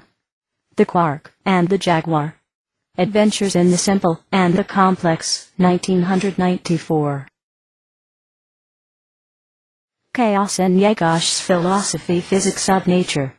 The eternal conflict order chaos is the focus of NJEGOSH's philosophy. In other words, he had been interested how chaos evolves into order. In Egypt of old, Seth is the ruler of chaos in eternal fight with Horus, the ruler of order. In Judaism, Christianity, and Islam, it is Lucifer who brings chaos into the world. The conflict is symbolically depicted by an Ouroboros snake in many cultures. Order out of chaos is the teaching of Kabbalah and Sufi mysticism, whereby order is brought about by the Supreme Being. In other mystical teachings, such as is the Illuminati mysticism, order is brought about by man through revolutions. Order out of chaos is addressed in the frame of physics by Prigozhin, among others. Research Trends in Physics series of the Institute for Advanced Physics Studies, Stefan University. According to the thermodynamic principle of the enhancement of entropy, our universe is doomed to end up in chaos. Not so, tells us modern physics theory on local self-organization of matter. Chaos, order and nature. Chaos, or order, what was in the beginning? What comes first, chaos, or order, in the Big Bang theory? Aristotle would right away object the above questions, saying that our universe unfolds from everlasting to everlasting. There is no such a thing as the beginning or the ending of time, so to speak. Often, a Nobel Prize-winning plasma physicist had similar opinion. Einstein had, too, until the Hubble experiments. The expansion of our universe proved him wrong. Einstein referred to this as the biggest blunder of his life. The Big Bang Genesis and Einstein's Biggest Blunder. A documentary movie released in 2008 by the Alexander Stefan Film Studios USA. Stefan University Terra Media. Einstein's phrase, bowing low at the altar of stupidity, the blunders in the physics research. A documentary movie released in 2009 by the Alexander Stefan Film Studios USA. Stefan University Terra Media. According to Einstein's general theory of relativity, all that there is located on the surface of the expanding balloon we refer to as our universe. The nature of the expansion is the hot topic in modern-day cosmology. In 1991, John Archibald Wheeler of Princeton University was the guest of Institute for Advanced Physics Studies, Stefan University, giving the lecture in La Valencia Hotel, La Jolla, California, on the Big Bang Theory. He argued about the chaotic state before the expansion, placing chaos as the primordial state of our universe, as NJEGOSH had done in his times. Beauty and light. NJEGOSH considers beauty to be the essence of nature. God is the creator artist. Beauty, as the principle in the physics research, is introduced by Einstein, and further emphasized by Dirac and Gale-Mann. If it is beautiful, a mathematical equation, then, most likely it is true. Truth and beauty are but one. For NJEGOSH, light was the beauty of nature, as had been for Goethe, and for Christian, Jewish, Kabbalah, and Islamic, Sufi, mystics, and, in general, for the mystical thought, Taoism, Zen Buddhism, Shinto, and Hinduism, among others. Space and time. For NJEGOSH, the purple light, in particular, was the embodiment of God's perfectness. His adoration of the sun, NJEGOSH expresses in his ode to the Sunday. Nature has the purpose that is accomplished continually in the flow of time by means of reason. The flow of time attests nature's purpose and nature's consciousness. And, in the flow of time, the laws of nature are created. NJEGOSH has a remarkable intuition. He sees space as expanding and into its deep interconnectedness between space, time, and motion, which is in accordance to the Einstein relativity paradigm. Causa sui, cause-effect. For NJEGOSH, the Supreme Being is self-caused, the One, Kalsasui. There is no the cause-effect sequence as to the nature of the Supreme Being, and nature is created by the Supreme Being. The cause-effect sequence takes place in the nature of nature. QUALB. The Giver, the Supreme Being. From STEFAN'S. FAUSTEF Trilogy.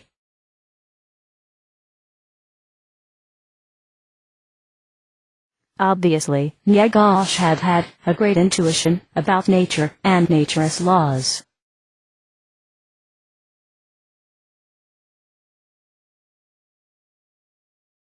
NJEGOSH. On America.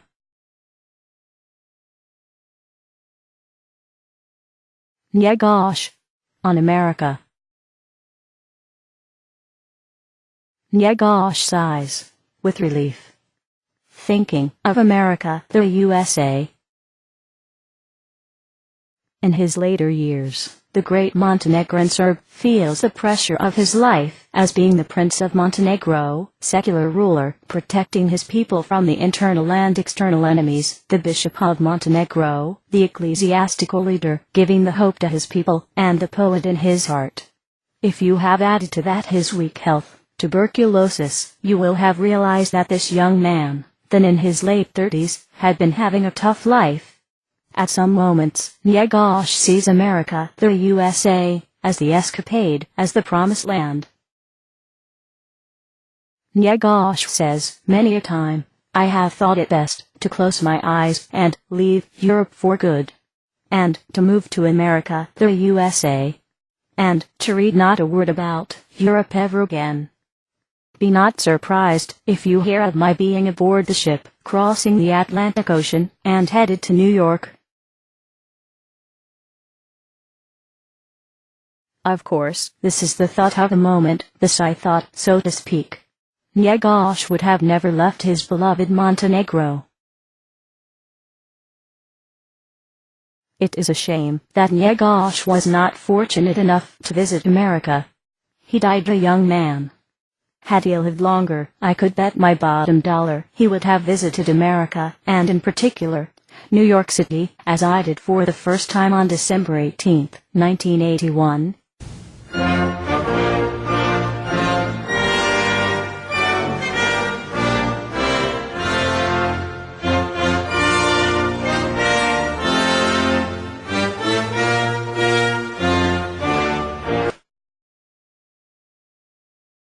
NJEGOSH, a pan-Slavist, would have made of America as he did of Russia, an ally to Montenegrin Serbs and other Slavic ethnicities in the lands of Yugoslavia. I was fortunate enough, coming from Belgrade, Serbia, Yugoslavia, to make America my new homeland and to become a naturalized, meaning not born in the USA, American citizen, on August 23, 1991. Every American asks, hey America, what do I mean to you? We love America, and we want her to love us back.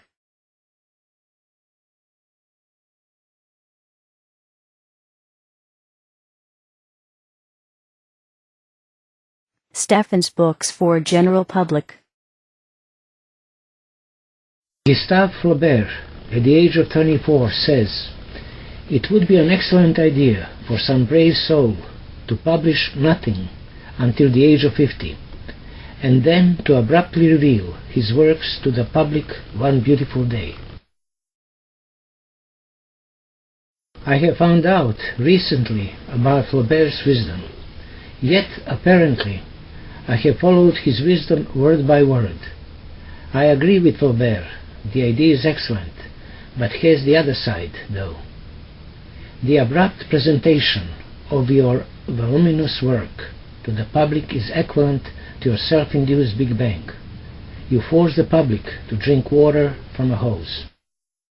I started publishing my work for general public when I was about 50 years old.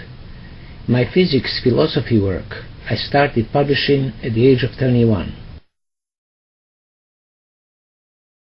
Now, 2018, I have published the FAUSTEF trilogy, Sar, the secret pure wisdom.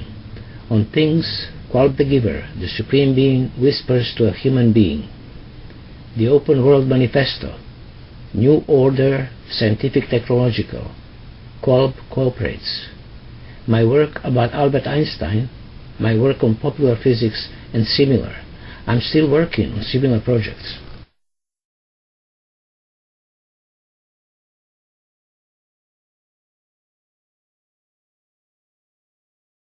All my work for the general public I started in my teen years. I was impressed then, and I am still impressed, by the stories on Faust, or Faustus, by Christopher Marlowe, Goethe and Thomas Mann, Don Juan or Don Giovanni, and Voltaire's Candide.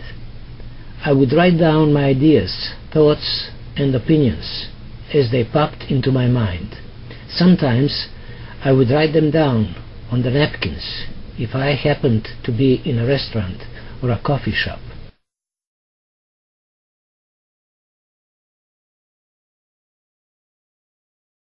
Solomon the Wise says that there is the right time for everything. I do believe that the true right time is yet to come for my general work.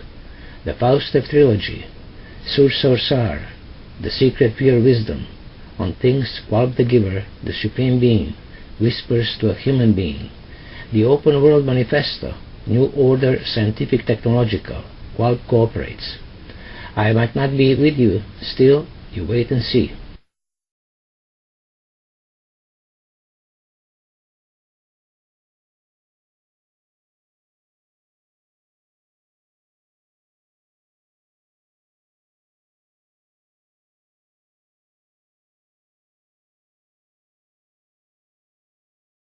The FAUSTEF trilogy, the magnum opus of the Alexander Stefan.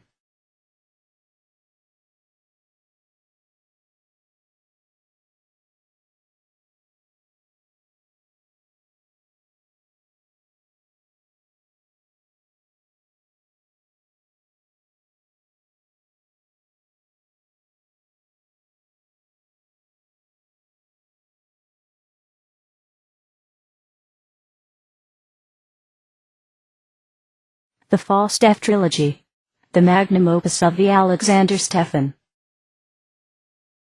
Often I am asked, says Stefan, whether the FAUSTEF trilogy is about me.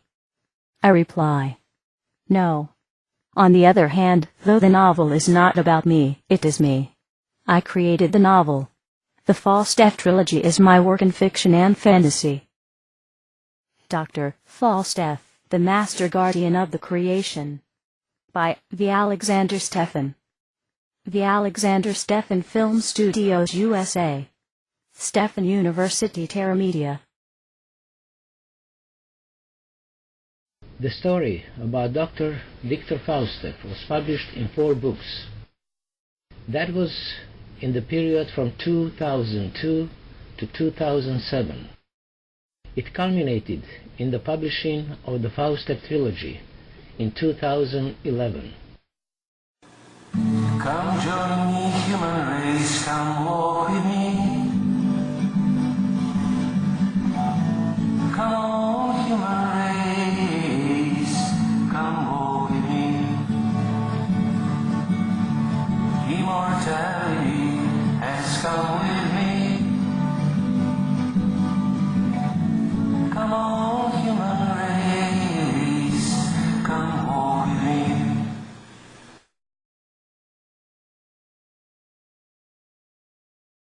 I am that I am. I am all that there has ever been. I am all that there will ever be.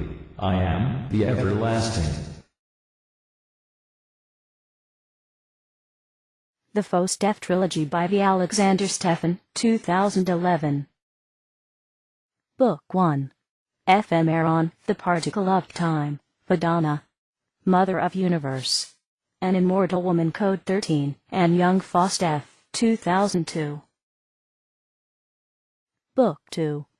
Dr. FAUSTEF versus Lucifer, in the Fight for Immortality of the Human Race, 2005.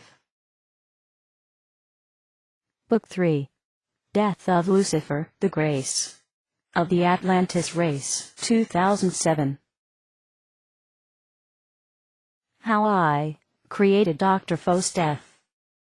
How I Created Dr. FAUSTEF versus Lucifer in the Fight for Immortality of the Human Race.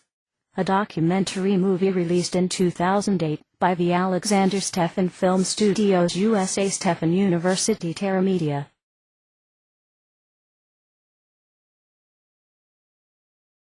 This documentary depicts the creation of the novel by the Alexander Stefan entitled FAUSTEF Trilogy.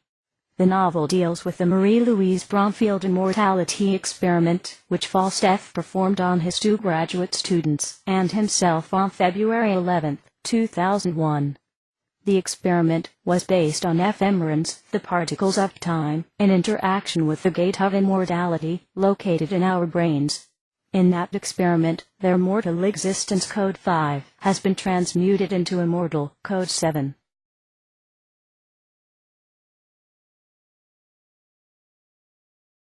On the same day, February 11, 2001, QUALB the Giver, the Supreme Being, transmutes Dr. FAUSTEF into the immortal human being of the code 13, the highest code on the ladder of the human existence.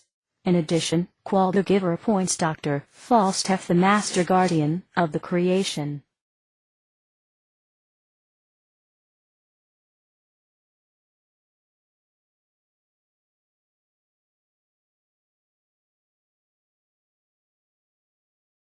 The world physical versus the world beyond. The reality that we are immersed in.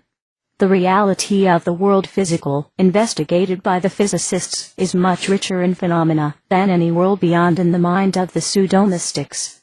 The world physical is richer than any fiction, fantasy, or mystery that human brain can ever construct. It is in the nature of the human mind that it can penetrate and expand into reality not based on 5 senses. That's our inner freedom. But, as it is the case with any freedom, if not treated properly, it becomes the force of captivity. You may find yourself a captive in the pseudo-world. Sticking to the reality of the world physical, it seems to me, is much better program for life than relying on mystery and mysticism. There are feeble minds that adore mystery and emptiness enveloped in a silky veil of pseudoscience. I'm not talking here about the people of genuine religious capacity and mystical depths, the people of the cosmic consciousness. They are a special kind of humans with genuine psychonoetic capabilities, which seem to transcend the barriers of time. The true mystics know that what they are gifted with is not for everyone, and, consequently, they rarely propound their wisdom on a large scale in usual modes. The Marie-Louise Bromfield immortality experiment. I wrote the FAUSTEF trilogy story in the period 2001 to 2007 in La Jolla, California, Mexico City, Mexico, Rio de Janeiro, Brazil, Milano, Italy, and St. Moritz, Switzerland. FAUSTEF is in the search for immortality of the human race using the laws of physics. He has a mighty adversary, Lucifer himself, who tries to sabotage FAUSTEF's efforts. Dr. FAUSTEF is the winner. Dr. FAUSTEF, an American, along with his 2 graduate students, Mugamba Mbali from Africa and Li Xianchu from Asia, becomes immortal through his Marie-Louise Bromfield immortality experiment, performed on February 11, 2001. An Al-Amrad laboratory, situated at the secret location of the Armageddon area, in the Middle East. FAUSTEF's love affairs. The novel FAUSTEF trilogy deals with the peculiarities of romantic relationships between an immortal human being code 13, Dr. FAUSTEF, and his sweethearts, mortal and immortal. It includes the relationship with the mortal woman code 5 from the 21st century New York, by the name of Evla, as FAUSTEF named Evangela Morichen. The mortal woman code 5 from the 13th century Paris, by the name of Giselle. The immortal woman code 9 from the 16th century Venice, by the name of Veronica Franco. The mortal woman code 5 from the 3rd century before Christ, China, by the name of Princess Zhenqing, Morning Star. The Immortal Woman Code 7 from the future by the name of Esnobe. And the Immortal Woman Code 13 by the name of Madonna.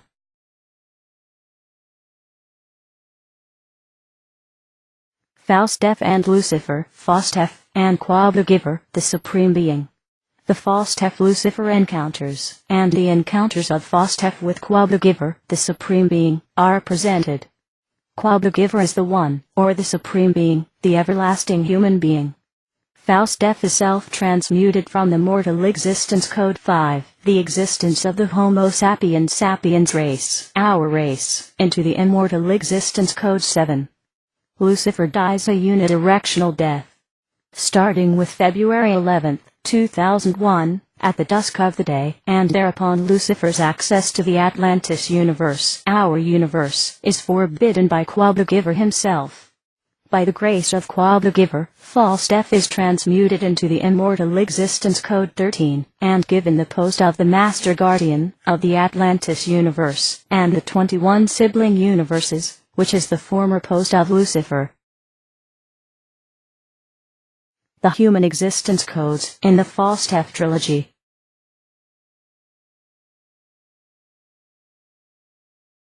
The human existence codes define the human lifespan, the human capability for time travel, and the human capability for self-transformation. The ghost, vampire, and werewolf mode of human existence are the aberrational modes induced by a variety of factors.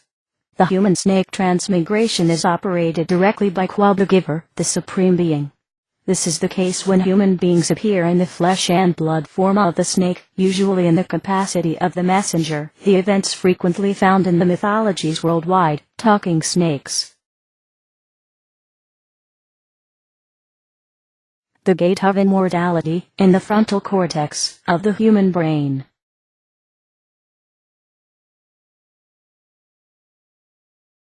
The novel FAUSTEF trilogy addresses the human existence codes. The human mortality codes from the code 1 through the code 5, and the human immortality code 6 through the code 13. The unidirectional death of an immortal human being. The QUALB code of our universe. The arrival of an exiled ephemer, Lucifer, an immortal human being code 11 on the earth some 50,000 years ago. The arrival of Hermes Trismegistus, the twin snake man, on the earth some 6,000 years ago, at the dawn of the celestial age of Taurus. Hermes Trismegistus, 3 times great, an immortal human being code 11, transmuted the selected members of the existing human races on all continents into our species, Homo sapiens sapiens with 2 brain hemispheres, corresponding to hope and fear. Hermes also embedded the gate of immortality in the frontal cortex of our brains.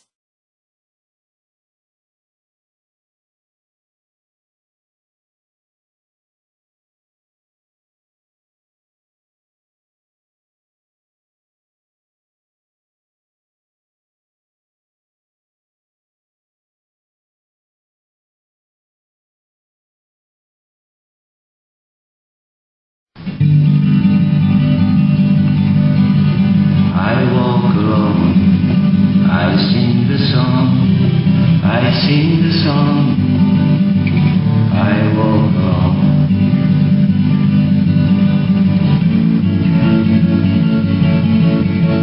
I walk along, I sing the song, I sing the song, I walk along.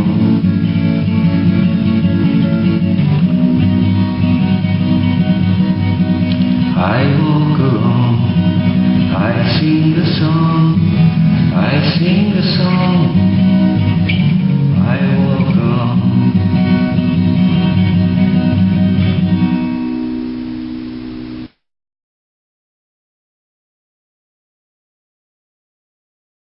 The Nature of Time in Dr. FAUSTEF, the FAUSTEF Trilogy. The FAUSTEF Trilogy.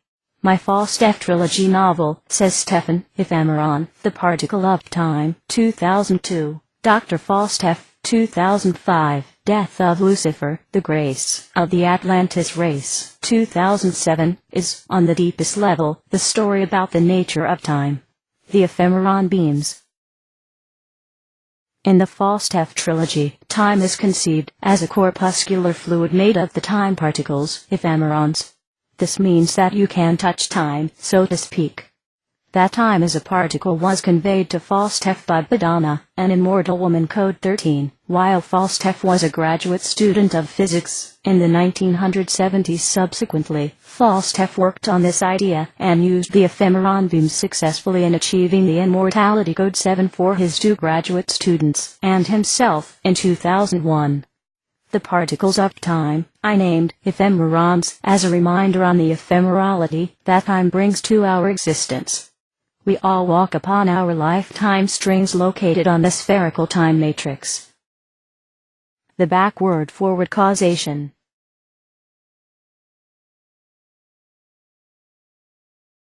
The backward causation means that you can influence your past with your present actions. That's right, the past that you remember is just one of many variations of your true past. There is nothing to be worried about. The past that you remember is a good guide for your present and future actions. Through the forward causation, you influence your future with your present actions. This is known as the karma principle. Time travel, time drilling, and time hopping.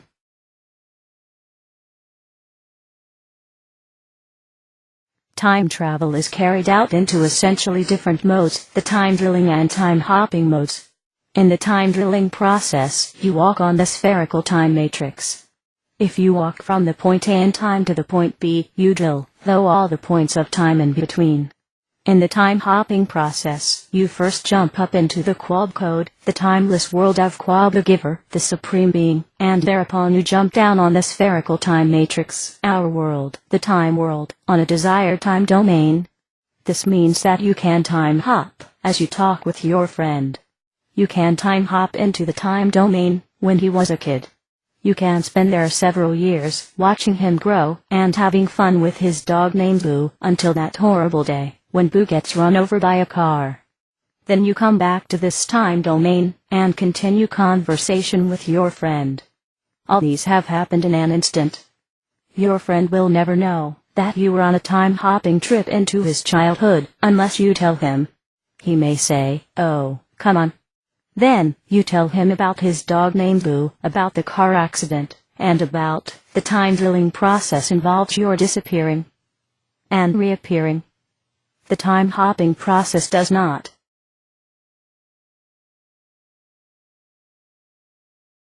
The lifetime strings.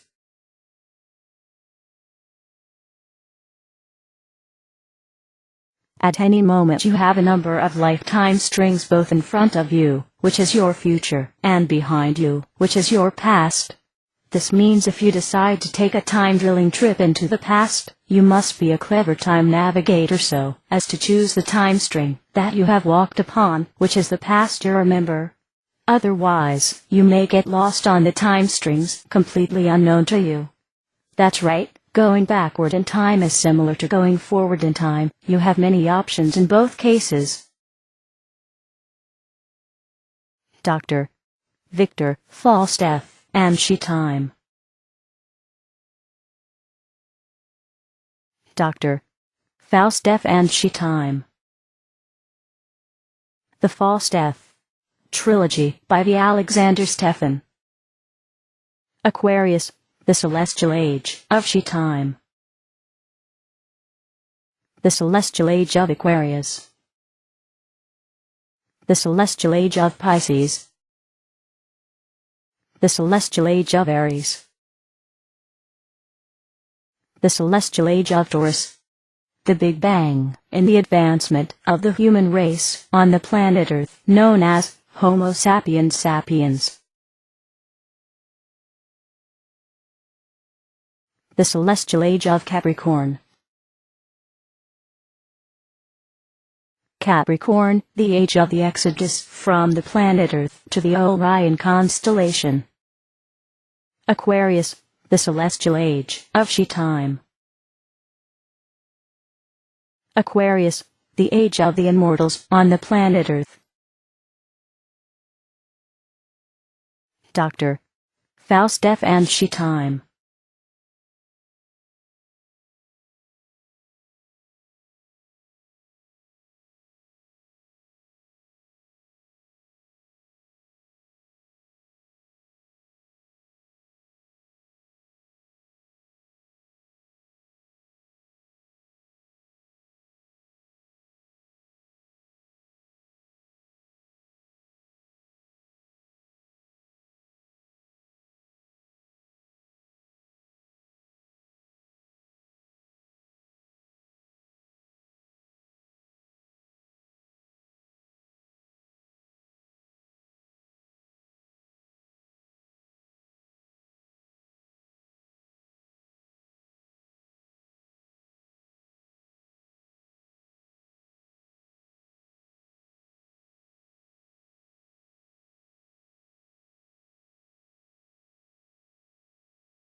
The FAUSTEF Trilogy, Albert Einstein, and Niels Bohr, on the nature of time.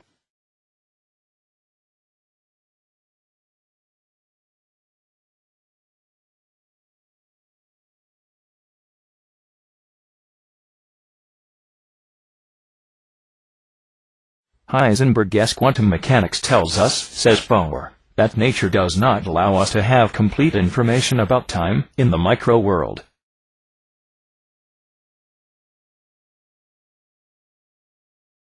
Wrong. Says Einstein. Heisenberg tells us about the weakness of the probabilistic quantum mechanics in describing the nature of time in the micro world. The probabilistic quantum mechanics is incomplete and must be replaced by a new, more encompassing theory. Einstein, says Bohr, you keep forgetting that Gödel had proved that time is non-existent. Wrong. Says Einstein. What Gödel had proved was that one aspect of time, the arrow of time, is non-existent. Time itself is existent, and is of the corpuscular nature, as FAUSTEF states.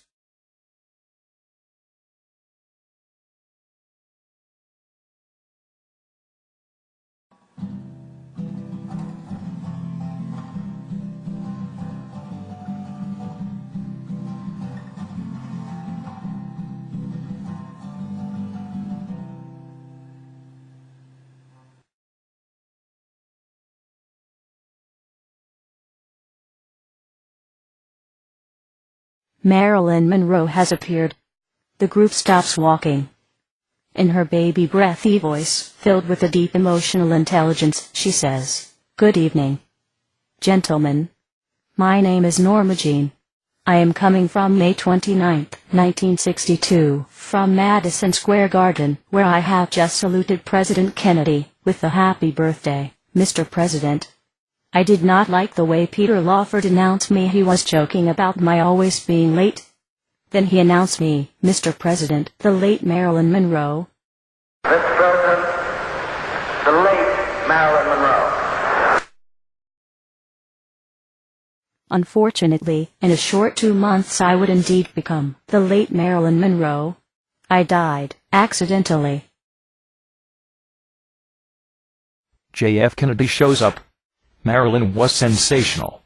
After having had the happy birthday sung by her, I could easily retire from politics. It was a beautiful gift from her for my birthday. Her gift is truly a Zen Buddhist timeless moment that lasts forever. The group has started walking now.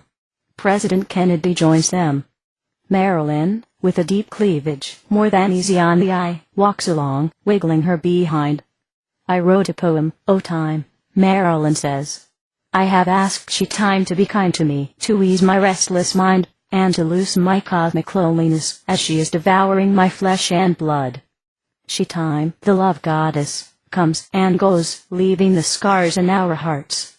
She belongs to no one, as I never belonged to anyone, though I was kind to everyone.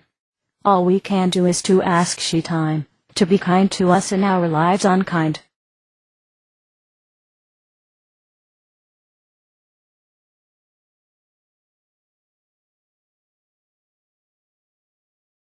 After my death, I was ascended into an immortal woman, code 9.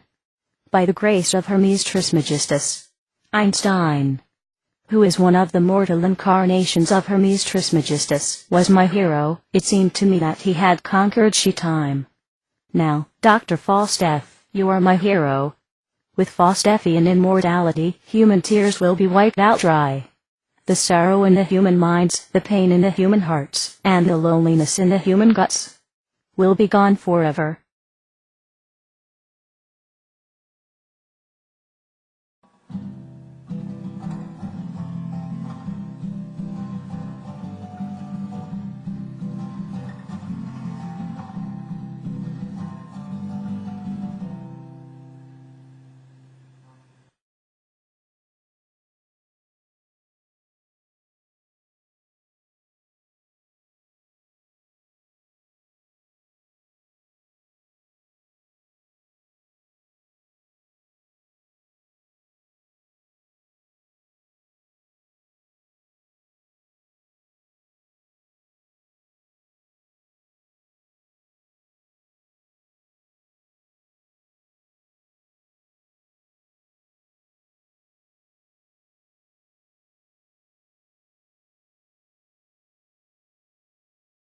Wicked worm. Just to make humans live longer is not my objective.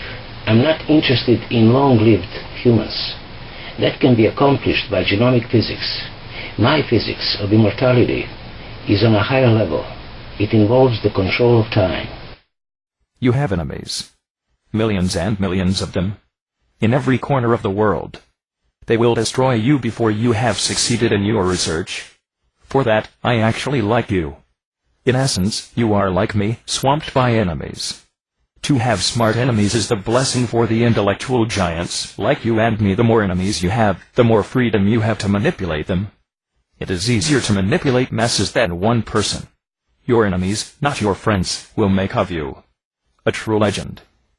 The echo of their hate will be heard throughout the centuries. Do you know, stupid worm? The might of your mind is almost on my level when resized to the mortality scale. That is the reason that I, in my own way, actually do like you. You are passing through all these whirlwinds of Scylla and Charybdis, and yet you are a strong and a humble man. Humble, I do not like. Lose it, and I will love you even more. Otherwise, you will meet my demons of ugliness and destruction.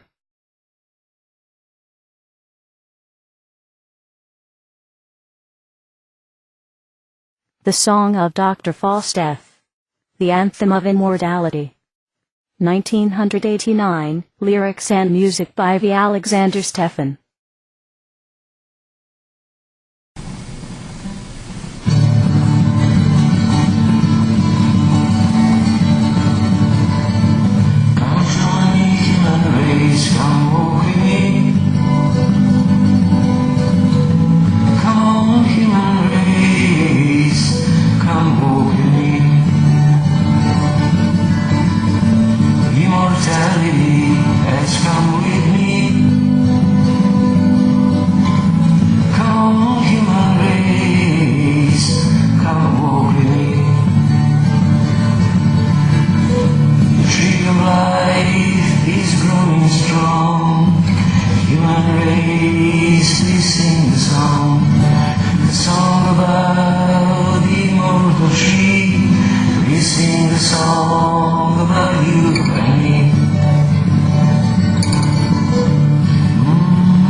Come on, human race, come, walk with me.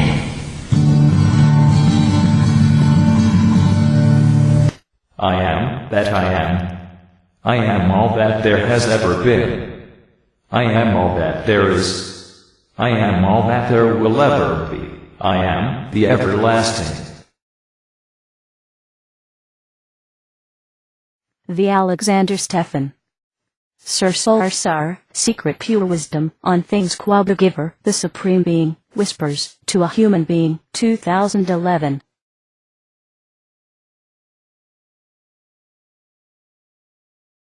In my Sir Sar, I present the set of essays in philosophy of physics, metaphysics, physics, mysticism, and occultism, hidden knowledge. Sir Sar is the transposition of the esoteric words, Rus, secret, Ros, pure, Rus, wisdom, according to the rules of the Kabbalah Gematria.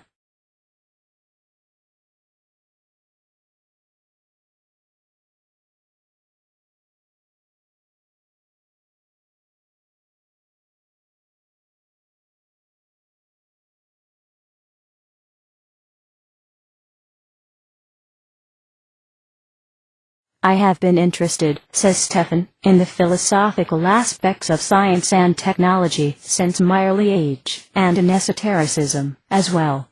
In particular, I was interested in the Nostradamus esotericism, as a mode of time travel. Nostradamus, a French magus. In those days I thought Nostradamus the time traveler.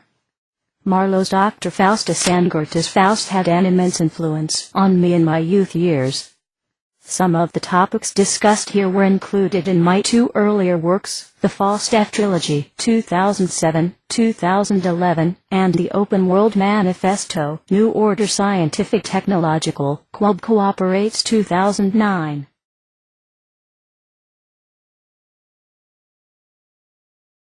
If you are a perfectionist, as I am, for better or worse, you know that it carries a number of strange ups and downs. To be a perfectionist, it does sound perfect, but it is a drag in my life. The level I had hoped I would have reached in this area of study, I have never reached. This book represents my wish to share with you my thoughts on esotericism, within the mindset of a physicist, focusing on time and space, and mass, and energy. From Sir Solar Sar. The Encounter of QUALB, the Giver, the Supreme Human Being, and a Human Being, Dr. FAUSTEF. QUALB, the Giver, the Supreme Being, whispers to Dr. FAUSTEF. I am that I am. I am all that there has ever been. I am all that there is. I am all that there will ever be. I am the everlasting. QUALB, the Giver, the Supreme Being, whispers to Dr. FAUSTEF. No. THYSELF.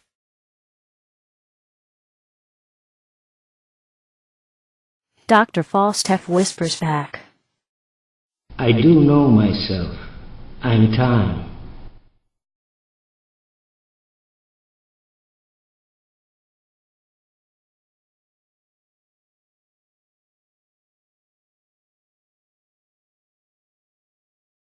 The Alexander Stefan. The Open World Manifesto. New Order Scientific Technological, QUALB, the Giver, the Supreme Being Cooperates, 2009. By this manifesto, says Stefan, entitled, The Open World Manifesto. New Order Scientific Technological, QUALB Cooperates, I salute, symbolically, the upcoming celestial age of Aquarius, which starts about 2,000 years after Christ, and ends about 4,000 years after Christ. The manifesto expresses my general ideas, opinions, and hypotheses as to the future of the human race. About the errors and blunders of a theoretical physicist, Einstein had once said that they come when his arguments are erroneous and sloppy, or when the devil Lucifer leads him by the nose with false hypotheses. He summarized that in the phrase, bowing low at the altar of stupidity. The future will show if my intuition has been fruitful. I would not be afraid of bowing low at the altar of stupidity during both my living and non-living years.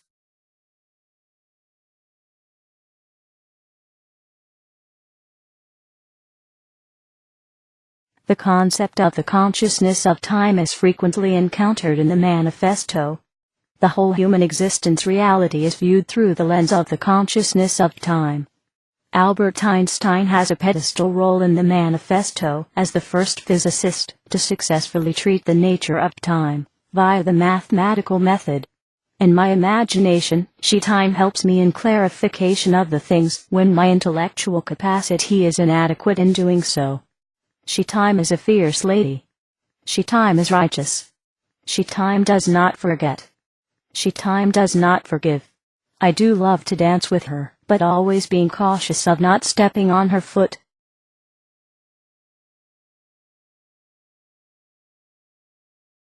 A Message to the Human Race. By the Alexander Stefan. Mortals, dream your life and living. Music, Ludwig van Beethoven.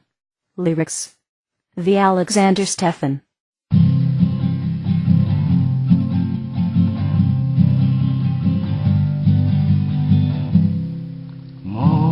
Be the eternal being up to the moment of your flag line. Mortals, dream your life and living, never lose your dream divine.